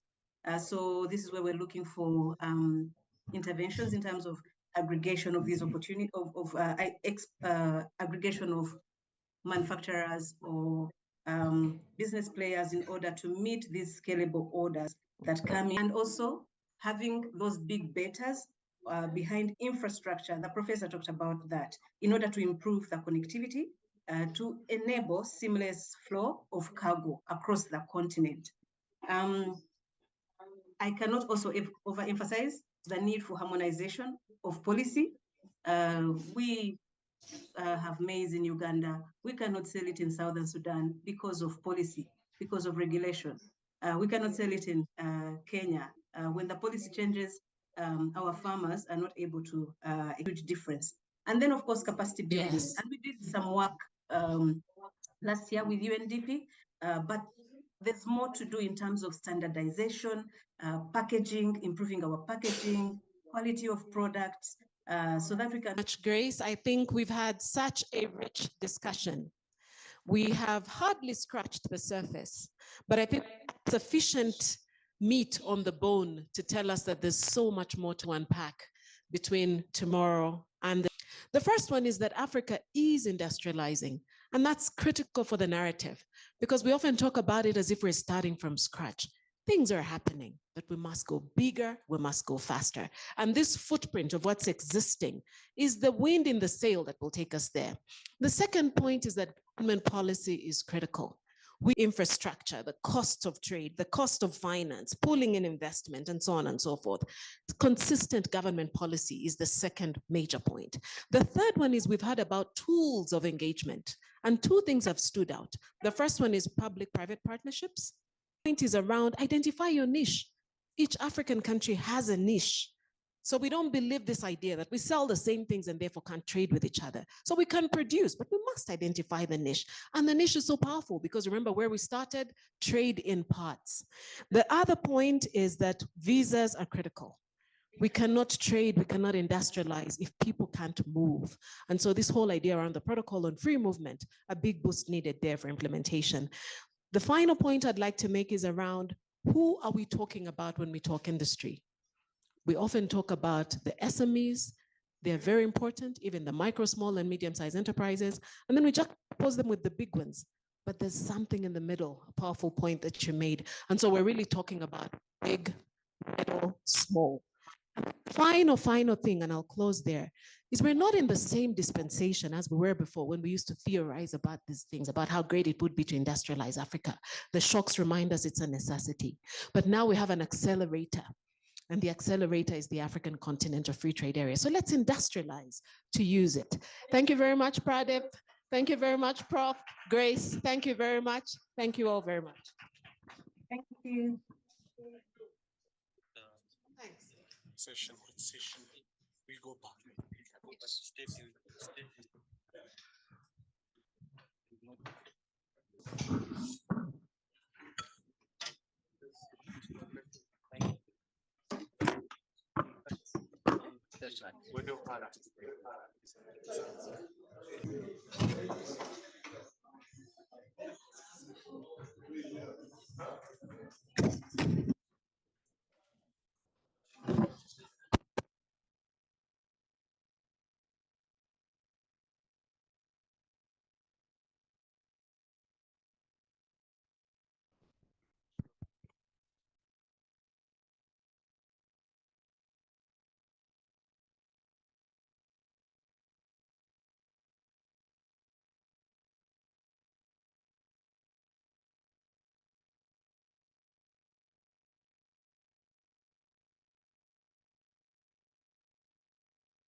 Hi, colleagues. We'll now move to research the tea break.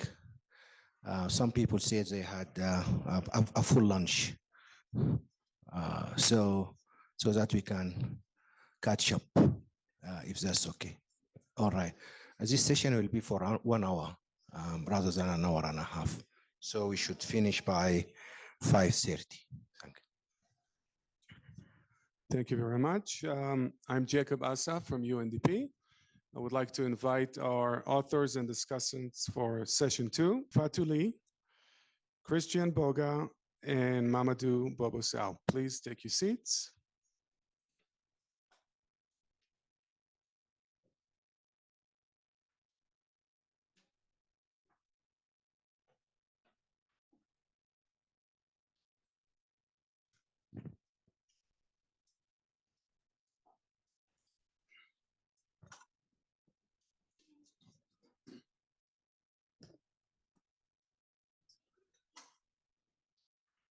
Okay, and we're going to start with paper number 6, and I think the author is online. If you could please connect the author, Fabrice Ngwaneng.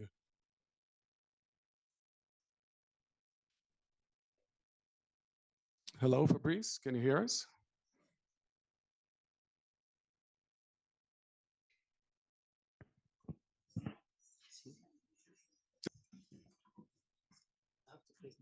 What's that? I have to present. You're Fabrice? Yes. Oh, okay. Okay, please. I thought it was virtual, sorry.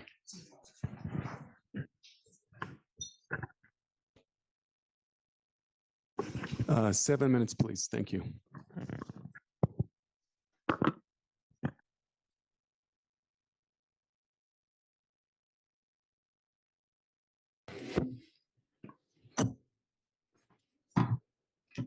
Hello.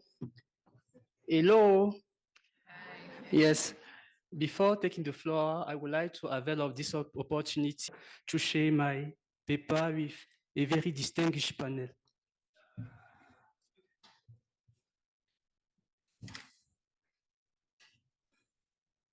Yes, the title of my presentation is Carbon Dioxide Emission and Industrialization in Sub-Saharan Africa, Fresh Insight from Eyes Around the Following Point.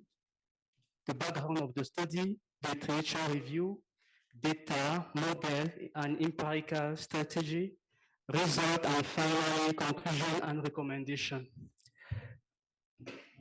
Carbon dioxide emission and industrialization is a tremendous objective to achieve a sustainable development goal. Framed by the African Union Action Plan for Accelerated Industrialization of Africa and Agenda 2020 is also an important engine of growth and catch-up, but also associated with harmful carbon dioxide emission and hence with a climate change. This poses a challenge for a sustainable industrial development, particularly for late industrializer and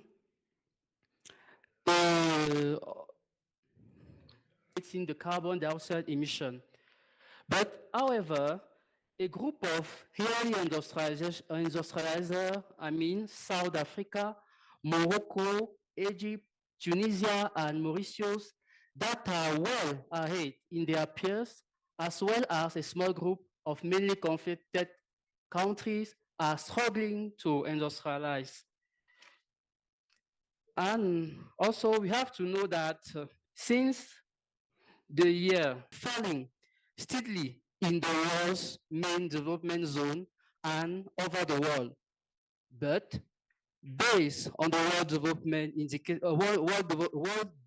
Indicator of World Bank, CO2 emission continue to rise in sub-Saharan Africa, as we can see on the graph. You see that for all those regions, the level of CO2 emission is falling, but in sub-Saharan it begins to grow. Now, regarding the existing, our literature can be relieved.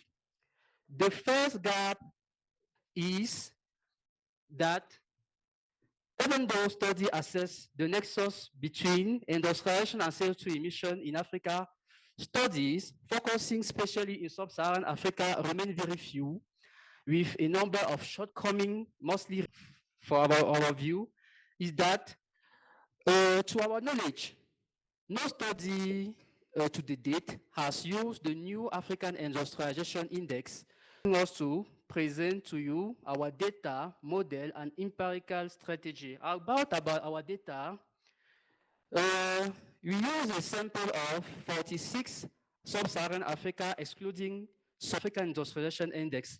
And the period of study is 2010 to 2019. Regarding our variable, the dependent variable is CO2 emission from liquid fuel consumption, measured in percentage of total CO2 emission. The dependent variable of interest is the new African Industrialization Index, and the alternative one is our traditional variable that is commonly used, manufacturing value added. The purple variable, we inspire ourselves from the existing literature, urbanization, population in number, GDP per capita, energy, and all our data is coming from and technology, named STIPAT framework, developed by Diet and Rosa. For robustness check, we have two models, a static model and a dynamic model. On the static model, we apply a fixed effect regression, and our dynamic model, we use a GMMM. Yes, based on our result, we can see that 1 minute, please. yes, for all the regression, the effect of industrialization on CO2 emission is greater. And when using alternative model, we obtain the same result with GMMN. Development continue to increase environmental degradation. And this result is consistent regardless the econometric technique used to measure the industrialization development. And also, we can see that the magnitude of this effect is greater when using the African Industrialization Index than manufacturing value added. It means that based on African Industrialization Index, the environmental degradation is more greater than what we think or than what we imagine using a traditional measure. As a recommendation, we encourage industrialization transformation that mitigate the impact of climate change and promote environmental sustainability. A vehicle or channel can be a strict environmental regulation combined with an attractive incentive system and strong institution. Ames et Gina Hero, thank you for your kind attention. Merci de votre aimable attention.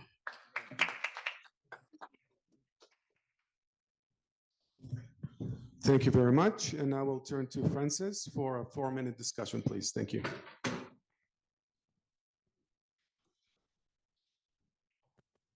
Okay. Thank you so much, and congratulations to Mr. Presenter. In the interest of time, I'll be very brief. As we have seen, the paper makes a significant contribution in terms of the discussions, both academic and policy, regarding the trade-offs between economic growth and climate change. So basically, the author tries to assess how do you achieve socioeconomic transformation, or how do you have social structure transformation using industrialization, but at the same time ensuring that you reduce uncertainty, in this case being caused by the climate change. So as we have seen, he uses very comprehensive data sets, and he uses econometric models. So I will not go through that. I think he does a very good job in terms of those methods that he has used. However, when it comes to his results, the emphasis seemed to focus on this new index, the Africa Industrialization Index, compared to the MVA, or the Manufacturing Value Added Index, without giving clear explanation as to why this new index is superior to what has been existing. So I think it would be good to really explain why is it that this new index seemed to generate higher coefficients consistently compared to the MVA. Should we say now that MVA is an inferior measure of industrialization? You also make a strong recommendation, a strong result, saying that Africa is too poor to be green.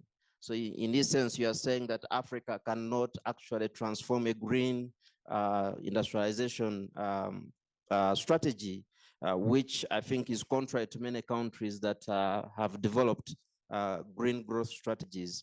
So when you look at your results, industrialization affecting carbon emissions, then those results do not support that overstatement that you have given in terms of Africa being too poor. Now, in terms of improvements, I think, as I've said, there's a need really to clarify why the new index is superior to the MVA approach. How is this new index measured? Of course, it is an index, so there are issues to do with cutoffs, there are issues to do with the weights, there are issues to do with the selection of indicators that we are selected so that we can actually have confidence in terms of consistency and in terms of uniqueness of your results. In terms of, you end up with a recommendation saying strict regulations, incentives, and strong institutions could help to have industrialization, but at the same time reduce carbon emissions. But that does not come in your model. For example, in your model, you assume that your technology, your A in your equation is exogenous. But how about the quality of governance in these different countries? How about the structure of our institutions? Dr. Kategoka comes from Uganda. If I'm taking an industrialization path where I'm telling a foreign direct investor, please put your factory in a wetland, then from the very start, I've already, damaged the environment. So I think it would be good to have some of these issues coming up in your A in the equation, so that you are able to drive your recommendations actually from the model estimations. I don't know whether I still have time. If I have only 1 minute. Lastly, I think there is an issue of indigeneity. You are using population size, you're using urbanization, and you're also using GDP per capita in the same equation. All of those ones have population in there, so you need to check indigeneity. And then lastly, this is a log-log model that you are estimating. And when you go to your interpretation, you don't seem to interpret these as elasticities, but you're interpreting them as unit changes. So I think you also need to check that. Otherwise, overall, it's a very good paper, and I congratulate you. Thank you. Thank you very much, Francis. Very thorough discussion. Unfortunately, we don't have the author of paper 7 with us. She could not come or join us for personal reasons. So we're going to go ahead to paper number 8. And I invite Santosh Nekaspila to present 7 minutes, please. Paper number 8, please.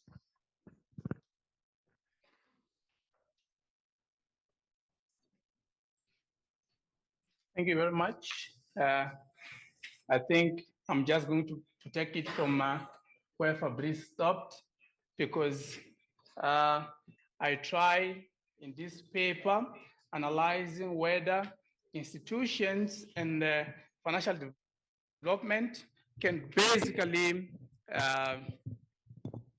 be considered as moderating factors between manufacturing value added and CO2 emission.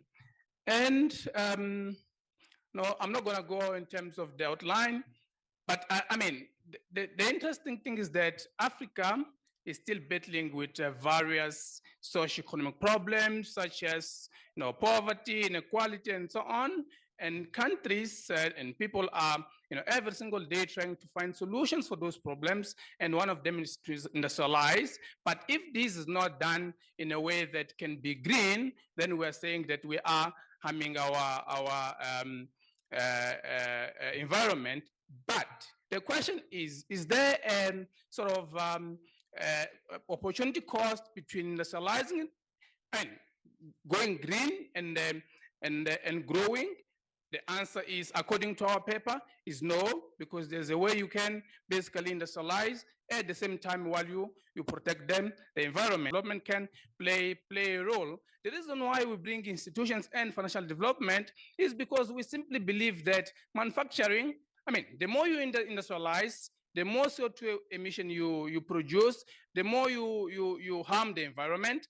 If you are well regulated, you are stringent enough, then you are going to ensure that these firms are within, the scope of, standard international production of CO2 emission, and therefore they are not going to harm the environment as much. In terms of the financial development, we believe that it's possible to overcome the problem of Africa being too poor to green, right? If you don't have enough funds and your financial system is well developed, then you can afford clean technologies. If you can afford clean technologies, then we're saying that you are able to go green, and therefore this can be in fact used as a moderating factor. There's a lot of stuff that have been done. Thank you, Fabrice, for going through them. I'm just going to pass and go to the results. Our results simply indicate that, in fact, one, we confirm what the literature finds. Manufacturing and value added, in fact, it does increase CO2 emission in Africa. But once more, we find that, again, institutions, good governance, control of corruption, all those are associated with a decrease in CO2 emission. because these are associated with a decrease in CO2 emission, if we interact them, in our model, Prof, we interacted these with manufacturing value added. This is what Fabrice, you said you should have done. Then we find that if we interact both of them, in fact, the relationship between manufacturing value added and CO2 emission is kind of like an inverse. So it reduces the CO2 emission. Both happens for institutions and financial development. But we also believe that maybe this is country income level dependent, because we do believe that it's a country income dependent. We went a step further and segregate our sample into two. We find like a low middle income and middle income, and we again find that even in these countries, when we interact institutions and manufacturing value added, they still do have an impact. You can say, for example, that institutions, they play a role in the low middle income countries, and as well as financial development. Here the difference is only the magnitude. To what extent, these two can basically be of a good importance in these countries. Once more, we understand that if your country is low technology intensive, or it is a high technology intensive, these might again, affect the extent to which financial development institutions can do, in fact, have effect on manufacturing, and we segregate again the data. And we find, in fact, that, if your country is highly or intensively industrialized or technology intensive, then we not that we assume, but then we understand that you invest more in green technologies, or you can afford more green technologies, and therefore you are able to produce with a very minimum CO2 production as compared to countries that are kind of like low technology intensive. And these can be observed either if you use CO2 emission kilotons or per capita, just for the robustness check. In terms of conclusion, I will just give you one because that'll be done now. In terms of the conclusion, we in fact find that institutions and financial development, they do reduce like a direct effect, CO2 emission, but not only they do reduce in a direct kind of like a relationship, but they can also be used as a moderating factor. In fact, we prove that it's possible that in Africa, we can continue producing, can continue industrializing while we also protect the environment, right? And this is also country level or income level dependent. With low income countries being a little bit more not efficient compared to high income countries, and also in terms of the technology intensity. This, we understand that it's not easy because improving institutions is like a long-term structural policy, but it's important that we gradually try, take it easy one step at a time. We can get to a point where our institutions are really strong enough. If they are really strong enough, we can in fact go green, and this must also go hand in hand with strengthening financial institutions. Now we talk about fintechs. If these fintechs can in fact play a big role, then we can say that we can basically be green. And we must also try and invest in green technologies. I heard that in the morning here that, green technologies, renewable energies, they have an inverse relationship in this industrialization, but it's needed.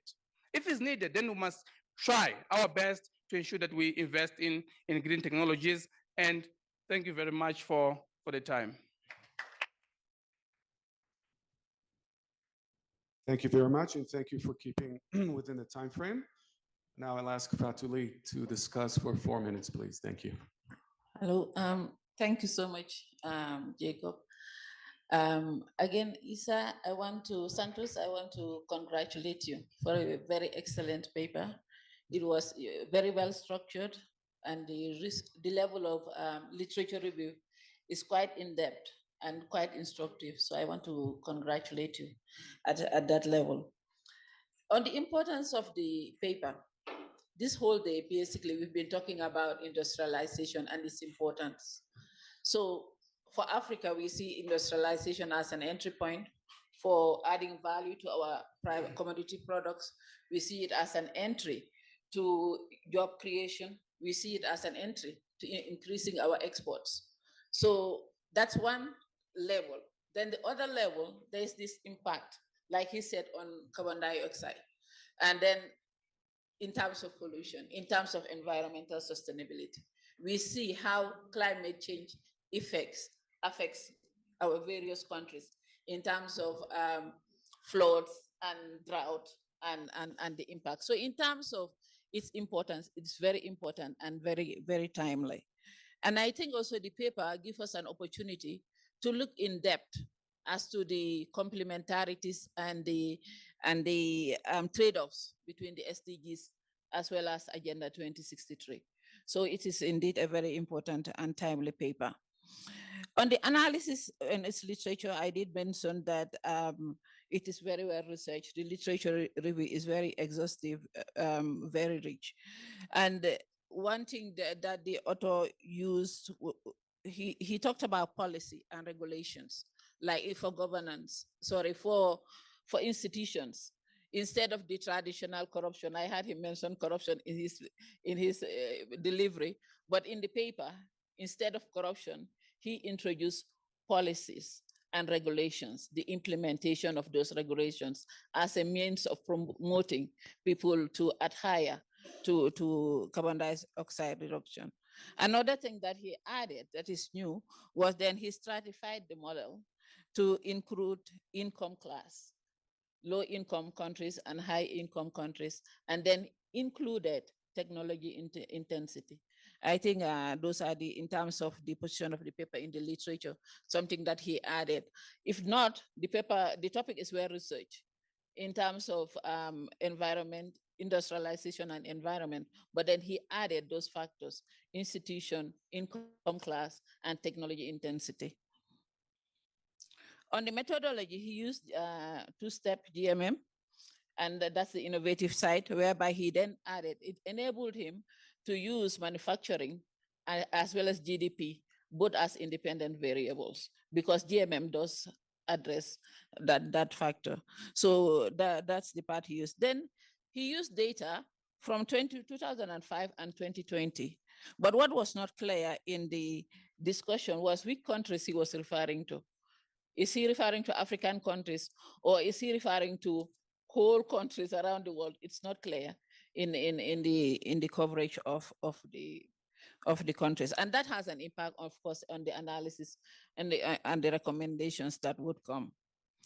So it's very pertinent, like he said. Some of the key variables are like financial development and institutions. They came out as statistically significant, and they also intuitively have the right sign.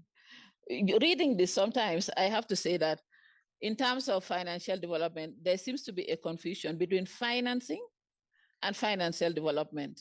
You may want to look at it, because if you look at the recommendations in terms of having a sovereign fund, those are financing, not necessarily finance and development. So you may want to look at the way you interchangeably use financing and financial development. On the recommendations, like I said, the recommendations that he came out with is quite pertinent, talking about environmental friendly policies and enforcement, not only policy, but enforcement, and then proposing that for technology to invest, have a sovereign fund that would be used to invest in technology or green growth. Now, in terms of how I believe the paper can be improved, I think, as I said, in terms of statistics, it is very strong, very, very interesting, very well researched. But then, like for instance, the purpose of this conference is to inform policy. How can we use research work to inform policy? So build it around the issues that are in the development arena. Link it to the SDGs, link it to Agenda 2063, link it to the Paris Accord. so that when you come out with your recommendations, it is more meaningful to the policymakers. Two, when you do some research and you find these are the findings, have an institution to just compare with what do you see on the ground? Like, for instance, the paper is saying that high income countries are the ones who are serving more as a moderating factor. High income country, if you talk about Africa, if you look at South Africa, 90% of their energy is from coal. They're not moderating. And they have all the policies. If you look around the world, you look at the United States, you look at Germany, you look at China, those are high income countries. They're not moderating. So how does that relate to what you're saying? At the same time, maybe another point that I would want to say is that the burden seems to be on low income countries always to find a solution. Because you're saying low income countries should invest more on technology. Low income countries should pollute less. If you look at the climate summit in September in Nairobi, that is what exactly African countries were saying, that the onus is not on us. We are at a stage of development where we need to use our petrol, we need to use our coal. It's not on us to solve the problem. Yes, it's true that when there is a problem, the burden is more on low-income countries, but then for solution, this study, like many others, would put the burden on low-income countries to find a solution. And that's the irony that you want to look at. Just maybe the last point, like I said in the paper, you talked about low income, you talk about high income, but then we're talking about industrialization and carbon dioxide emission. So maybe you want to look at also oil producing and non-oil producing country. You want to look at industrialized and non-industrialized country so that can give you a deeper perspective. That is not to take away from the excellent paper that you have prepared. Congratulations. Thank you very much for an excellent, detailed discussion and very helpful. We're going to proceed with paper 9, and we have Andre Dumas joining us online virtually. Oh, you're here. Okay. Well, go ahead, please. 7 minutes.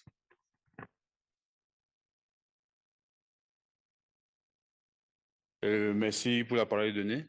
Please, French. Merci pour la parole donnée. Thank you for giving me the floor. I'll begin by thanking the organizers of this meeting for having given me the possibility I'd like to thank make these the organizers of this meeting for allowing me to present the results of my work. My paper is on industrialization policies and the performance of companies, evidence of a protectionist environment in Cameroon. Nous cherchons ici à essayer de montrer Here we try to show how enterprises or companies can integrate environmental policies in their production practices. We note that the people say that the private sector should mainstream environmental practices. However, we note that most of the private sector is composed of SMEs. And the question that we ask is that SMEs are already facing financial challenges, and we wonder whether they would have the capacity to integrate environmental protection policies. We note that many countries have laws to ensure that environmental protection is taken on board. So, despite the existence of these policies, do SMEs really implement them? In Cameroon, there's very many policies. However, we note that only 24% of companies try to implement environmental policies. when you compare this with other countries, we note that it's not just a challenge in Cameroon, but it also exists in other countries. If you take the case of Ghana, 39% of the companies try to mainstream environmental policies in their production. And in Nigeria, you have 17%. So several researchers have been trying to address this issue and investigate whether environmental policies are taken into account in companies. The inclusion of such policies in production pushes them to be more innovative and to seek other opportunities to improve their production or scale it up.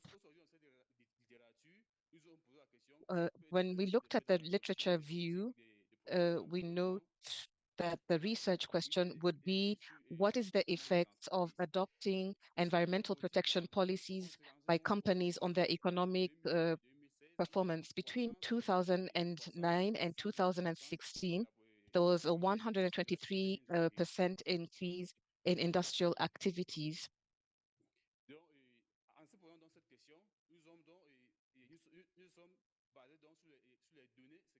And the secondary data exists, and we try to see whether the few companies that had environmental protection policies would have a better economic performance compared to those who had not. We looked at an existing database that these environmental issues. Nous attendons par là-dessus. We used econometrics, as you can see on the slide. And when we looked at the statistics and the data that we had, we noted that companies that adopted environmental policies had a better economic performance compared to those that had not. The turnover was on average higher compared to those that had not adopted, but then their operational costs were higher. When you look at the econometric analysis, we note that companies that had adopted environmental policies have had a higher margin of performance compared to those that had not adopted the same policies. So we tried to use several techniques, after several analyses, we came up with the same results. Then this proves that the adoption of environmental protection policies by companies contributes to improving the economic performance of companies.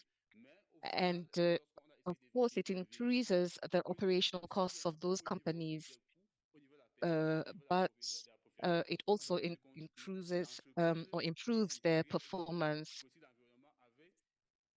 Companies that have adopted these policies have more benefits than those that have not adopted environmental policies. The adoption of these policies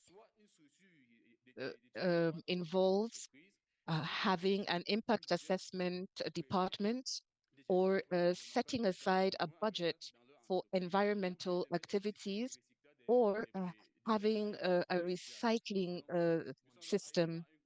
So these are the conclusions of the study. The adoption of these policies is still very low in Cameroon, and I mentioned it was at 17%. But the few companies that have adopted the policies had a positive economic performance, as well as their productive capacity. En guise de recommandation, ici, il est question donc. In terms of recommendations, we could inform companies that they have the capacity of adopting environmental protection policies, processes, S'ils ont mis sur pied le processus. And they could also have byproducts that they could put on the market and create new markets. They could also have a surplus, and that would greatly improve their performance. At the government level, it would be important for government to encourage companies to adopt environmental protection policies. For example, in Cameroon, the government has policy to support that these companies are given forms of support. So if it's a small enterprise, they would benefit from having an environmental protection policy. Thank you very much. I will now invite Mr. Christian Boga to discuss the paper. 3 to 4 minutes, please. Merci.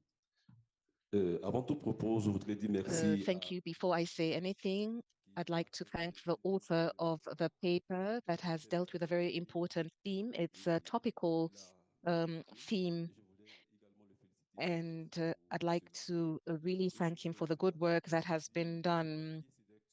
The paper looks at the effect of adopting environmental protection policies on Cameroonian companies and their economic performance.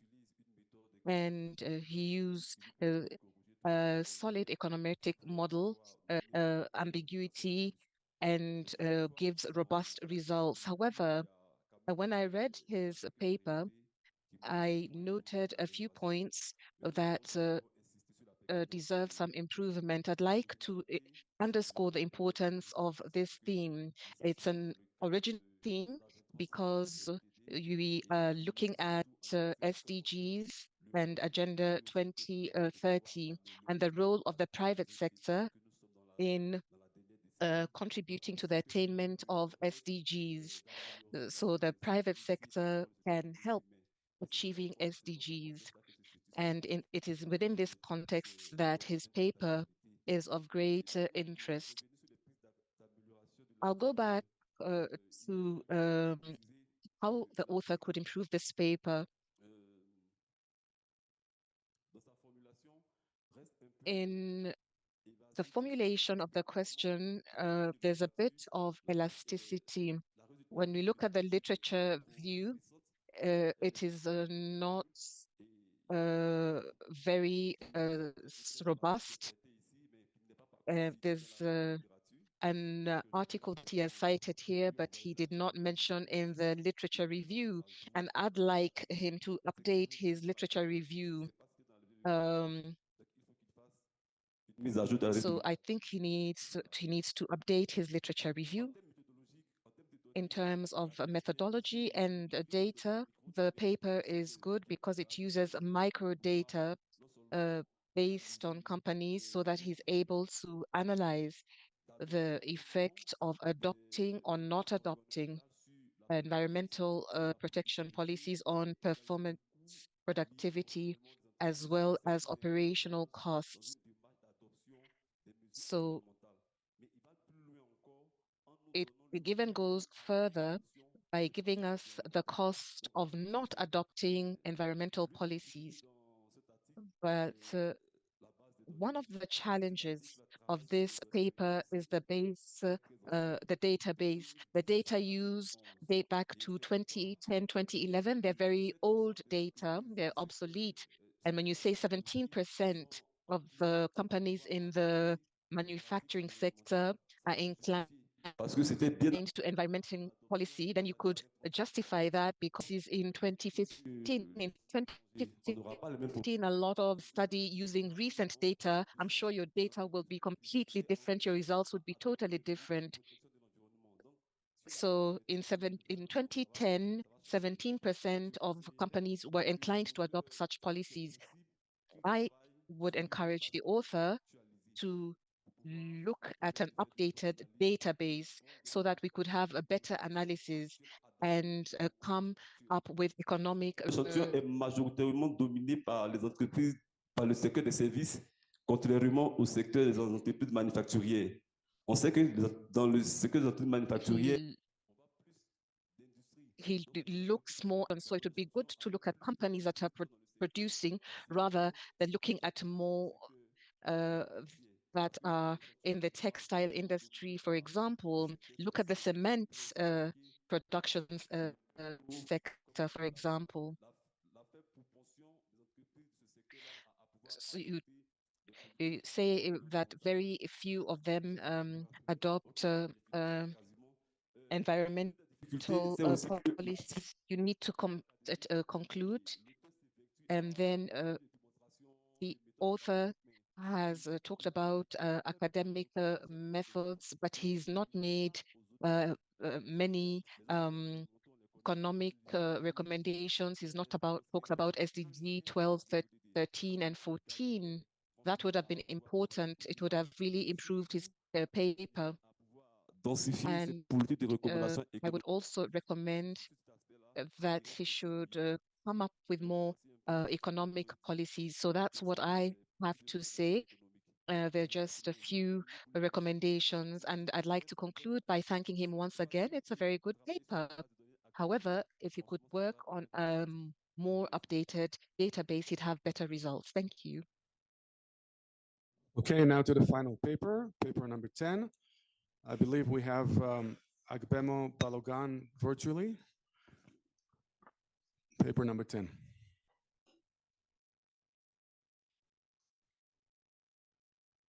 Oh.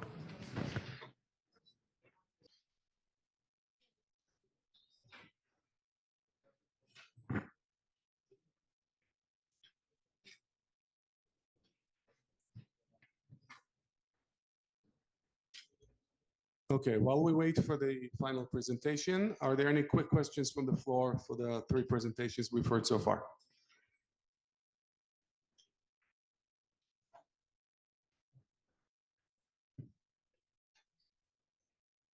Yes, over there, please. Thank you so much. My name is Josephina Balang. I'm an analyst UNDP South Sudan. My question is to the last presenter, actually. He mentioned that for some of the countries that adopted environmental protection methods. Okay, my question is to you, thanks. Yeah, so you mentioned in your data that for some of the countries, you mentioned Ghana, I think 34%. You mentioned Nigeria, which caught my attention, 17% of all the companies in Nigeria, that the total companies that embrace environmental protection measures, and then their output, are much better. So I was just wondering, Nigeria is quite a big, maybe I would safely say an emerging economy within the continent. 17% is quite small. I was wondering, what are the factors that could have contributed to a big country like that within the continent to only have 17% of the companies embracing protection measures, environmental protection measures? What could have been those factors? Is it governance, regulatory, lack of regulatory framework? I really want to understand that. Thank you. Thank you. Voulez-vous répondre? Would you like to respond to that question?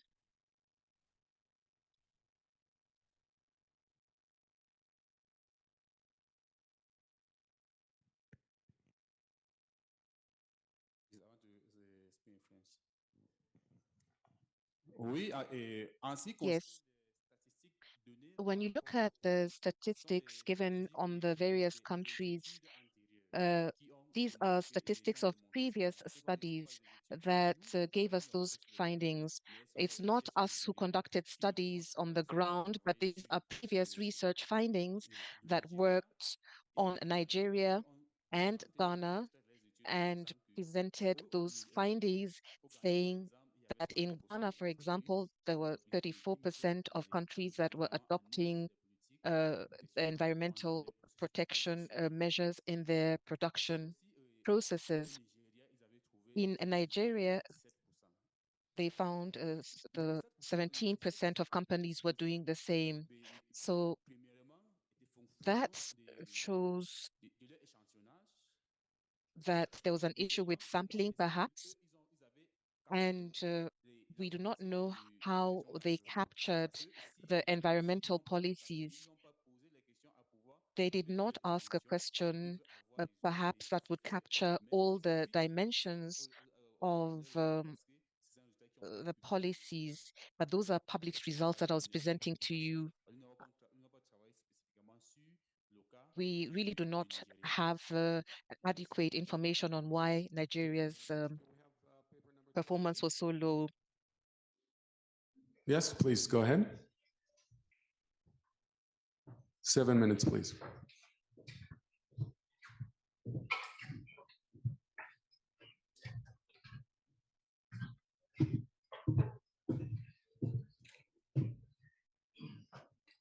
OK.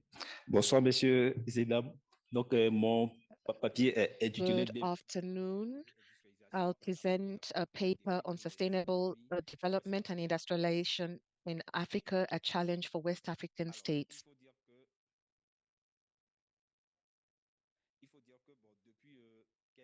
I'd like to say that for a number of decades, the public policies have focused on industrialization.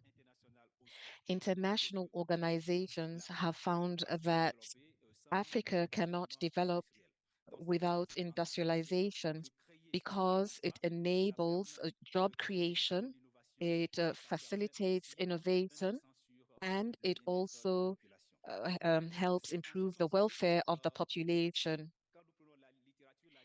When we look at the literature review, we note that developed country used an economic growth model that had consequences on the environment because we have a negative effect on climate and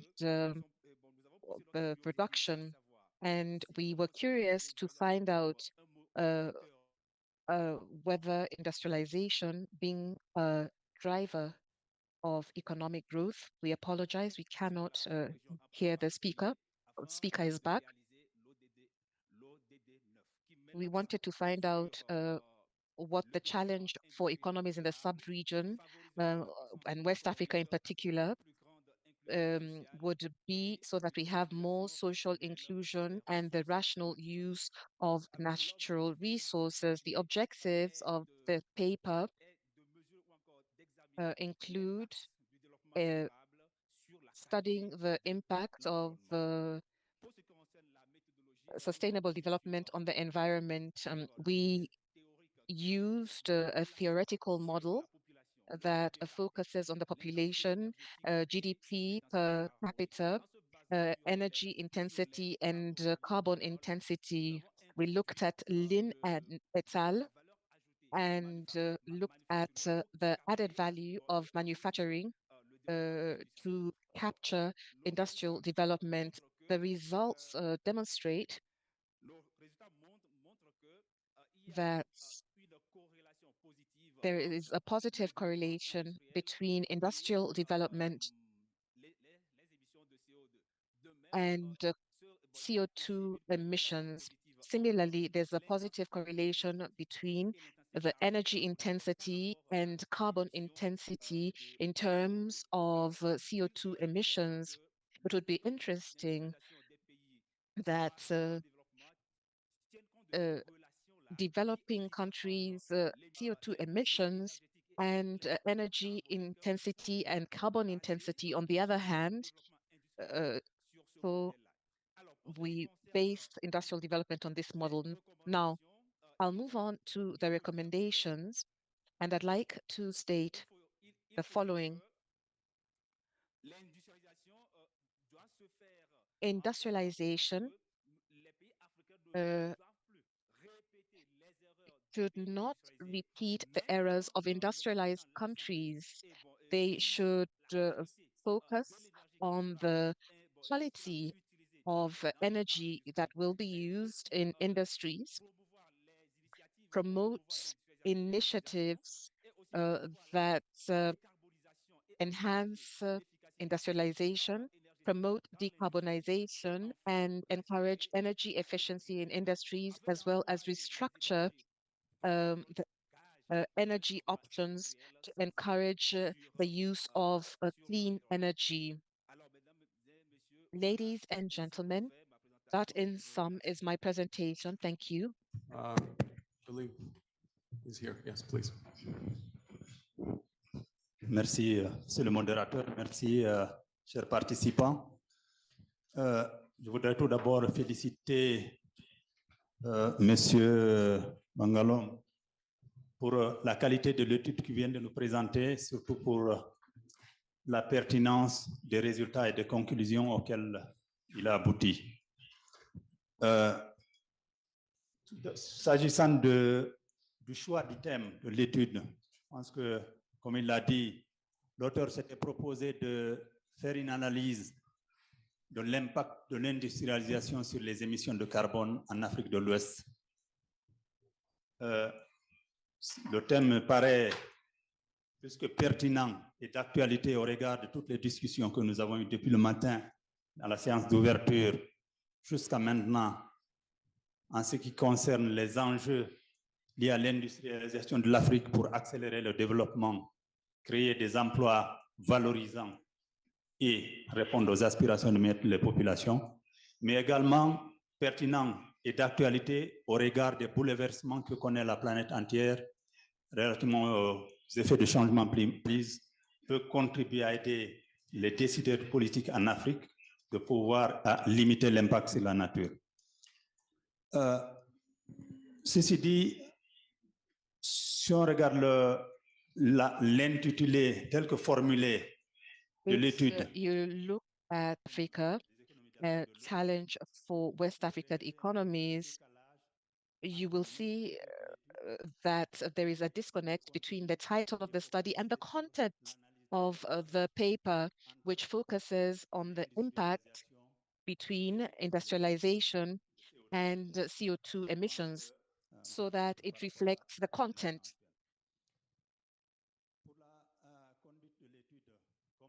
Regarding the methodology, the author conducted a literature review, and there seems to be some disconnect because he referred more to publications and research on the link between industrialization and growth, rather than on the link between industrialization and CO2 emissions. Perhaps this is because there's a dearth of literature on this in Africa, or perhaps because of other reasons. So he needs to harmonize this and perhaps update this to add value to the study. The author looked at a sample that was rather significant. He used recent data, and he looked at 12 West African countries,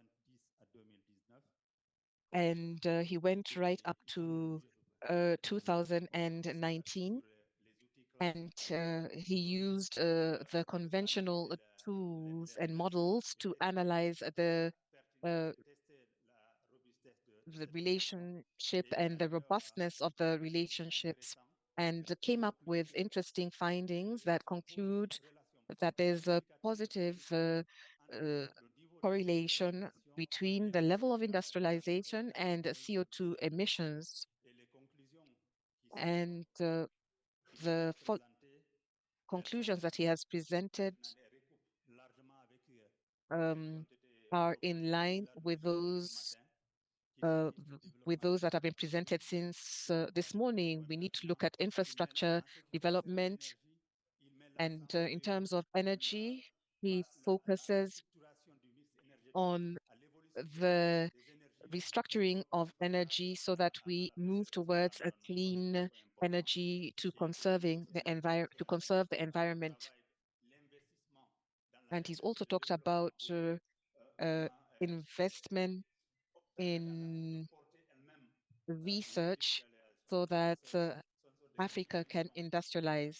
So those are significant and relevant contributions that could be used by this conference. To conclude, Mr. Moderator, I believe that this is a very relevant study that was worth the while, and the author has done quality research that can be improved with a bit of input. I would like to say that I really enjoyed reading his paper. Thank you. Thank you very much. We've reached the end of our time slot. So if you have any further questions, I suggest you talk to these scholars during the cocktail break. Thank you very much to all the authors, the discussants, and to the audience. Thank you very much.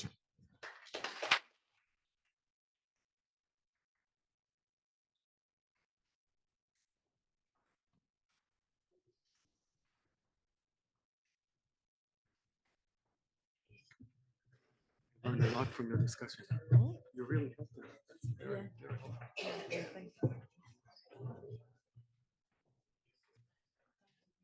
Yeah.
ሜካፕ መሰራት ስፈለጉ አንድ ጋር ሄዳችሁ ተሰሩ። በጣም ጎበዞች ነው።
Hello?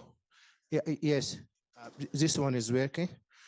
Thank you very much for your understanding. We'll have the next session, research session 3, leverage energy transition for industrialization in Africa.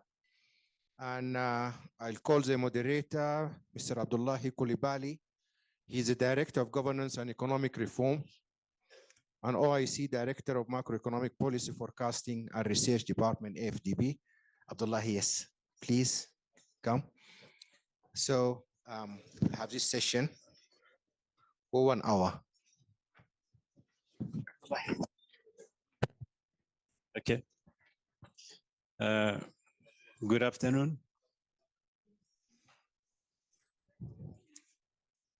Yeah, please, if you can take your headphone, I am going to moderate in French.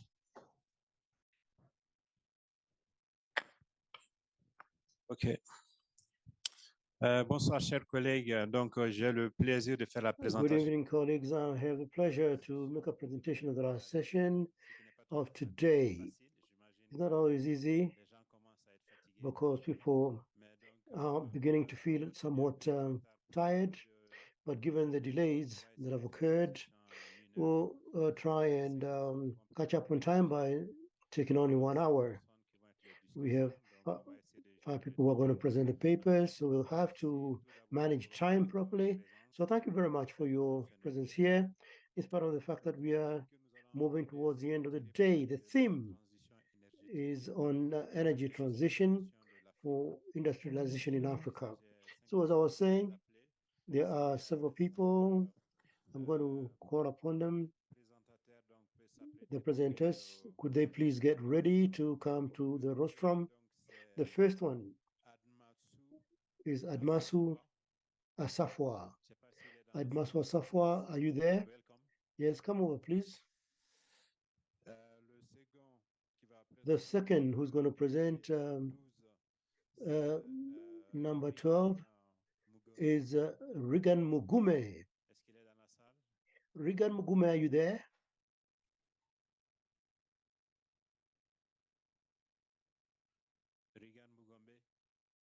Regan Mugume.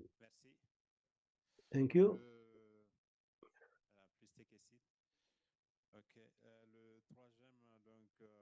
The other presenter for number 13 is Asenme Usengbe. I hope he's around with us.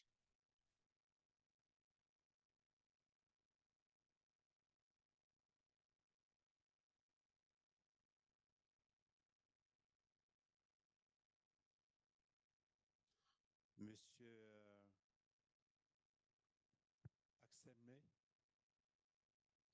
OK. J'espère que j'ai bien prononcé votre nom. I hope I didn't mispronounce your name. Thank you very much. Welcome, all of you. The fourth presenter for paper number 14 This is Joshua Afolabi. Thank you. Come over.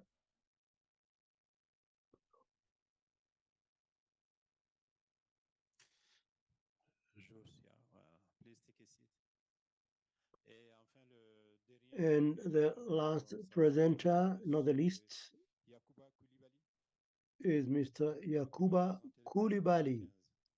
Yakuba Koulibaly will present document number 15. Yakuba Koulibaly, come over, please. Koulibaly Yakuba. Yakuba Koulibaly, are you with us? Ok, je vois pas Koulibaly Yakuba. We don't see him yet. J'imagine que Koulibaly n'est pas dans la salle. Perhaps Koulibaly is not with us yet, and I hope you can hear us. Distinguished colleagues, dear guests, please allow me first of all to thank you for the work that has been carried out on a theme that is very relevant, very pertinent. I think you should take channel 1. Hello, this is the English booth, 1, 2, 3, 4. I hope you can hear. 1, 2, 3, 4. I hope you can hear the English booth. Now, for colleagues, translation is working. Okay, IT, can you help? Hello, 1, 2, 3, 4. The interpretation. 1, 2, 3, 4. Testing for those who cannot find their way around. Channel 1, English booth. Can you give me one? Hello, 1, 2, 3, 4. Testing, testing, testing. Say okay if you can hear now, for those of you who are experiencing problems. So without further ado, I'll now give the floor to Mr. Aswa, who is going to present his document on energy development and industrialization and data from Africa. I thank you.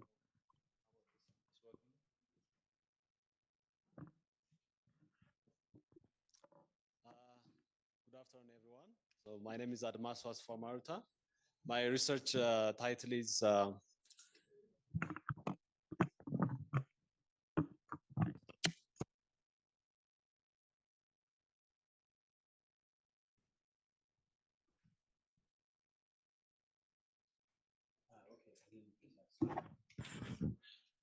Yes, sorry to interrupt you. I think in the interest of time, you have 5 minutes for your presentation. Oh, only 5? Yeah, sorry for that.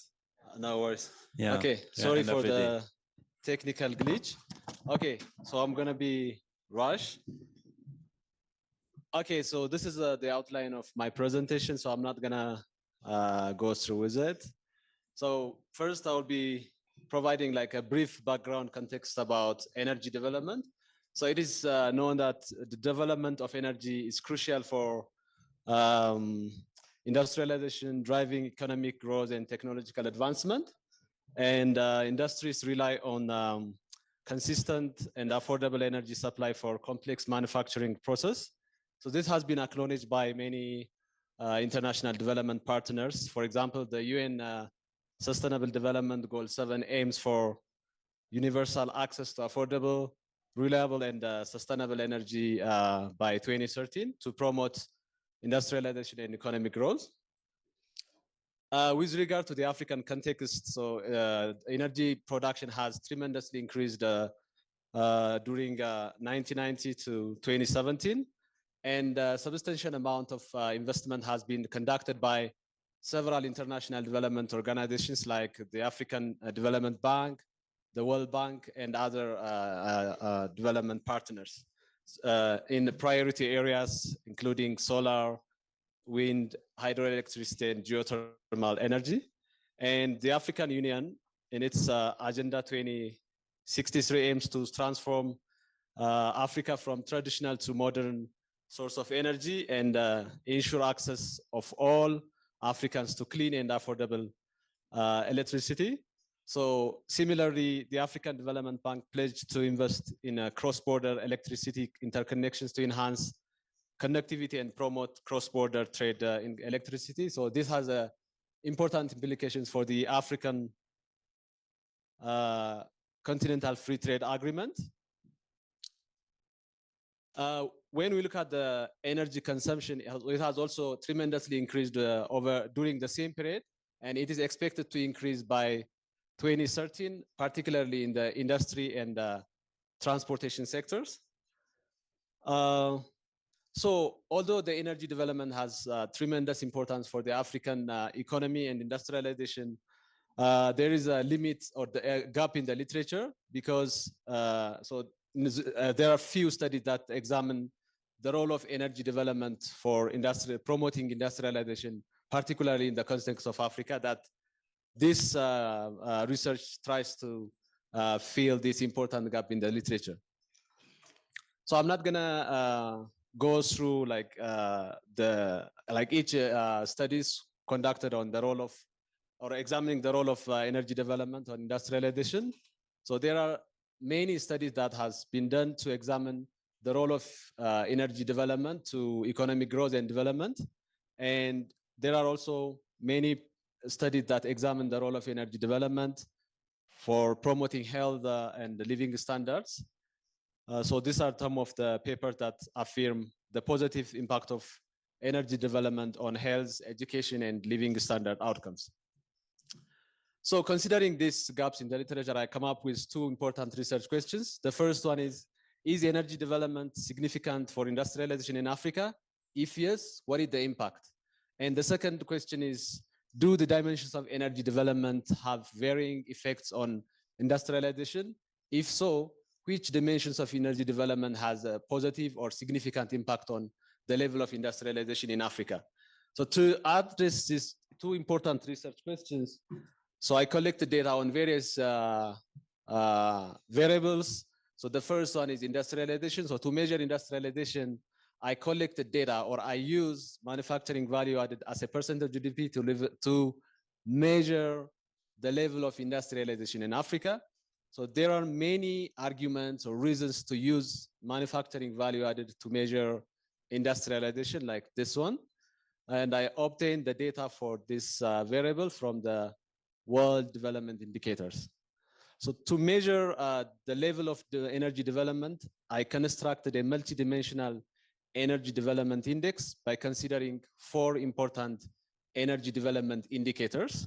The first one is total primary energy use per capita, electric power consumption, renewable energy consumption, and the fourth one is access to electricity. So I created a geometric mean of these 4 important energy indicators.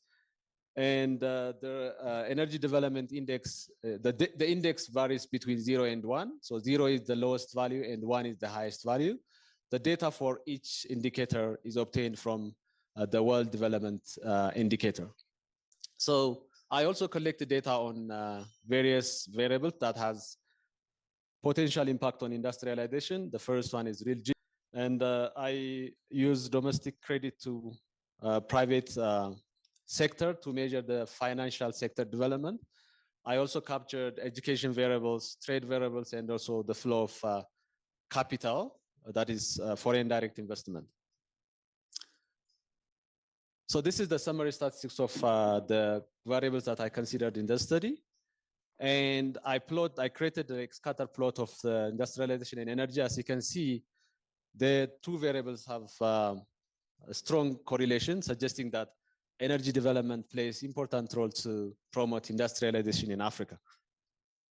So with regard to the empirical specification, so I specified the model like this one. So that is industrialization as a function of energy development and other control variables that I mentioned before.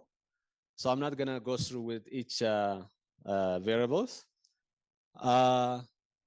So you have 1 minute. 1 minute. Okay. So I run the specification using different estimation strategies using OLS, fixed development, access to electricity has a higher positive effect compared to energy use. So access matters more in terms of promoting industrialization in Africa. So I run the specification using instrumental variable for the energy development index, that is nighttime light data. So the results are consistent. That is, energy development has positive effect on industrialization, and access has higher positive impact on industrialization. So I'm using different measures of industrialization, that is manufacturing, export as a percentage of GDP, using alternative measures for energy development, that is energy efficiency. So as you can see, the role of, or the impact of energy development index on industrialization is positive and significant, and access matters more in all specification. So with regard to the conclusion, the study shows that energy development has positive and significant impact on industrialization. Access also matters for, based on the findings, I come up with these policy recommendations. So the first one is to enhance access to electricity, promote renewable energy integration, strengthen cross-border collaboration. This has a potential impact for the African continental free trade area. And the fourth one is prioritize industrial energy efficiency. And the last one is regular monitoring and evaluation energy development based on the energy development index, and also identify the countries which need specific interventions and allocate resources accordingly. Thank you. Thank you very much. That's much. This was clear, and thank you. Yeah. Now we will move to. You have the floor.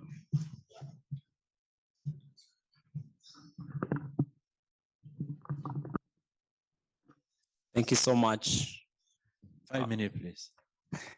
Thank you so much, Doctor. I'm here to make a presentation on delivering double wins. How can Africa's finance deliver industrialization and clean energy transition? It's important to note that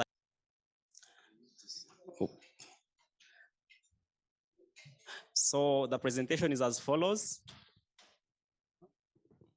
Let me go, in the interest of time, let me go straight to introduction.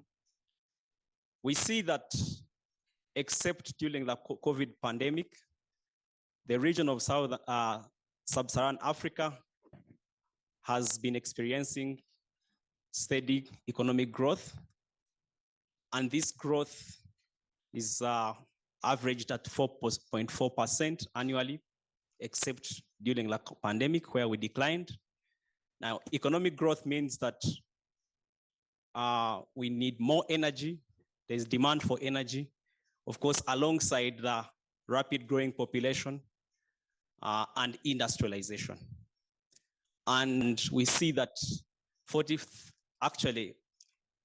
fuels account for 43% of the energy demand, and we do not consume a lot of renewable energy.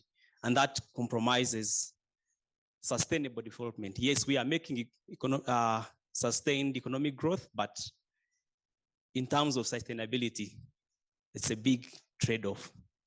So we see that whereas there is economic growth, we have got to use our environment in a sustainable manner. And so there is a twin policy challenge that policymakers are facing: achieving economic growth through industrialization alongside mitigating the effect of climate change. Now that takes me to the real heart of this study.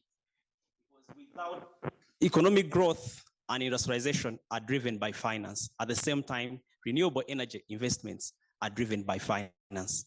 Unfortunately, we are seeing financial markets in Africa not developed, and they're highly risky. And so we come through this study to look at the effect of financial development on renewable energy transition in the least industrial countries and the developing industrial countries as classified by UNIDO. Now, our methodology looks at unlike other past studies, our methodology looks at the financial development by looking at the multi-dimensional financial development index by the IMF.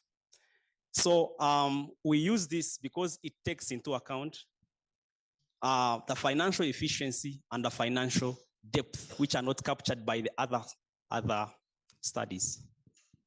Now, so get our data from different sources as indicated. Now, we use also the fixed effects to measure the effect of financial development on renewable energy transition. And then also we look at, we classify the countries based on the manufacturing value added component. That is, in the interest of time, descriptive statistics. And we look at renewable energy from 2019, increasing, for example, from 9.6 index points to 12.3. So there is some progress. But we are also looking at indicators like financial development index, which is increasing, financial markets index, financial institutions. Why we broke down? Because we wanted to find out which components are driving renewable energy transition in light of industrialization. So when we use our fixed effects model, we find that, and we run different models, we find that financial development is positively related to renewable energy transition, and results are consistent for financial markets where you see FINDIV, that is financial development, then FMI, that's financial markets index, financial institutions index. So we see it is significant. And also we look at other indicators, like interestingly, we see debt. Now debt is related on overall. This is a full sample. It is related to renewable energy transition. And then we also look at trade openness, and we see it has negative. And that could point to the fact that the imports that we are getting from outside are fostering use of fossil fuels as opposed to renewable energy. So now, when we run the instrumental variable, because the previous results are suggestive, and these control for endogeneity, because there are cases of endogeneity where there's causal, there's reverse causality where instead of financial development, it's the other way around. And still we see consistency. But here, when we control for different models, in the first column, we have the full sample. In the second column, we have developing. We find that, interestingly, financial development is not associated with renewable energy transition in developing industrial countries as opposed to least industrial countries. Now that means that when financial markets in the developing countries are not leading to renewable energy transition, actually, as opposed, the finance is going to fossil fuels, so which is an interesting finding. Now I will run, how much time do you have? I think you have 2 minutes. 2 minutes, okay. Now, another interesting finding is that debt is actually related in developing industrial countries, which are a bit better in terms of industry.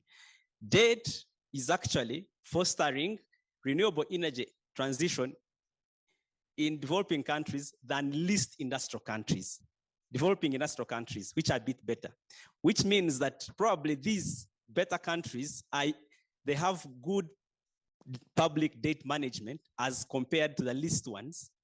So that has a policy implication. And of course, trade across, we see that trade openness is negatively related to renewable energy transition.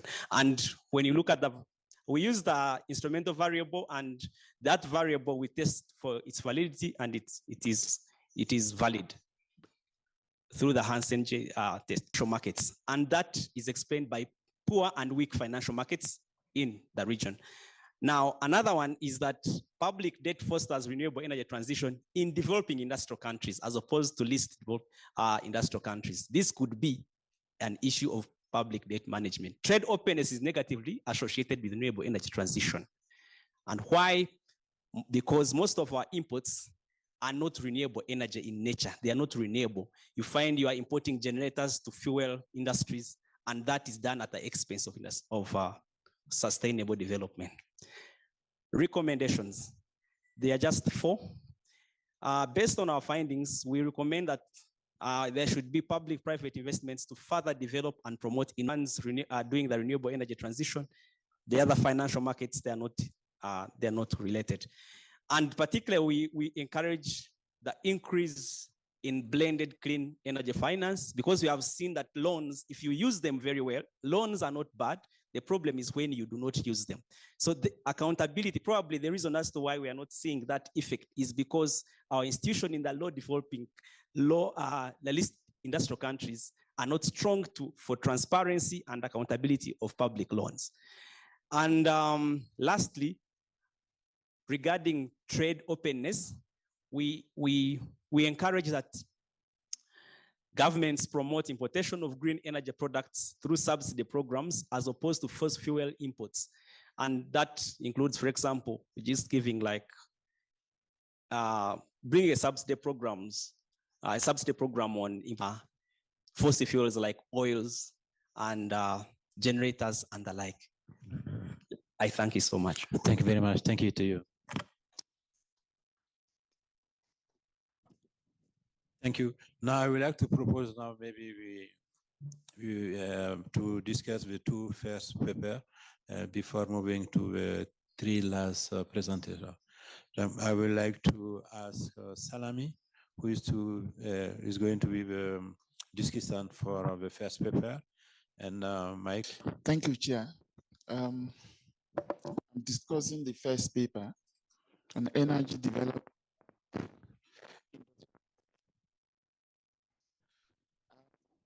I find the paper interesting. Without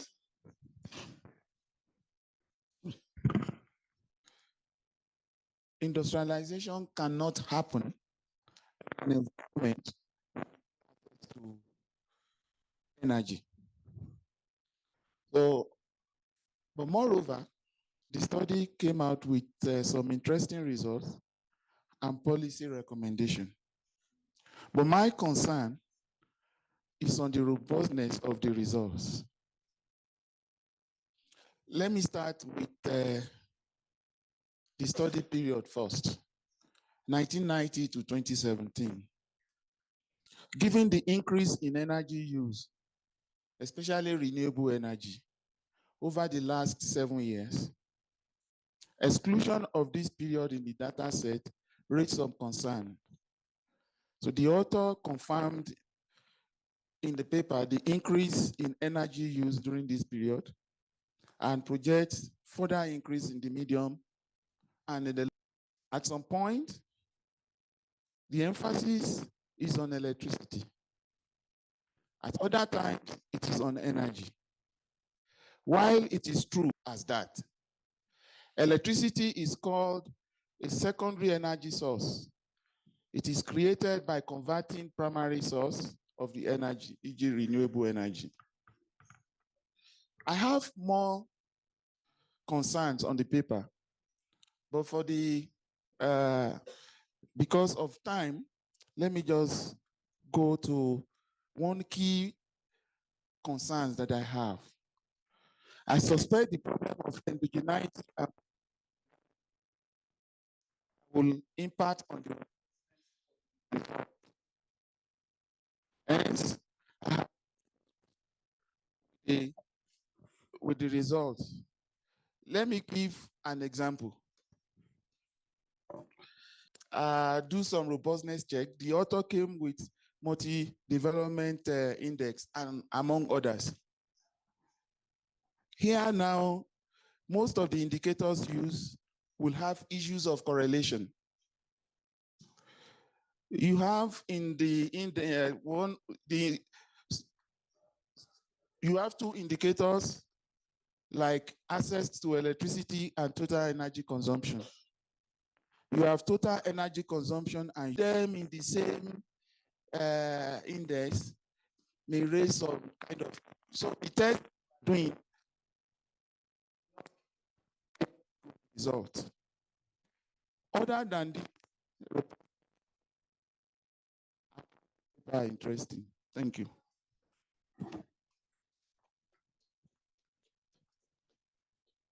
Thank you very much, Salami. I think these are a useful comment. I don't know if I need to give to do that at the end. Again, thank you very much to you for a good paper, and thank you to Salami for his review recommendation. You're here for that, seeing together how to come with the best product, and also learning process.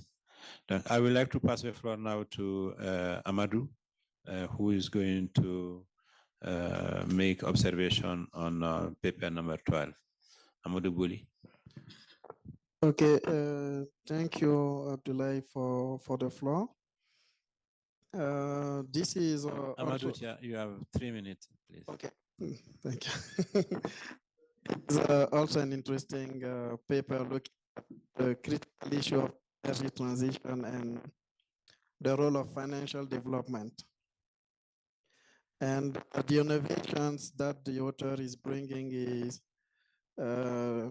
first to divide financial development by looking at financial institutions. There are also many interesting policy implications and that were presented at the end.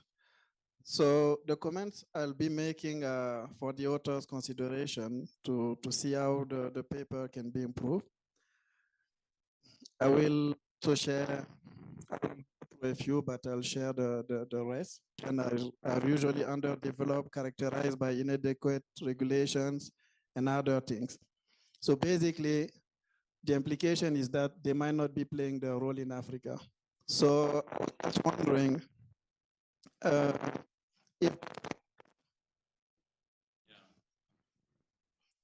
I was just wondering if that's the case, why would we expect an impact on energy transition? Or maybe there's a threshold effect. So you have to reach a certain level of efficiency so that you will see the impact of financial development on energy transition. Also, the title of the paper and clean energy transition, but the two questions that are analyzed, if I look at the second, the question is, how does the effect of financial development on renewable transition vary across least developed industrial countries and developing industrial countries? My thinking is that this question is not answering, is not looking at the link between industrialization and finance. It's only showing that there's a differential effect of finance on energy transition, which so not allow analyzing those that are providing the answer to the title. So I also had some questions regarding the conceptual framework. And I was wondering, because there, it's access to finance that leads to financial development, but it might be quite the contrary, at least the way it's presented. It might be because you're financially developed that many people have access to financial capital. So you might want to look at the link there. I was also wondering about energy transition, which is a process. I was thinking about seeing some type of evolution and also a definition of energy transition, because we tend to think that energy transition is from fossil to renewable. But if you talk to some people, for example, the African Union has an organization on nuclear technology. They will tell you that renewable cannot deliver on industrialization because it's not reliable enough. And people will also be talking about gas as a transition, not going directly from oil to renewable, but transitioning the gas. You might want to look at those Okay, let me just go to the IV because you said you tested it and it is valid. But usually what is really important regarding instrumental variable is the reader that it could be a valid IV. And there, when reading the paper, I didn't see that. You didn't convince me that is correlated to the and to the dependent variable. No, that is correlated to the endogenous variable, but not to the dependent one. So you really need to establish that and convince before even going into doing that, because it's really difficult to establish the validity. Two small points. On page 9, you mentioned the level of corruption. It's not in table 1. And the other one is just the country grouping. Developing industrial country is in line with UNIDO's categorization. You can go and check again. There's a slight difference because you have emerging industrial countries, that developing countries, and leading countries. You do not bring categorization into the category. Thank you. Yeah, thank you very much, Amaro. Sorry, Max, sometimes was not good, but I think you will get the essential of what you would like to say. And again, I would like to thank you very much, the presenter. I think the observation is really for you to see how you can improve a paper. And I think paper is something you can every time improve. Start by very good quality and we improve to go excellent quality. Now, thank you very much. What I would like to propose now, we have 3 papers left. I will ask colleagues, just please try to respect the 5 minutes. I think we are end of the day. Donc, the next paper is paper 13. Will be presented by Aselme Usigbe, if I am pronouncing correctly. OCBD, okay. Thank you. You have 5 minutes for your presentation. Okay, thank you for the flow.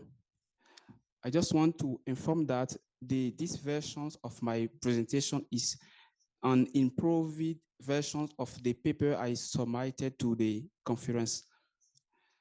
I'm Anselme Usigbe. I'm PhD student at National Schools of Statistics and Applied Economics in Abidjan.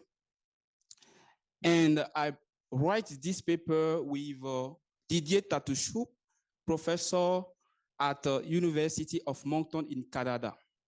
The title of my presentation is this: Energy Efficiency and Environmental Impact Mitigation, New Evidence from Middle and High-Income Countries. So let's start with our motivation. What is the problem? In this map, we can see that there exists some disparity in terms of CO2 emissions across countries. And this disparity is correlated with the level of development of the countries. We also know that energy is important for our countries, and energy is necessary for the industrialization process. But dirty energy is not environmental friendly. So we face a paradox between growth and environmental quality. What to choose? Is energy efficiency a solution to this paradox? What we call energy efficiency here is the GDP per unit of energy used during the production. So we have a 3 research questions. The first one is, what is the impact of energy efficiency and renewable energy on CO2 emission? Next, how this impact vary according to development levels of country? And third, how the impact varies over time. To the best of our knowledge, no work have theoretically demonstrated the relationship between energy efficiency and CO2. Although there is some several work in literature related to the link between energy efficiency and CO2, no study don't prove the non-linearity between this relationship. And our main contributions in this work is to theoretically demonstrate that there exists a non-linearity in the relationship between energy efficiency and the CO2 emissions. After that, we will make empirical tests and also a comparative analysis between country groups. So let's move to our model. We consider an economy with a representative firm that produces output using single input. Self-produced energy E through the production function Y equals FEZ, where F is our technology of production, E the energy input, and Z the other factor that affects. There exists E underscore such that the marginal productivity of energy is increasing below E underscore and decreasing above E underscore. We clearly take into account in our model the externality. And we suppose that the final output produces pollution from greenhouse gas in the atmosphere, and the stock is denoted by this. Since the representative firm don't take into account the negative externality of pollution in the decisions, there exists in our economy a regulator who internalize this negative externality, maximize the discounted sum of the representative firm social profit. So in the first equation in the bracket, we have the social profit of the firm at each time t. We suppose that the price of output is normalized to 1 at each period. And the second equation represents the dynamic of the pollution stock in time. Phi here represent the portion of pollution decay in the atmosphere, and gamma represent the unit of pollution released in the atmosphere by each unit of energy. The optimal solution for an interior problem requires that in equation 3, that the optimal energy allocation at time t occurs where the marginal product equals the marginal social cost of emissions. And the equation for this describes the dynamic behavior of the implicit price lambda t, which represents here the Lagrange multiplier associated with the constraint. Lambda t represents also the implicit price of pollution and is typically negative in our framework. Sorry, I don't want to interrupt you, but let's try to conclude in 2 minutes. Okay. So at the end of our theoretical model, we demonstrate that there exists a non-linearity in the relationship between energy efficiency and CO2 emission. And we demonstrate also that the pollution stock at time t depend on the previous pollution stock. So there exists some persistence in the model, the current and the previous exogenous factor, and 116 countries. Our descriptive statistics show clearly this quadratic relationship. Also, we make a Nyquist effect estimation, and we can show that the coefficient associated with energy efficiency is positive, and the coefficients associated with the square of energy efficiency is negative. That confirms our theoretical results. We also use GMM estimation to take into account the endogeneity in our model. And we also demonstrate the same results. We also have some robustness check. We use PTR model and PSTR model, and also we demonstrate that below a certain threshold of energy efficiency, the effect of energy efficiency is positive, and above that threshold, the effect becomes negative. So countries have to make efforts to exceed some threshold of the energy efficiency. We also show a dynamic effect of the energy efficiency and renewable energy over time. And we can see that over time, countries make some efforts in order to reduce the environmental impact. As conclusion, we theoretically demonstrate that there exists some non-linearity in the relationship between energy efficiency and the CO2 emission. And we demonstrate that energy efficiency will only help reduce CO2 emissions if countries try to exceed a certain threshold of energy efficiency. So more investment in energy efficiency and renewable energy is needed.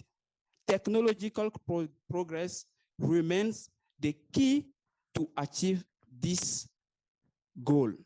So I'm the end of my presentations, and thank you for your attention. Thank you very much to you. Thank you for trying to respect the time.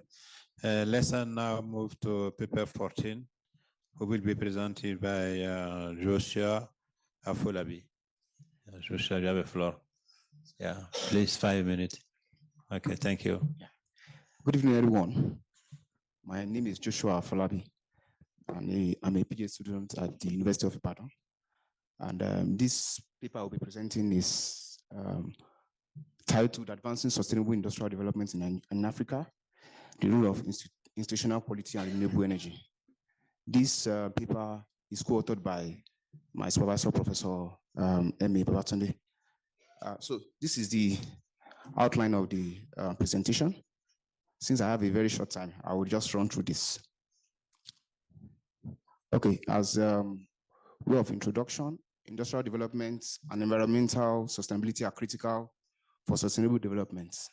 And because of this, they feature prominently in major international, regional, and national development plans. For instance, we have it features prominently in the Sustainable Development Goals, the Paris Agreement, and the Agenda 2063 of the African Union. So, but the major problem here is that the quest for industrial development in Nigeria has triggered several climatic challenges that have various socio-economic and environmental consequences.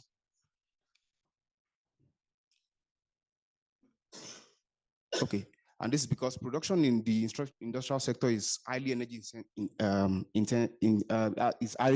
intensive, and because of this, Africa the energy used in Africa is mostly fossil fuel, and of course, this contributes majorly to carbon emissions and other greenhouse gases.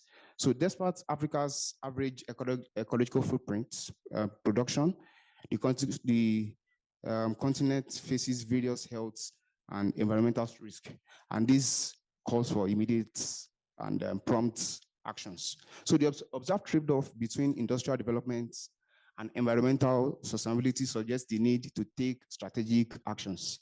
And responsible and sustainable industrial practices driven by strong institutional quality present this kind of opportunity. And just like the UNIDO asserted that the possibility of simultaneously achieving sustained industrial growth and environmental sustainability is possible. And they did this in their framework of the sustainable industrial development, where they talked about having industrial growth with economic environmental sustainability. All right, so in view of this study seeks to look at these two objectives. The first is to analyze the individual impact of institutional quality and renewable energy on sustainable industrial development in Africa. And the second is also to analyze the interactive effect of these two key variables in influencing sustainable industrial development in Africa. So I'll skip the literature review because of time. Data was obtained from World Development Indicator, from World Governance Indicator, and from Miller et al. 2023. And the study covered 2000 to 2021, and the feasible generalized least square, as well as the panel correlated standard error method were used to estimate the equation. The reason for this is these two estimators account for cross-sectional dependence. Just like we know that many African countries are interconnected, we talk about the AFCFTA, and this is because of that cross-sectional dependence. So we need to use models that account for this cross-sectional dependence to analyze our data. So we have this. Okay, this is the description of the data and the variable. Let me go to. Okay, we sampled 48 countries, like listed here, and then these are some of the stylized facts. So we saw that industrial development, industrial value added has been increasing in the continent, as well as ecological footprint. And we see that as this graph shows a positive relationship between industrial development, industrial value added, and ecological footprint, meaning that as industrialization is gaining, having more pace in Africa, ecological footprint, environmental consequences are also increasing. So we also looked at the relationship between institutional quality and ecological footprints. And like we have seen from here, we see that the relationship is not very clear. It's not too clear from here, but we see that more of many African countries are still on the left-hand side of this, showing that ecological footprint is somehow still low in the continent. All right, so we move now to the relationship between renewable energy consumption and ecological footprint. And of course, this shows that there is an inverse relationship between them. And we have more African countries on the edge again, and just a few outliers on these other parts, where we have Nigeria, we have South Africa leading the way in renewable energy consumption. So given this, we now move to our results and discussions, where we have the correlation analysis that shows the relationship among our variables of interest. We saw that renewable energy has a positive relationship with ecological footprint, meaning as renewable energy increases, ecological footprint increases. Then we also have that for the institutional quality, which are our key variables of interest. Now we move to the estimates of our feasible generalized least square, where we have, we see from here that in those, okay, this is for the first objective, where we see that renewable energy has a negative impact on ecological footprint, meaning that as we have more renewable energy, then ecological footprint will decline, meaning that environmental quality will improve. Okay, so we now move to the institutional quality, which are, of course, we are looking at our key variables. Institutional quality has a positive relationship. And we see that we use different dimensions of the institutional quality. We have control of corruption, government effectiveness, political stability, regulatory quality, rule of law, and then voice and accountability. All of these show, most of these show positive relationship with ecological footprints. Now to look at the moderating effects, we generate these results, and these are what are more important to us, the interactive variables. So we see that for all the interactive variables, they are positive, and they show that institutional quality can help in increasing environmental quality in the continent. So we need to do more on environmental quality. Okay, we also looked at the moderating effect of renewable energy on the industry environment nexus. And this is what we find again for the interactive effect. We said that it is positive, meaning that if we improve renewable energy in the renewable energy consumption in the continent, we have more improved environmental quality. So we did a sensitivity analysis using the panel correlated standard error model, and it shows a similar result. And this shows that our result is Yeah, you have 1 minute. okay. Our result is robust, and they are fit for policy recommendation. So to now look at the conclusion of the conclusion is that Africa has been gaining pace in industrialization, but the continent is yet to achieve sustainable industrial development. We also found that renewable energy offers a golden opportunity to engender sustainable industrial development in the continent. Also, institutional quality in Africa needs to be strengthened to drive sustainable industrial development. So, these are the recommendations we have from this study.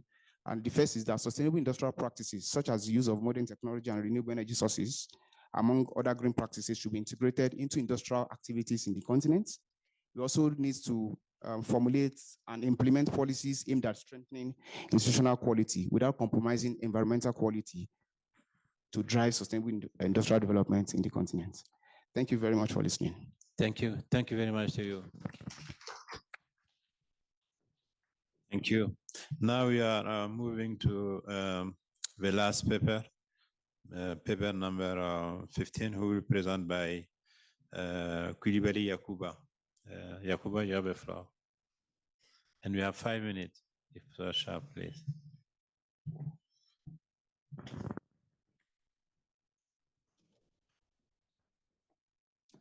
Okay, thank you very much. So I will do my presentation in French. No, that's fine, colleague. Just take your headphone. Headset, sorry. For Yacouba is going to make his presentation in French. Okay, vous avez la parole. You have the floor. Thank you, everybody. My name is Yacouba Coulibaly.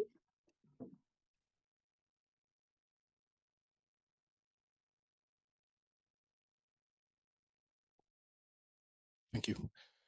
Je suis Yacouba Coulibaly. Actuellement, je suis sur. My name is Yacouba Coulibaly. I currently work with the ECA, the SPORD Sport Division. I am a PhD fellow, a research fellow at the University of Clermont-Ferrand. We are speaking to an issue of financial technology, more precisely, mobile money. How mobile money adoption affects environmental sustainability in African countries. What we'd like to mention as a starter is that in African countries, mobile money was primarily to include a large part of the population that had been excluded from traditional systems, banking systems, and business opportunities. And once adopted, it had an effect at the micro and macro levels. Since 2017, Kenya adopted mobile money, and GSMA statistics reveal that a lot of people have been involved in mobile money transactions. It is estimated that there are about 9 million agencies, mobile money agencies, and 5 million are active currently in African countries. And we have an estimation of about 1 billion accounts with nearly 740,000 active accounts, which means that there's an estimation of $2.10 billion worth of daily transactions. Between 2016 and 2017, the number of accounts, active accounts, increased by about 21%. So researchers, authors were interested in looking into the impact of this new financial technology. And some studies have shown that mobile money adoption does permit a reduction in poverty, does increase household savings, does increase consumer spending, and also significantly increases tax revenue, budget resources for the state. And also for people who live in areas that are prone to risk, for example, where there are climate shocks, natural disasters, such people may be sheltered from the impact of such shocks, thanks to mobile money. Now, we felt that since mobile money means there's an increase, adoption of mobile money means increase in consumption. How is it then that African countries have not yet embarked on the energy transition process? We postulate that mobile money adoption can increase demand for strategic resources, and the adoption of mobile money can boost the demand for strategic resources that can, for example, lead to manufacture of mobile phones so that they can do these mobile money transactions, and this causes environmental damage.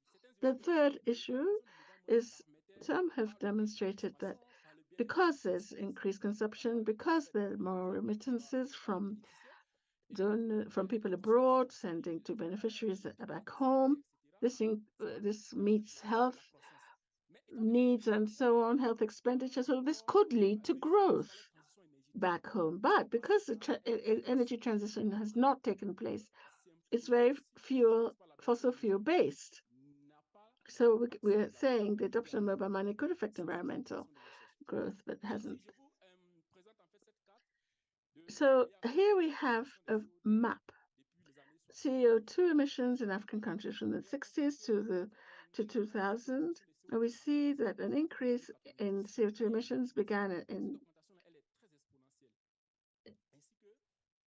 and increased at an exponential rate. It's increased from 2010 to the present day exponentially. Now, on this slide, to the left, you see CO2 emissions, cost of CO2 emissions, and on the right, non-mobile money countries. And we see under countries that did adopt mobile money, CO2 emissions are much higher than countries that are non-mobile money countries. So there's a problem there, which we need to look into. So the issue really is, can we say that adoption of mobile money affects your environment through increased greenhouse gas emissions and CO2 emissions? Now, we know that dummy variable that takes the value 1 if country I at a period T has adopted the mobile money and 0 otherwise. The dependent variable, greenhouse gas emissions and CO2 emissions. Control variables, final consumption expenditure, public debt, natural resource rents, GDP per capita, households consumption, general government revenue, and trade income. Methodology. This was a fairly robust methodology. It's called entropy balancing method. And this enables us to look at mobile money adoption, which is endogenous. And then we used what impact method, which is a propensity score matching, and then generalized method of moments. Main results. What we see here is the impact of mobile money on greenhouse gas emissions. We look at the various items. We see the adoption of mobile money has a significant positive impact on greenhouse gas emissions. And this is a table of our results that relating to CO2 emissions. Here, there's a negative correlation. So, key takeaways. I am not going into robustness methodology and those results because time is against us. But what we note is the positive effect of mobile money adoption on greenhouse gas emissions and CO2 emissions. Indeed, when we carry out the heterogeneous testing, we find it depends on the type of mobile money transaction and also some structural and institutional factors, including inflation rate, renewable energy consumption, rural population growth, remittances from abroad, and rule of law. What did we do after that?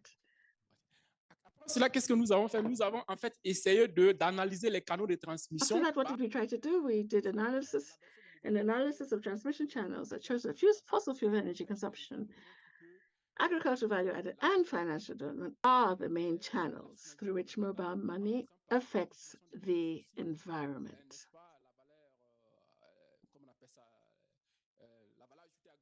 So these are the various channels affected. And in conclusion, for our takeaways, we could say that adopting mobile money per se is not a bad thing in of itself. But when you adopt mobile money, people start using mobile money, then it can lead to increases in savings, it can lead to economic growth. However, since your economy is not a green economy, all the consumption through the use of mobile money is going to be fossil fuel based. Therefore, we need to invest more of a focus in our investments in transition energy through renewable energy, the green economy, and so on. Thank you.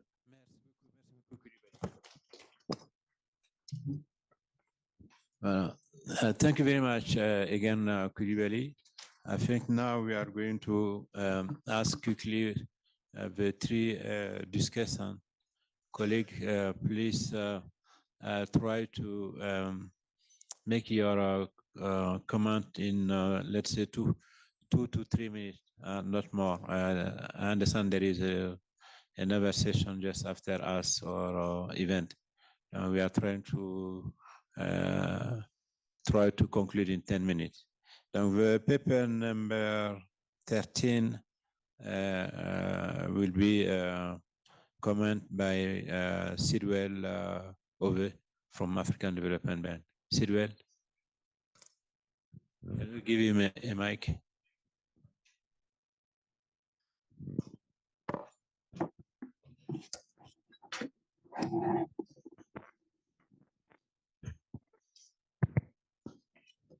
Thank you very much for this opportunity to review and discuss this paper.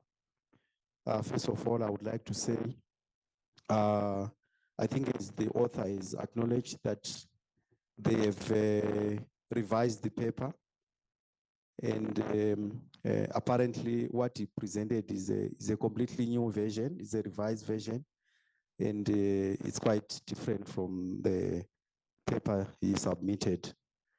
The difference is mostly in terms of, I think the set of countries he studied. For the paper he submitted, he studied sub-Saharan African countries, but for the paper he presented, he studied about 121 countries around the world. So my comments will focus on the paper which I've reviewed. I hope the comments will be very useful, even in updating and revising the current paper which he has. First of all, I would like to say congratulations to the authors on the excellent, informative and well-written paper. The paper really addresses a very important and pertinent topical issue, which many policymakers in Africa are really grappling with. That is the issue of energy efficiency, renewable energy, and their roles in climate action. Indeed, increasing energy efficiency is recognized as the quickest and least costly way of addressing energy security, environmental, climate, and economic challenges. And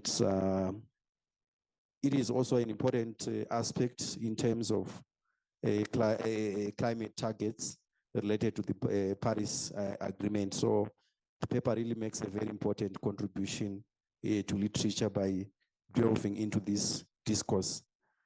Of course, the main result is that energy efficiency and the use of renewable energy are beneficial for the environment and the reduction of carbon emissions. I just want to point a few things related to to the methodology which the author used. First of all, the author construct an energy efficiency indices using the data involvement analysis and also the stochastic frontier approach. And then they use this index to undertake the estimations, which were based on the pooled mean group estimator.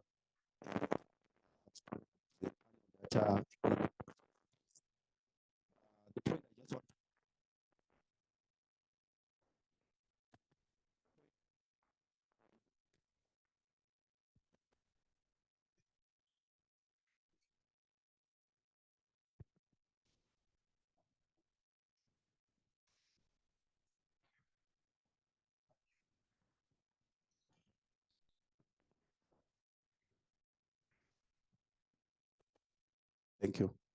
Okay, so the point I just want to highlight is that the estimator which you used, which is the pooled mean group estimator, could be a relevant one, but there is no clear motivation why that indicator was used among other even more robust indicators like the system GMM, the instrumental variables and so forth.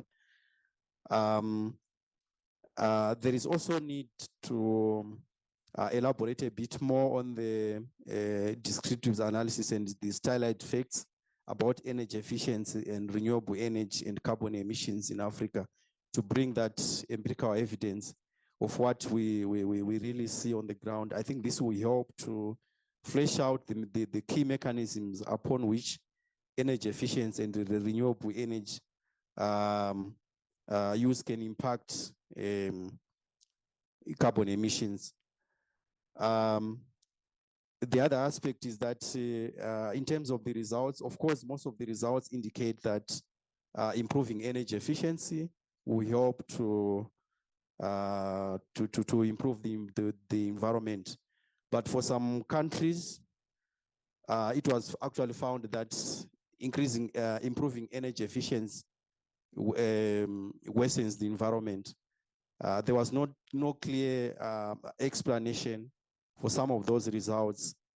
For example, the case of Zimbabwe and Botswana. So it is important to try to explain why those anomalies were found in the results. Of course, the author attempted to use the explanation of the rebound effect, but it was not really explained. So we encourage the authors to relook at that and try to explain more. Let me end by highlighting that the authors, of course, produced some policy recommendations, but there are some suggestions I wanted to make. I think because of time, I will not explain them, but I will share with them with the authors. I also encourage the authors, if they like, they could share the revised paper which they presented. I would be happy to provide more comments based on that paper as well. Thank you very much.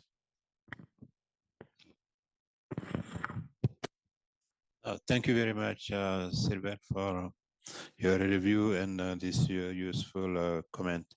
Now I will pass the floor to Alexander Coupoin, who is going to make a comment on paper number 14. Alexander, you have the floor.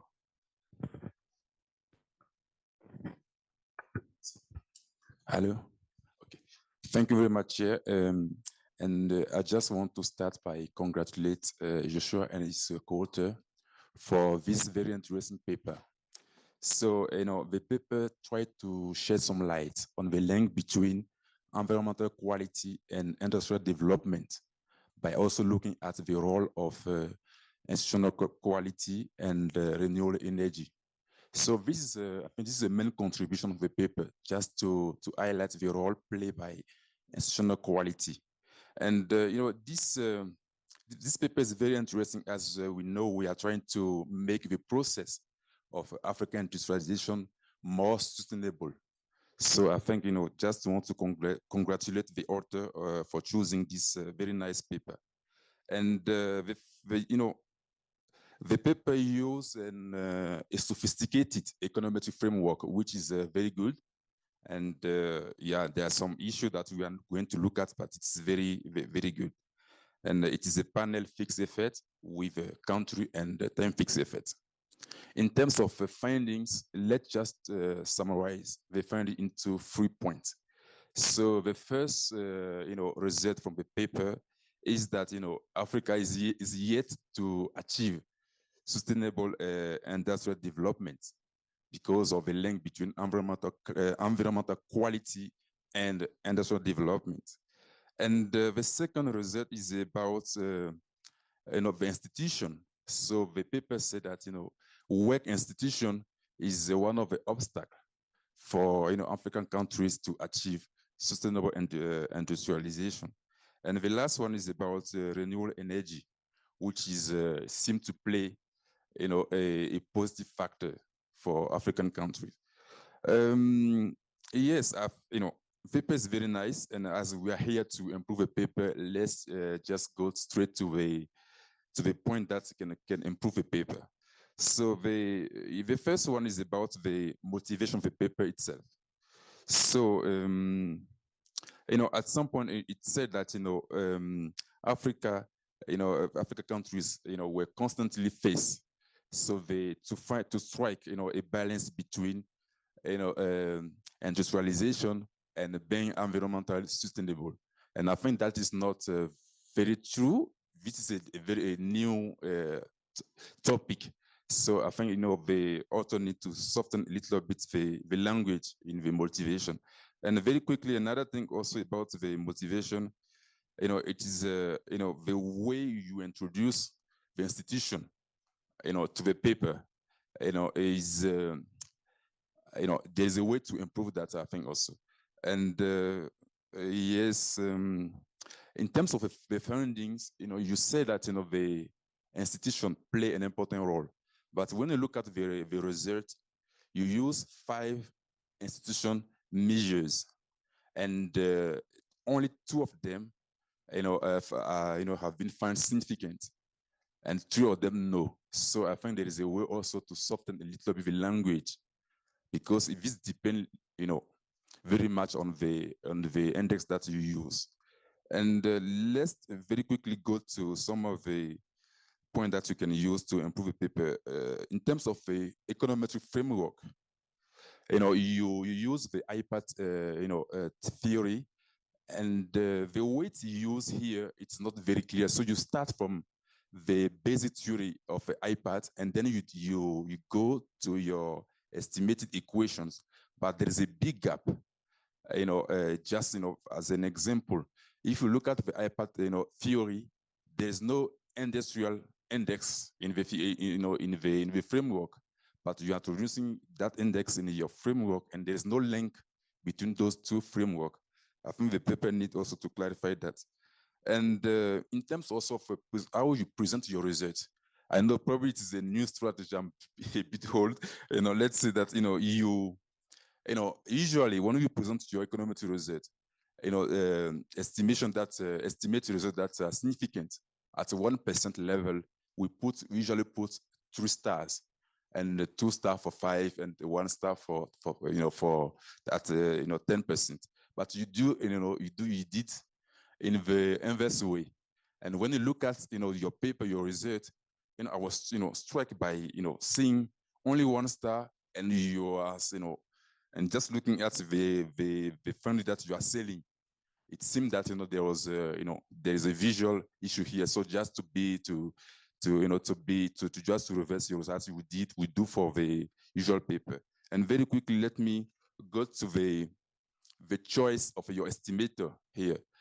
In the paper, you say that you use your estimator because some of the paper also use that estimator. But I think there is a way to look at your data, look at if there is any persistence in your data, if there is a stationary issue in your data, because if all those things are in your data, I don't think that what the estimator that you use is the most suitable one that you have to use. So you need to look at your data. And the question of endogeneity is omitted in the paper. And I think it is something that we need to also look at. Very quickly, Chair, one thing also, if you look at your introduction, you will see that the sample that you say that you use is different from what you can see from your table and your result. Sometimes you say that it's from 20,000 to 2021, and sometimes it's 1990 to 2021. So there is a way to consolidate that. And I think I will stop here. I will just share the remaining comment that I have. Say that this is a very nice paper, and the paper has a huge potential. Thank you so much.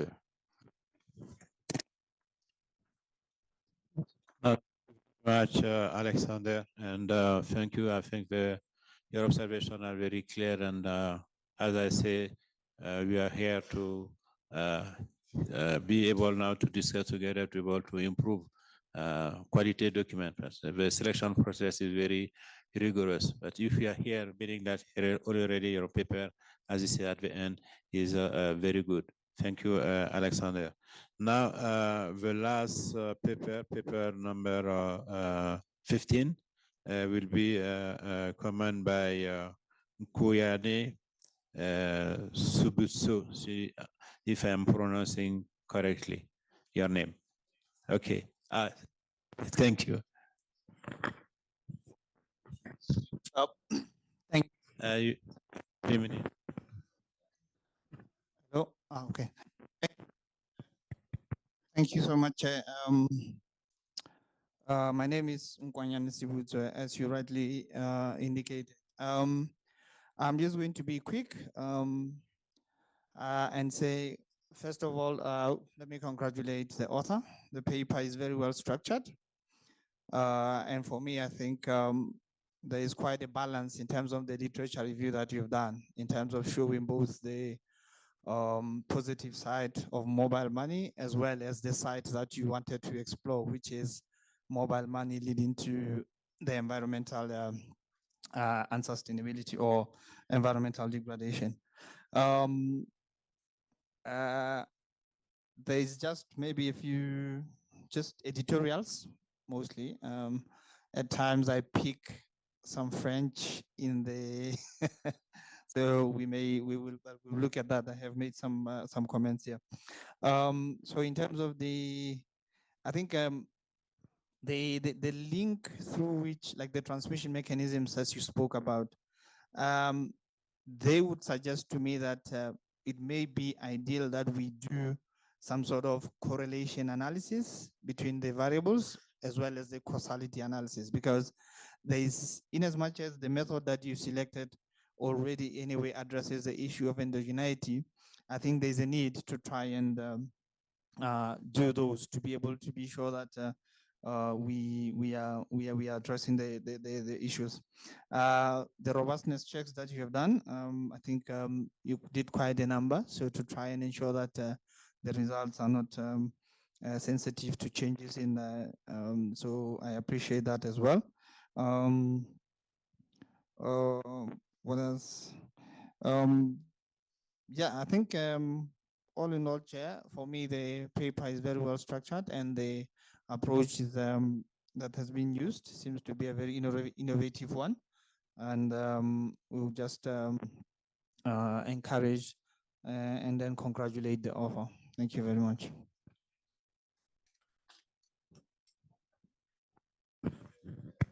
No, thank you very much. Thank you for your review, comment, and observation. I think this is really useful. I think we will not have time to go back to the presenter, but I just would like to really thank you very much for the excellent work.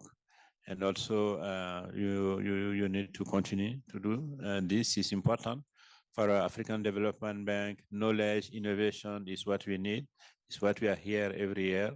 And I think definitively what we hear today is excellent paper, 5 excellent paper. And I really would like to thank you on behalf of the 3 institutions.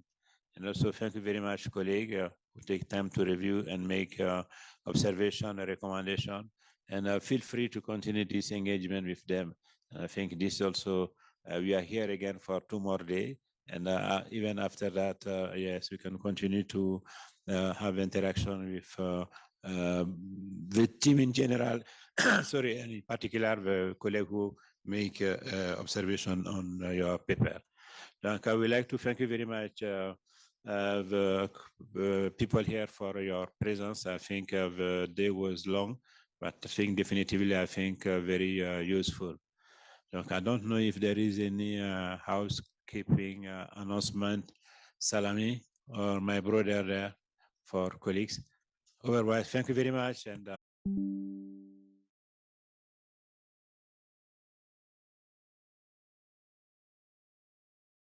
event on leveraging on strategic foresight for an agile, robust, and forward-looking sustainable industrial development in Africa. We have the moderator online, Dr. Karima Sultan. I hope she's online. I am. We also have Prof. Fiona Teregna. I think she's online as well. Can you make sure, please, they are connected? And we have some speakers are with us here.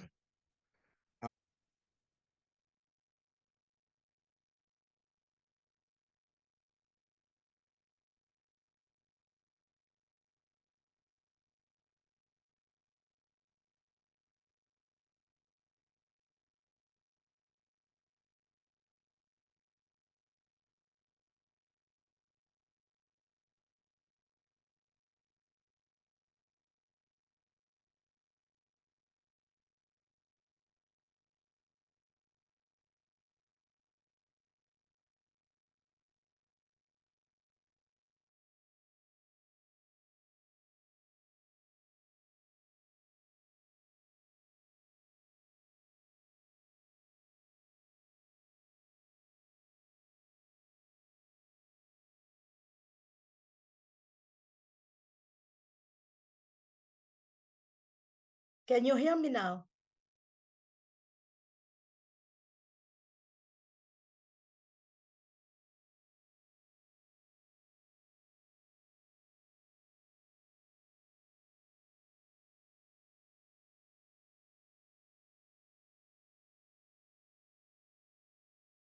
Colleagues, can you hear me? Can you confirm that you hear me?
Karim is sorted now, yes. You can start. Can you hear me? I can hear you. Can you hear me? Yes, and sorry for that hiccup. Sorry. No problem. No problem. Thank All you. right. So we can start the session now. Yes, and I have 40 minutes. Yes, thanks. So greetings to all researchers, reviewers, members of the ECA Young Economists Network to this special session on leveraging on strategic foresight for an agile, robust and forward-looking sustainable industrial development in Africa.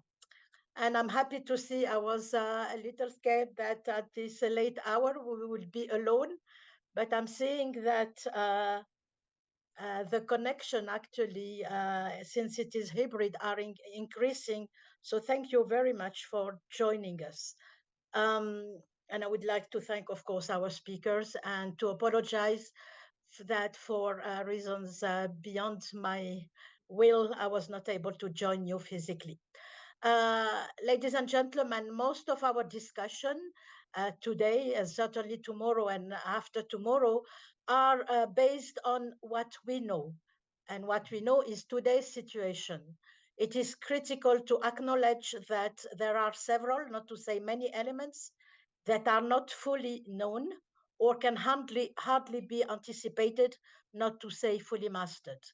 I will not dwell on the difficulty to produce, access, and utilize timely, accurate, and meaningful data. This is a recurrent issue. And indeed, we are in a global landscape that evolves very rapidly. It is marked by megatrends in geopolitics, technology, health, security, environment, and climate change. And this makes Africa stand at the nexus of unprecedented challenges and, more importantly, tremendous opportunities. The disruptive forces of digital transformation and climate change are reshaping the continent's development trajectory. This is a large part of what I call the unknown. And this is calling for a strategic and forward-thinking approach to planning for the future. Yesterday, in a pre-event to this conference, we have celebrated 60 years of IDEP, the African Institute for Economic Development and Planning, 60 years of IDEP operation, with a reflection on the renewal of development planning. And we were asked to learn from 60 years of practice in Africa and shaping the future of planning. And this special event on today's event, it will look at the future from the perspective of the theme of the conference, industrial development. We have designed it as a first reflection by ECA towards the preparation of the United Nations Summit of the Future to be held in September 2024. The summit aims to forge a new global consensus on what our future should look like and what we can do today to secure it. And today's special event will focus and respond to few key questions. What do African countries need to do to align their policies with long-term sustainability goals, making strategic investments and enacting regulatory framework that promote environmentally responsible and socially inclusive industrialization? And we have seen through the research paper how relevant this is. What are the key drivers of change? Because we are here in a transformation approach. What are the key drivers of change in the workforce landscape? As we are cognizant of the fact that many tomorrow's jobs do not exist today. And more importantly for us as a trainer, how can reskilling and upskilling initiatives effectively prepare individuals, governments, institutions, and industries for these changes? As the MC has said, we have a first presentation by Professor Atrogena from University of Johannesburg, and it will be followed by 3 reactions and intervention by Minister Ibrahim Assal, Dr. Thomas Muntali, and Dr. Hawa Ibrahim. So without further ado, I'll give the floor to Dr. Trigena, who will be making a presentation on transformative industrialization for Africa role of strategic foresight and development planning. Fiona, you have the floor, please. Thank you, Madam Director, and greetings to esteemed fellow panelists and to the audience. Apologies that I'm not with you in person in Addis, but I'm honored by the invitation to present this evening. I'll be sharing, can the host please enable my screen sharing?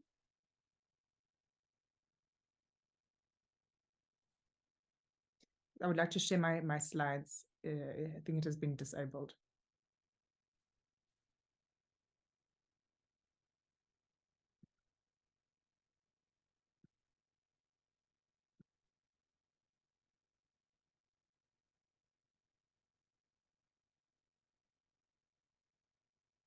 I'm just pausing for the host to enable. Okay, thank you.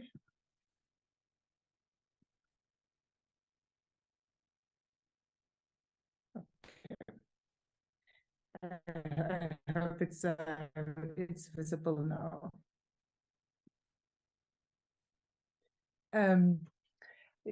So I'll be presenting this evening on transformative industrialization for Africa, which I will refer to as TIFA, and the links with strategic foresight and development planning. Just very briefly, and I'm going to move through the slides quite fast. I won't cover all of the details because I think just in terms of the context, some of the current challenges facing African countries in terms of industrialization. I think some of these have been covered in the course of the conference. So it's weaknesses in Professor. Yes. I may interrupt you. May move the slides rapidly, but don't speak rapidly because we have interpretation and the interpreters need to follow you. Thank you. Thank you, and please feel free to interrupt me if I'm speaking too fast. So I will speak a little bit slower and just cover less of the content. I think it's on the screen. So in terms of some of the current challenges, I think many of these have been covered in the course of the conference. Some of these are internal to African countries. Some are external. Some of them relate to the production structure in African countries in terms of productive capabilities, where to find the competitive niche, and so on.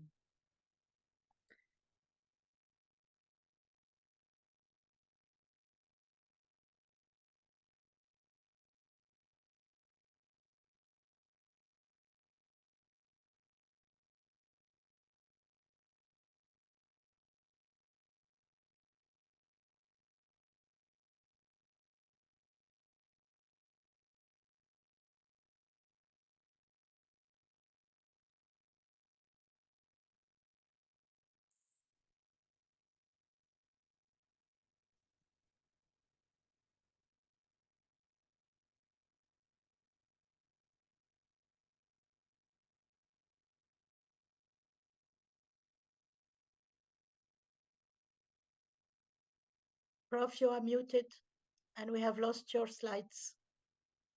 Okay, can you hear me now? Yes. You can hear me. Okay. So I think because it's more a forward-looking session, I wanted to talk a bit about some of the emerging directions in industrial policy in Africa. So I think even when we're looking at kind of new directions in industrial policy, it's not about discarding the lessons of successful industrial policies, which have been effective even in other developing regions of the world, as well as in African countries, at least over the last half century or more. Some of the policies which already have demonstrated success are just being not adequately implemented. So it's not about throwing out existing or traditional policies, but rather about adapting policies to the current period, to specific country context and new tools. Although it might be obvious, but I think it's always worth noting the heterogeneity among African countries. So the need for country-specific approaches, and where there are successes of industrialization, as there have been, sometimes in countries or regions, sectors, even firms, these show the possibilities and the kind of aspirational possibilities, even for other countries on the continent. In terms of, I think, what's sometimes been referred to as a new generation of industrial policies, it's both about the content of policies, but also about how they're designed and implemented. I think with a bit of a stronger focus on collaborative industrial policy making.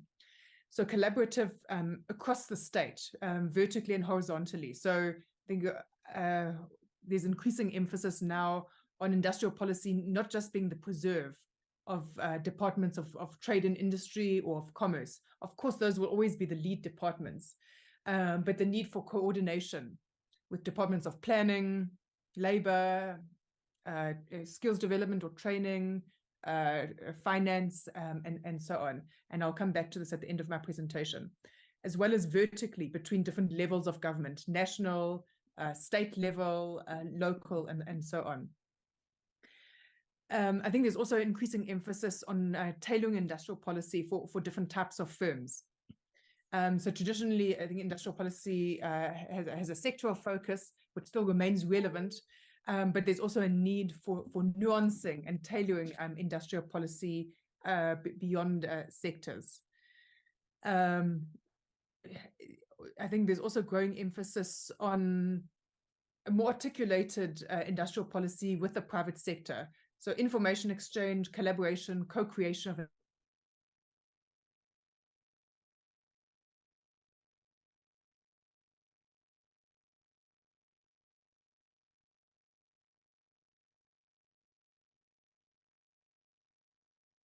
Fiona, we have lost you.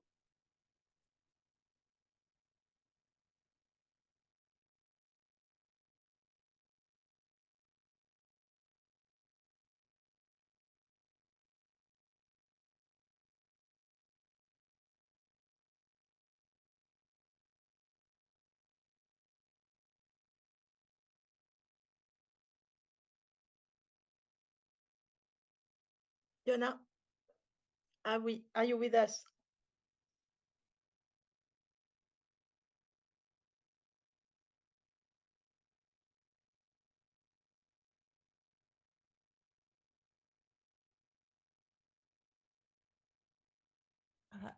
Are you able to hear me?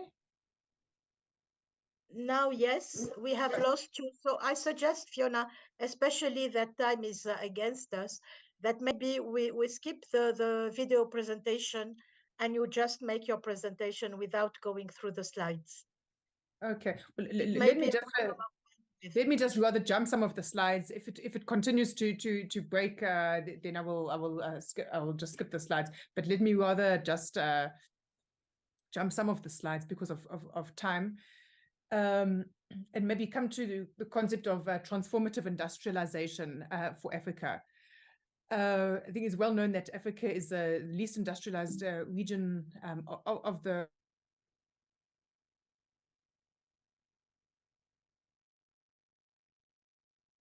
over a long period of time, a number of decades, there's been a failure to seriously industrialize. And in some cases, we find countries beginning to deindustrialize before even substantially industrializing, what I've called a pre-industrial deindustrialization. So it's had both economic and broader social and political consequences, including negative effects on economic growth, a lack of diversification,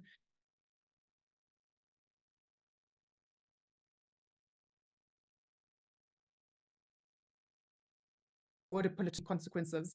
And I think the difficulty in transitioning into the types of services that could potentially be alternative engines of growth. I think the concept of transformative industrialization also highlights that industrialization is not just about growth. It's much broader. It's about the transformative effects on economic structure and on broader societies. So even when we talk about the first, second, third, fourth, and so on industrial revolutions, what makes them revolutionary is not just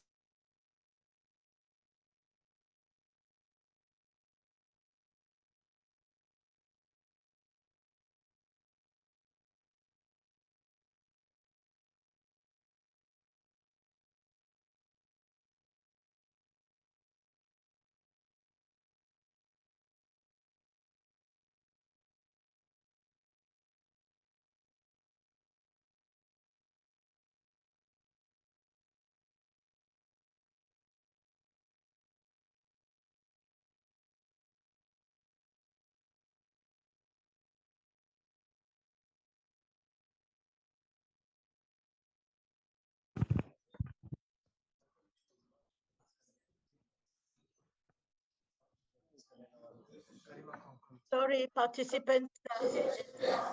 Yes, Karima? Karima, can you hear me? Yes, I'm speaking. Yes, her connection is patchy. It got disconnected. I think you can move. Yeah. Yes. You can just move with the others. Yeah. And then until she comes back. Yeah. Professor was supposed to set the tone, but let me go to our three panelists who are also prominent experts in this area. And I will start with Minister Ibrahim former Minister of Planning, but this is one of his many responsibilities over the years. But we invited him as a planning expert. Minister, you have the floor, please.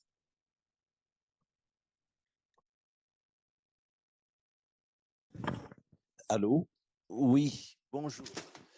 C'est avec plaisir que je vais donc intervenir. It's with great pleasure that I would like to take the floor, trying to supplement the presentation by the professor,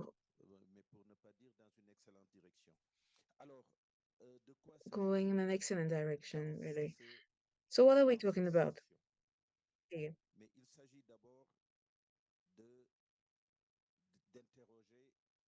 First, we are challenging a strategic vision, the industrial development strategy, and we focus on the various aspects of the strategic vision because ultimately we are to develop industrialization policies and strategies. The vision ought to lead to quality industrialization. This is what I can say quickly. What do we understand by quality industrialization? Apparently, the text under examination or consideration provides a number of criteria. These are industrialization policy criteria. We need to be flexible. We need to be agile. We need a high impact industrialization that is robust industrialization. We need a sustainable industrialization because even in the prof's introduction, it was clear that there are some industrialization and deindustrialization processes. So we need to keep this trend going and ensure that the industrialization has started is sustainable. Quickly, I think there are a number of points that must be taken note of. We know today how to carry out or implement an industrial policy. The first thing we know is that there is no industrial policy. We cannot be selective. Otherwise, we will just be sprinkling and there will be no real impact. You'll just be wasting your capital. And so you must be selective in many ways. First, in terms of direct foreign investment, how do you pool capitals? Secondly, national champions. How do you build a national, regional, even continental industry with major stakeholders that can compete on the global market, dealing first of all with sub-regional challenges on which we can have interesting conversations. But what matters most here is to see if we're looking at selectivity, to look at information. It is up to the observatories to inform the states so they understand that industrial policies are not made at the level of ministries, but at the level of on the ground rather. So the engagement of the state in the industrialization process is critical. In other words, the states and the general public must intervene regularly, paying key attention to the industrial sector so that there'd be the support for a national champion, etc. So the selectivity criteria is critical in my opinion. The second thing that seems quite important is, of course, what we refer to as the verticality or the vertical nature of industrial policies. What does that mean? It means that African countries going forward will focus on the processing of their raw materials. Thus, when talking about mineral exports, we need to process the gold of phosphate into phosphate acids. So you have policies to process in local resources. This may touch on gas, oil, agricultural products that need to be processed locally. This is the vertical integration, and this will enable, in order to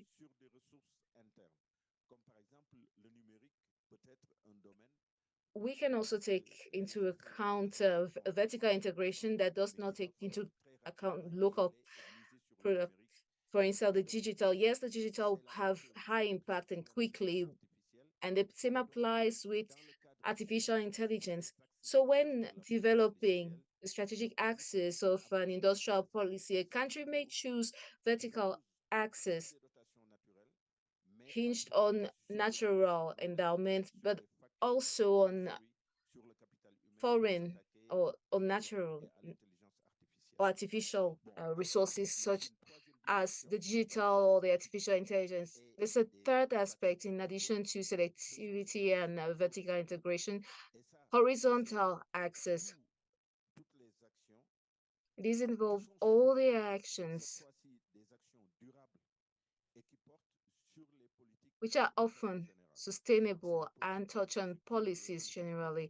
This can be infrastructure, human capital, financing, governance, technology, research policies. So on this particularly, the state will not need in its industrial policy to be flexible, but rather focus on the sustainability of the activities. We need long-lasting or sustainable actions that will have us produce high impact.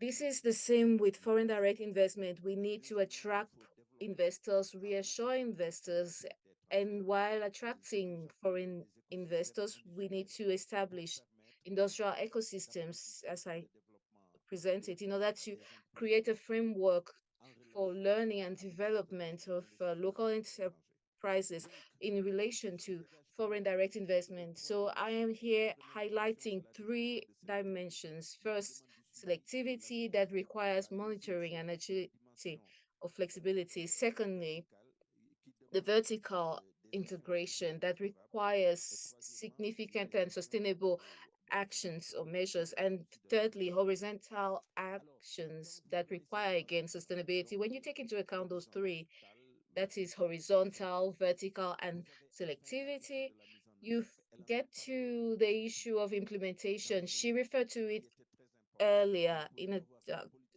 this is critical because you can have policies that are well developed but poorly implemented, and this brings us to the issue of monitoring and evaluation. This is extremely important. I come from a country that is Senegal, where we have developed an excellent industrial strategy, but where the implementation remains challenging.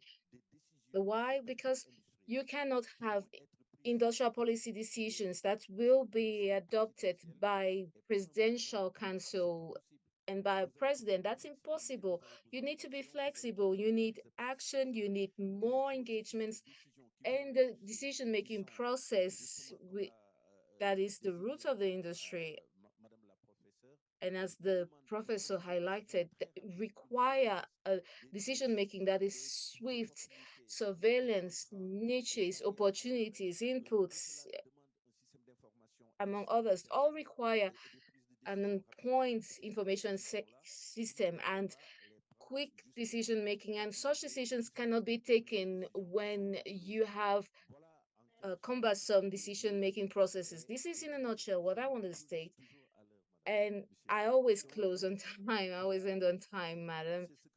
So this is what I wanted to add with regards to this matter. Thank you very much. Thank you very much for your presentation and your input. You clearly identified the keywords.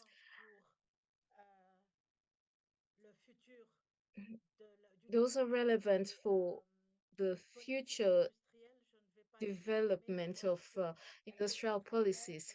I will not summarize them. I think they were quite clear. You mentioned the role of the state, the engagement with the various stakeholders.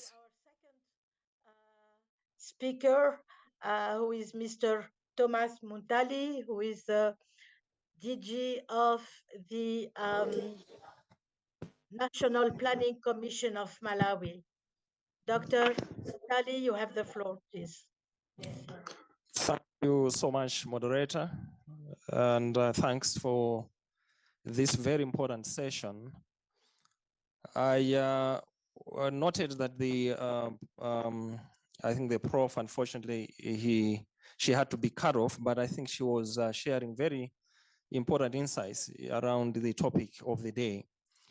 And I managed to pick quite a few of them. And so I will not repeat what she has said, but I also want to draw on what the former minister has ably highlighted to mention that if we're talking about the strategic foresighting, we are looking at the future with agility in making sure accelerating industrialization of the continent.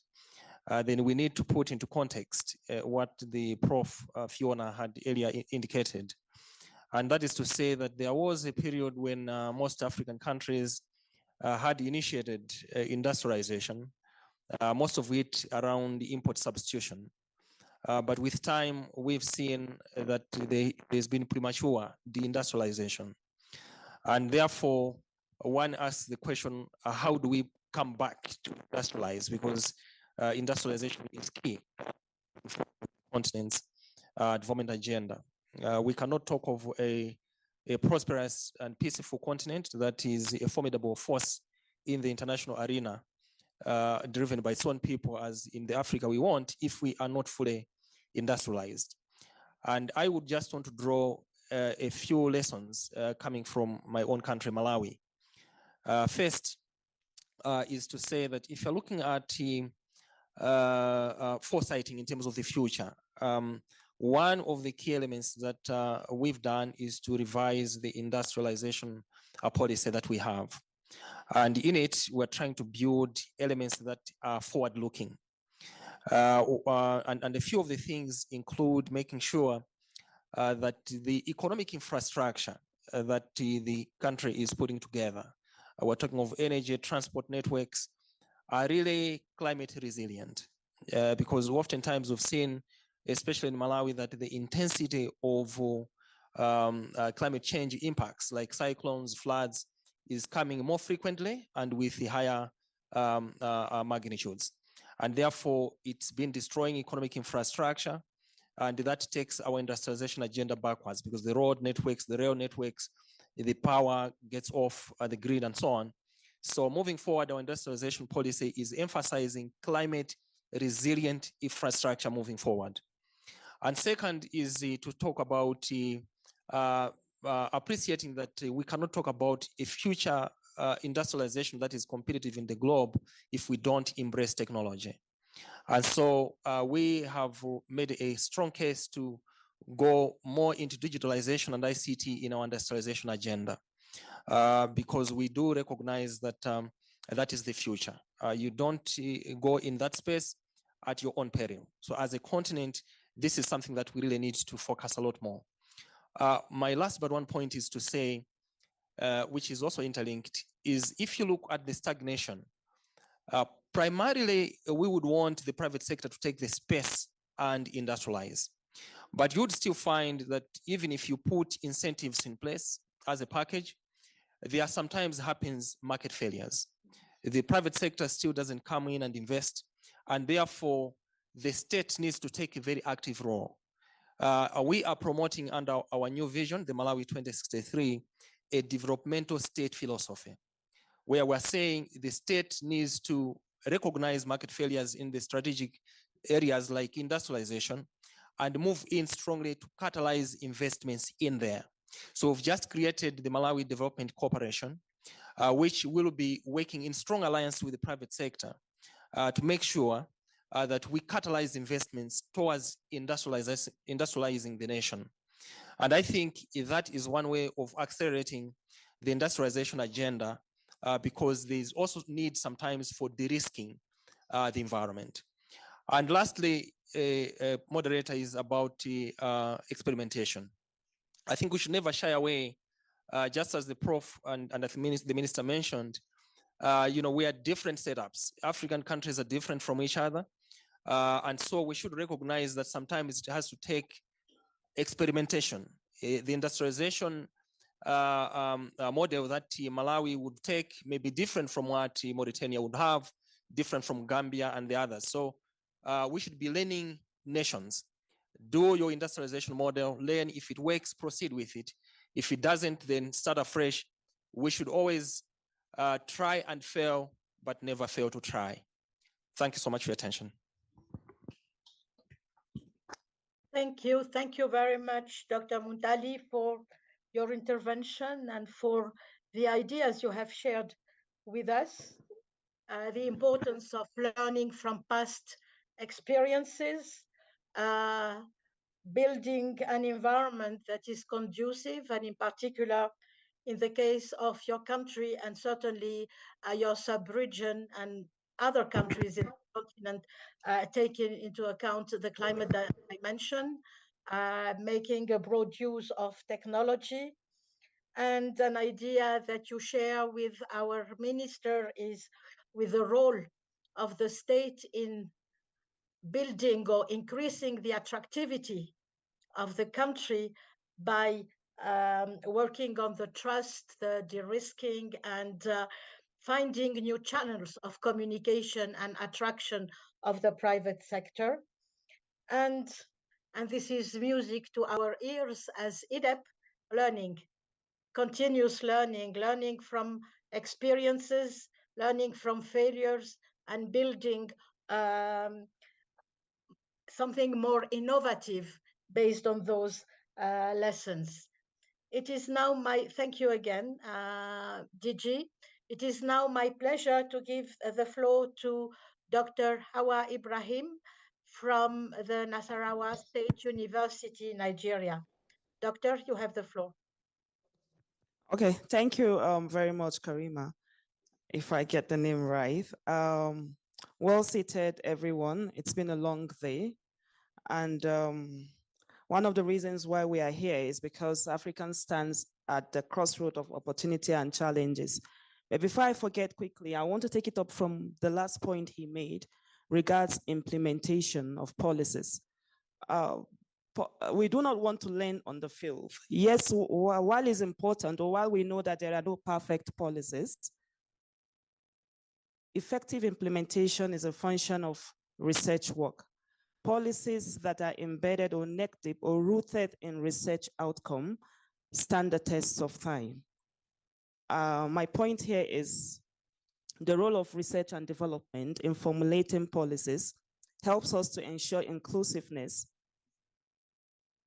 in ensuring everybody is carried along, the youths, the women, and even the policymakers themselves are all carried along. So it is important for institutions and states to understand that investment in research and development is a key component in formulating effective policies that will stand the test of time.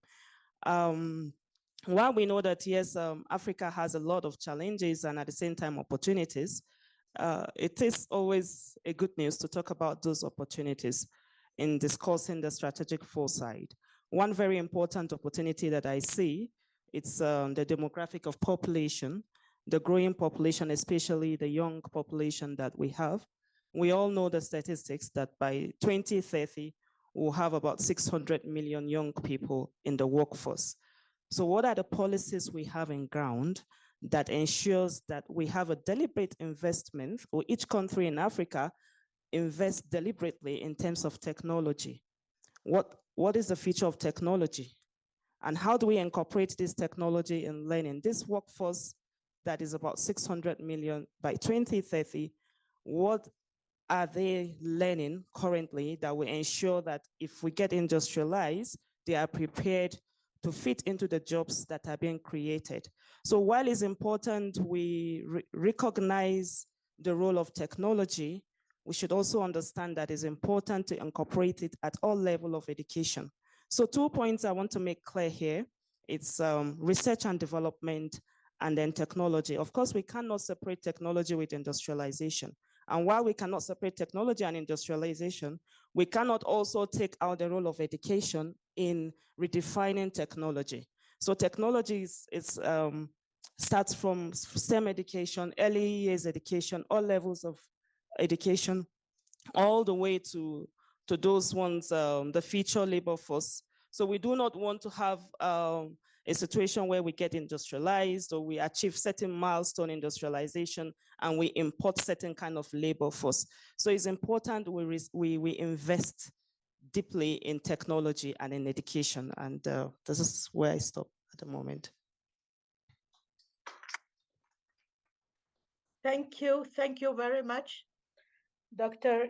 Hawa Ibrahim, for your intervention and for sharing with us what you think are the priorities when looking forward in terms of industrial development, the important role of R&D to ensure inclusiveness, involving the youth and working with the youth and working maybe for the youth.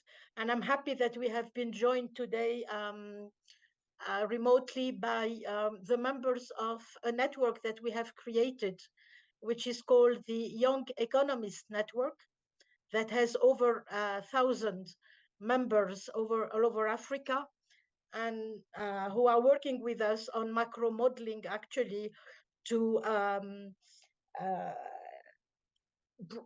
create bridges with the decision makers. And it is this inclusiveness that you were talking about, R&D in the service of the decision making and policy development. You also mentioned the role of technology in education, and we are very happy to hear that we have made the choice of e-learning at the level of our courses as EDEP. And definitely we are seeing that we need to adapt to the technological environment actually we can that we have in Africa. And I think that your comments are very pertinent in terms of how the technology can be used. It cannot be used as it comes. It has to be used as the countries would be able to absorb it and to make the best use of it. Jamal, I know that you didn't want us to go too long, but I wanted to check whether maybe give the floor for 2 minutes to Dr. Fiona for 2 or 3 messages without presentation, because I think that, the technology was not fair to her, and maybe see whether there is 1 or 2 comments in the room or online. But just 2 minutes to Dr. Tregena, please. Okay. Thank you for the opportunity. I'm not going to share screen, but perhaps if you can enable my video at least, because I think it could be better for the audience. I think the problems which we are having here with the electricity, it highlights the importance of infrastructure and energy security. If I'm even struggling to make a presentation here, you can imagine the impact on manufacturers who are trying to produce goods, and the impact on industrialization and growth. But I'll take the opportunity just to make a few remarks to try to summarize what I would have liked to have said. I was trying to talk about the concept of transformative industrialization for Africa, that it goes beyond structural change or just more manufacturing production, as important as those are. We are looking at something which is disruptive, is catalytic, is systemic, and it's long-lasting.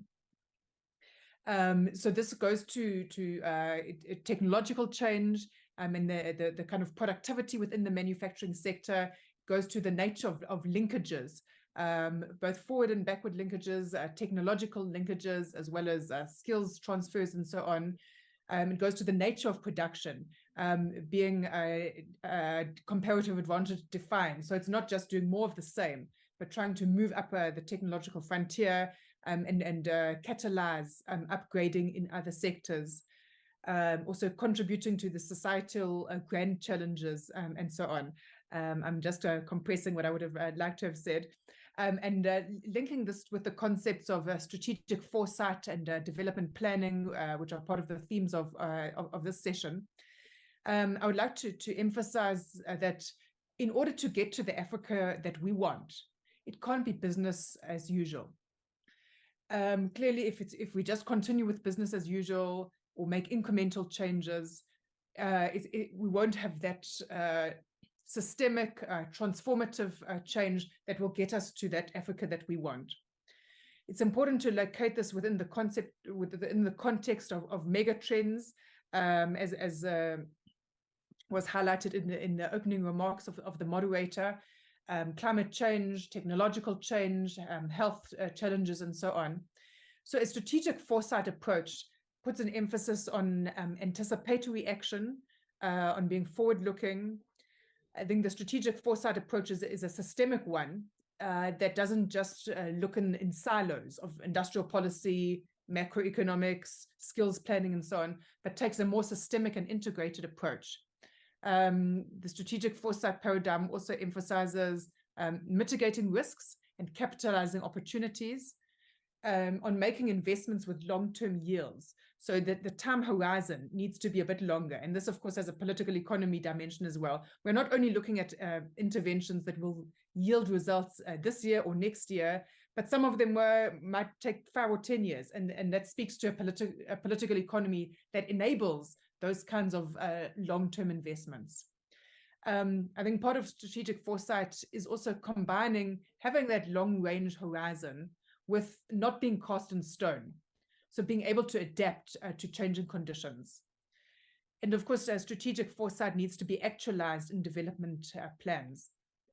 I think the concept of transformative industrialization, which I've tried to advance in this presentation, although in a bit of a disjointed way, actually aligns well with the concept of strategic foresight. Because it's about going beyond just immediate targets. Okay, this is what we should do for the clothing sector. This is what we should do in terms of agro-processing or whatever. But having that broader, systemic, transformative approach, which is an ambitious one. My last comment, because I'm sure the moderator would like to move to questions and comments from the audience, is from a planning perspective, to underscore the importance of coordination between industrial policy and various other policy domains. I think we have too much operated policy in silos. So, for example, a country might have a superb industrial policy, but if it's undermined by a contractionary monetary policy or contractionary fiscal policy, for example, with high interest rates, uncompetitive exchange rates, there's no way that industrial policy can succeed.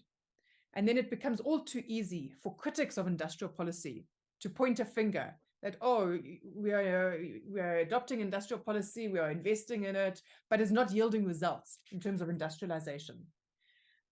But it might be a lack of coordination, for example, with macroeconomic policy. Macroeconomic policy is just one domain, but we could say the same in terms of skills development policy.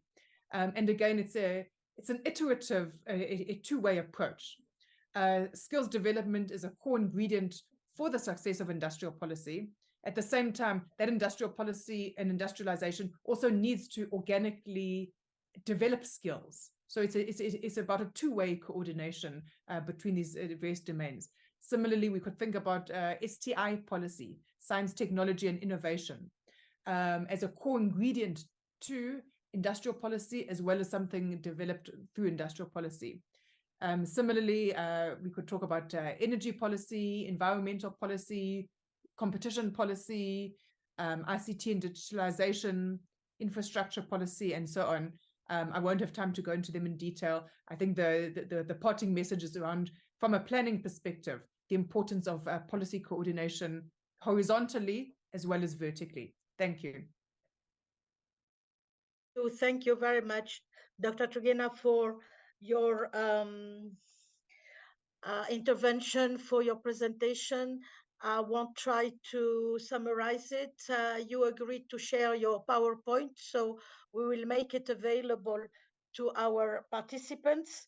But I wanted just to react to your last point, actually. We have two agendas. We have the SDGs, Agenda 2030. We have the Africa we want, and both call for, if I may say it like this, connecting the dots. And it is maybe what our public policies were not very successful at, trying to have all the public policies linked in a coherent vision and plan. And I think that through the courses we are developing now regarding foresight and prospective studies, we want to bring that dimension to make sure that you can't actually look at the longer term without the interaction between the various sectors and the policy that underlie them, and the execution plan, implementation plan that will make them successful. So I think that this is a very important message, and a message that has come with the SDG. Some progress has been made, but not fully, and we need to further strengthen it when looking forward, like, for example, the 10 and what remains for Agenda 2063. The organizers are telling me that we do not have time for questions, which is very frustrating, especially for all those who remained with us up to this very late hour. But just wanted to say that, as I said in my introductory remark, this is one discussion about foresight for Africa's development as part of our preparatory journey for the Summit of the Future. But not only the Summit of the Future, again, it will be one episode, but we will continue because we are convinced that foresight and prospective studies are an important element of our training regarding development planning. But I wanted to really thank all the speakers. I think that what they have shared with us were brilliant ideas, and we will build on this in as a result of this session, but also as also an input to other activities that are planned. Thank you very much. Merci à tous de votre présence et de votre participation. Je suis navrée que l'on doive couper la réunion. Thank you. No, I'm speaking French, so let me just say one word, at least for our French speakers. Donc, je voulais vous remercier. So I would like to thank you for your patience and for your participation. And I'd like to say that we will have other meetings to continue discussion. Over to you. Thank you very much, Karima. And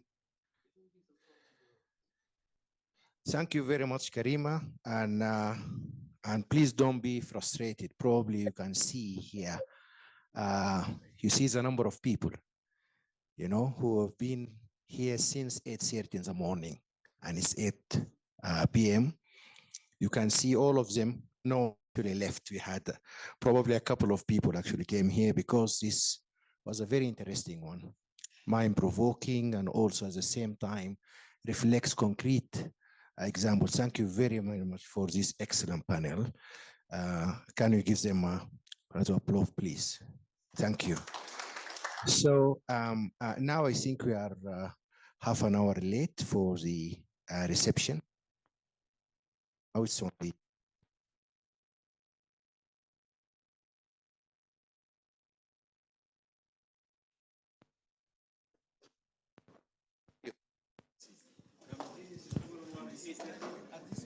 She was talking too much, and we could have time to give the floor to the room. 2, 3.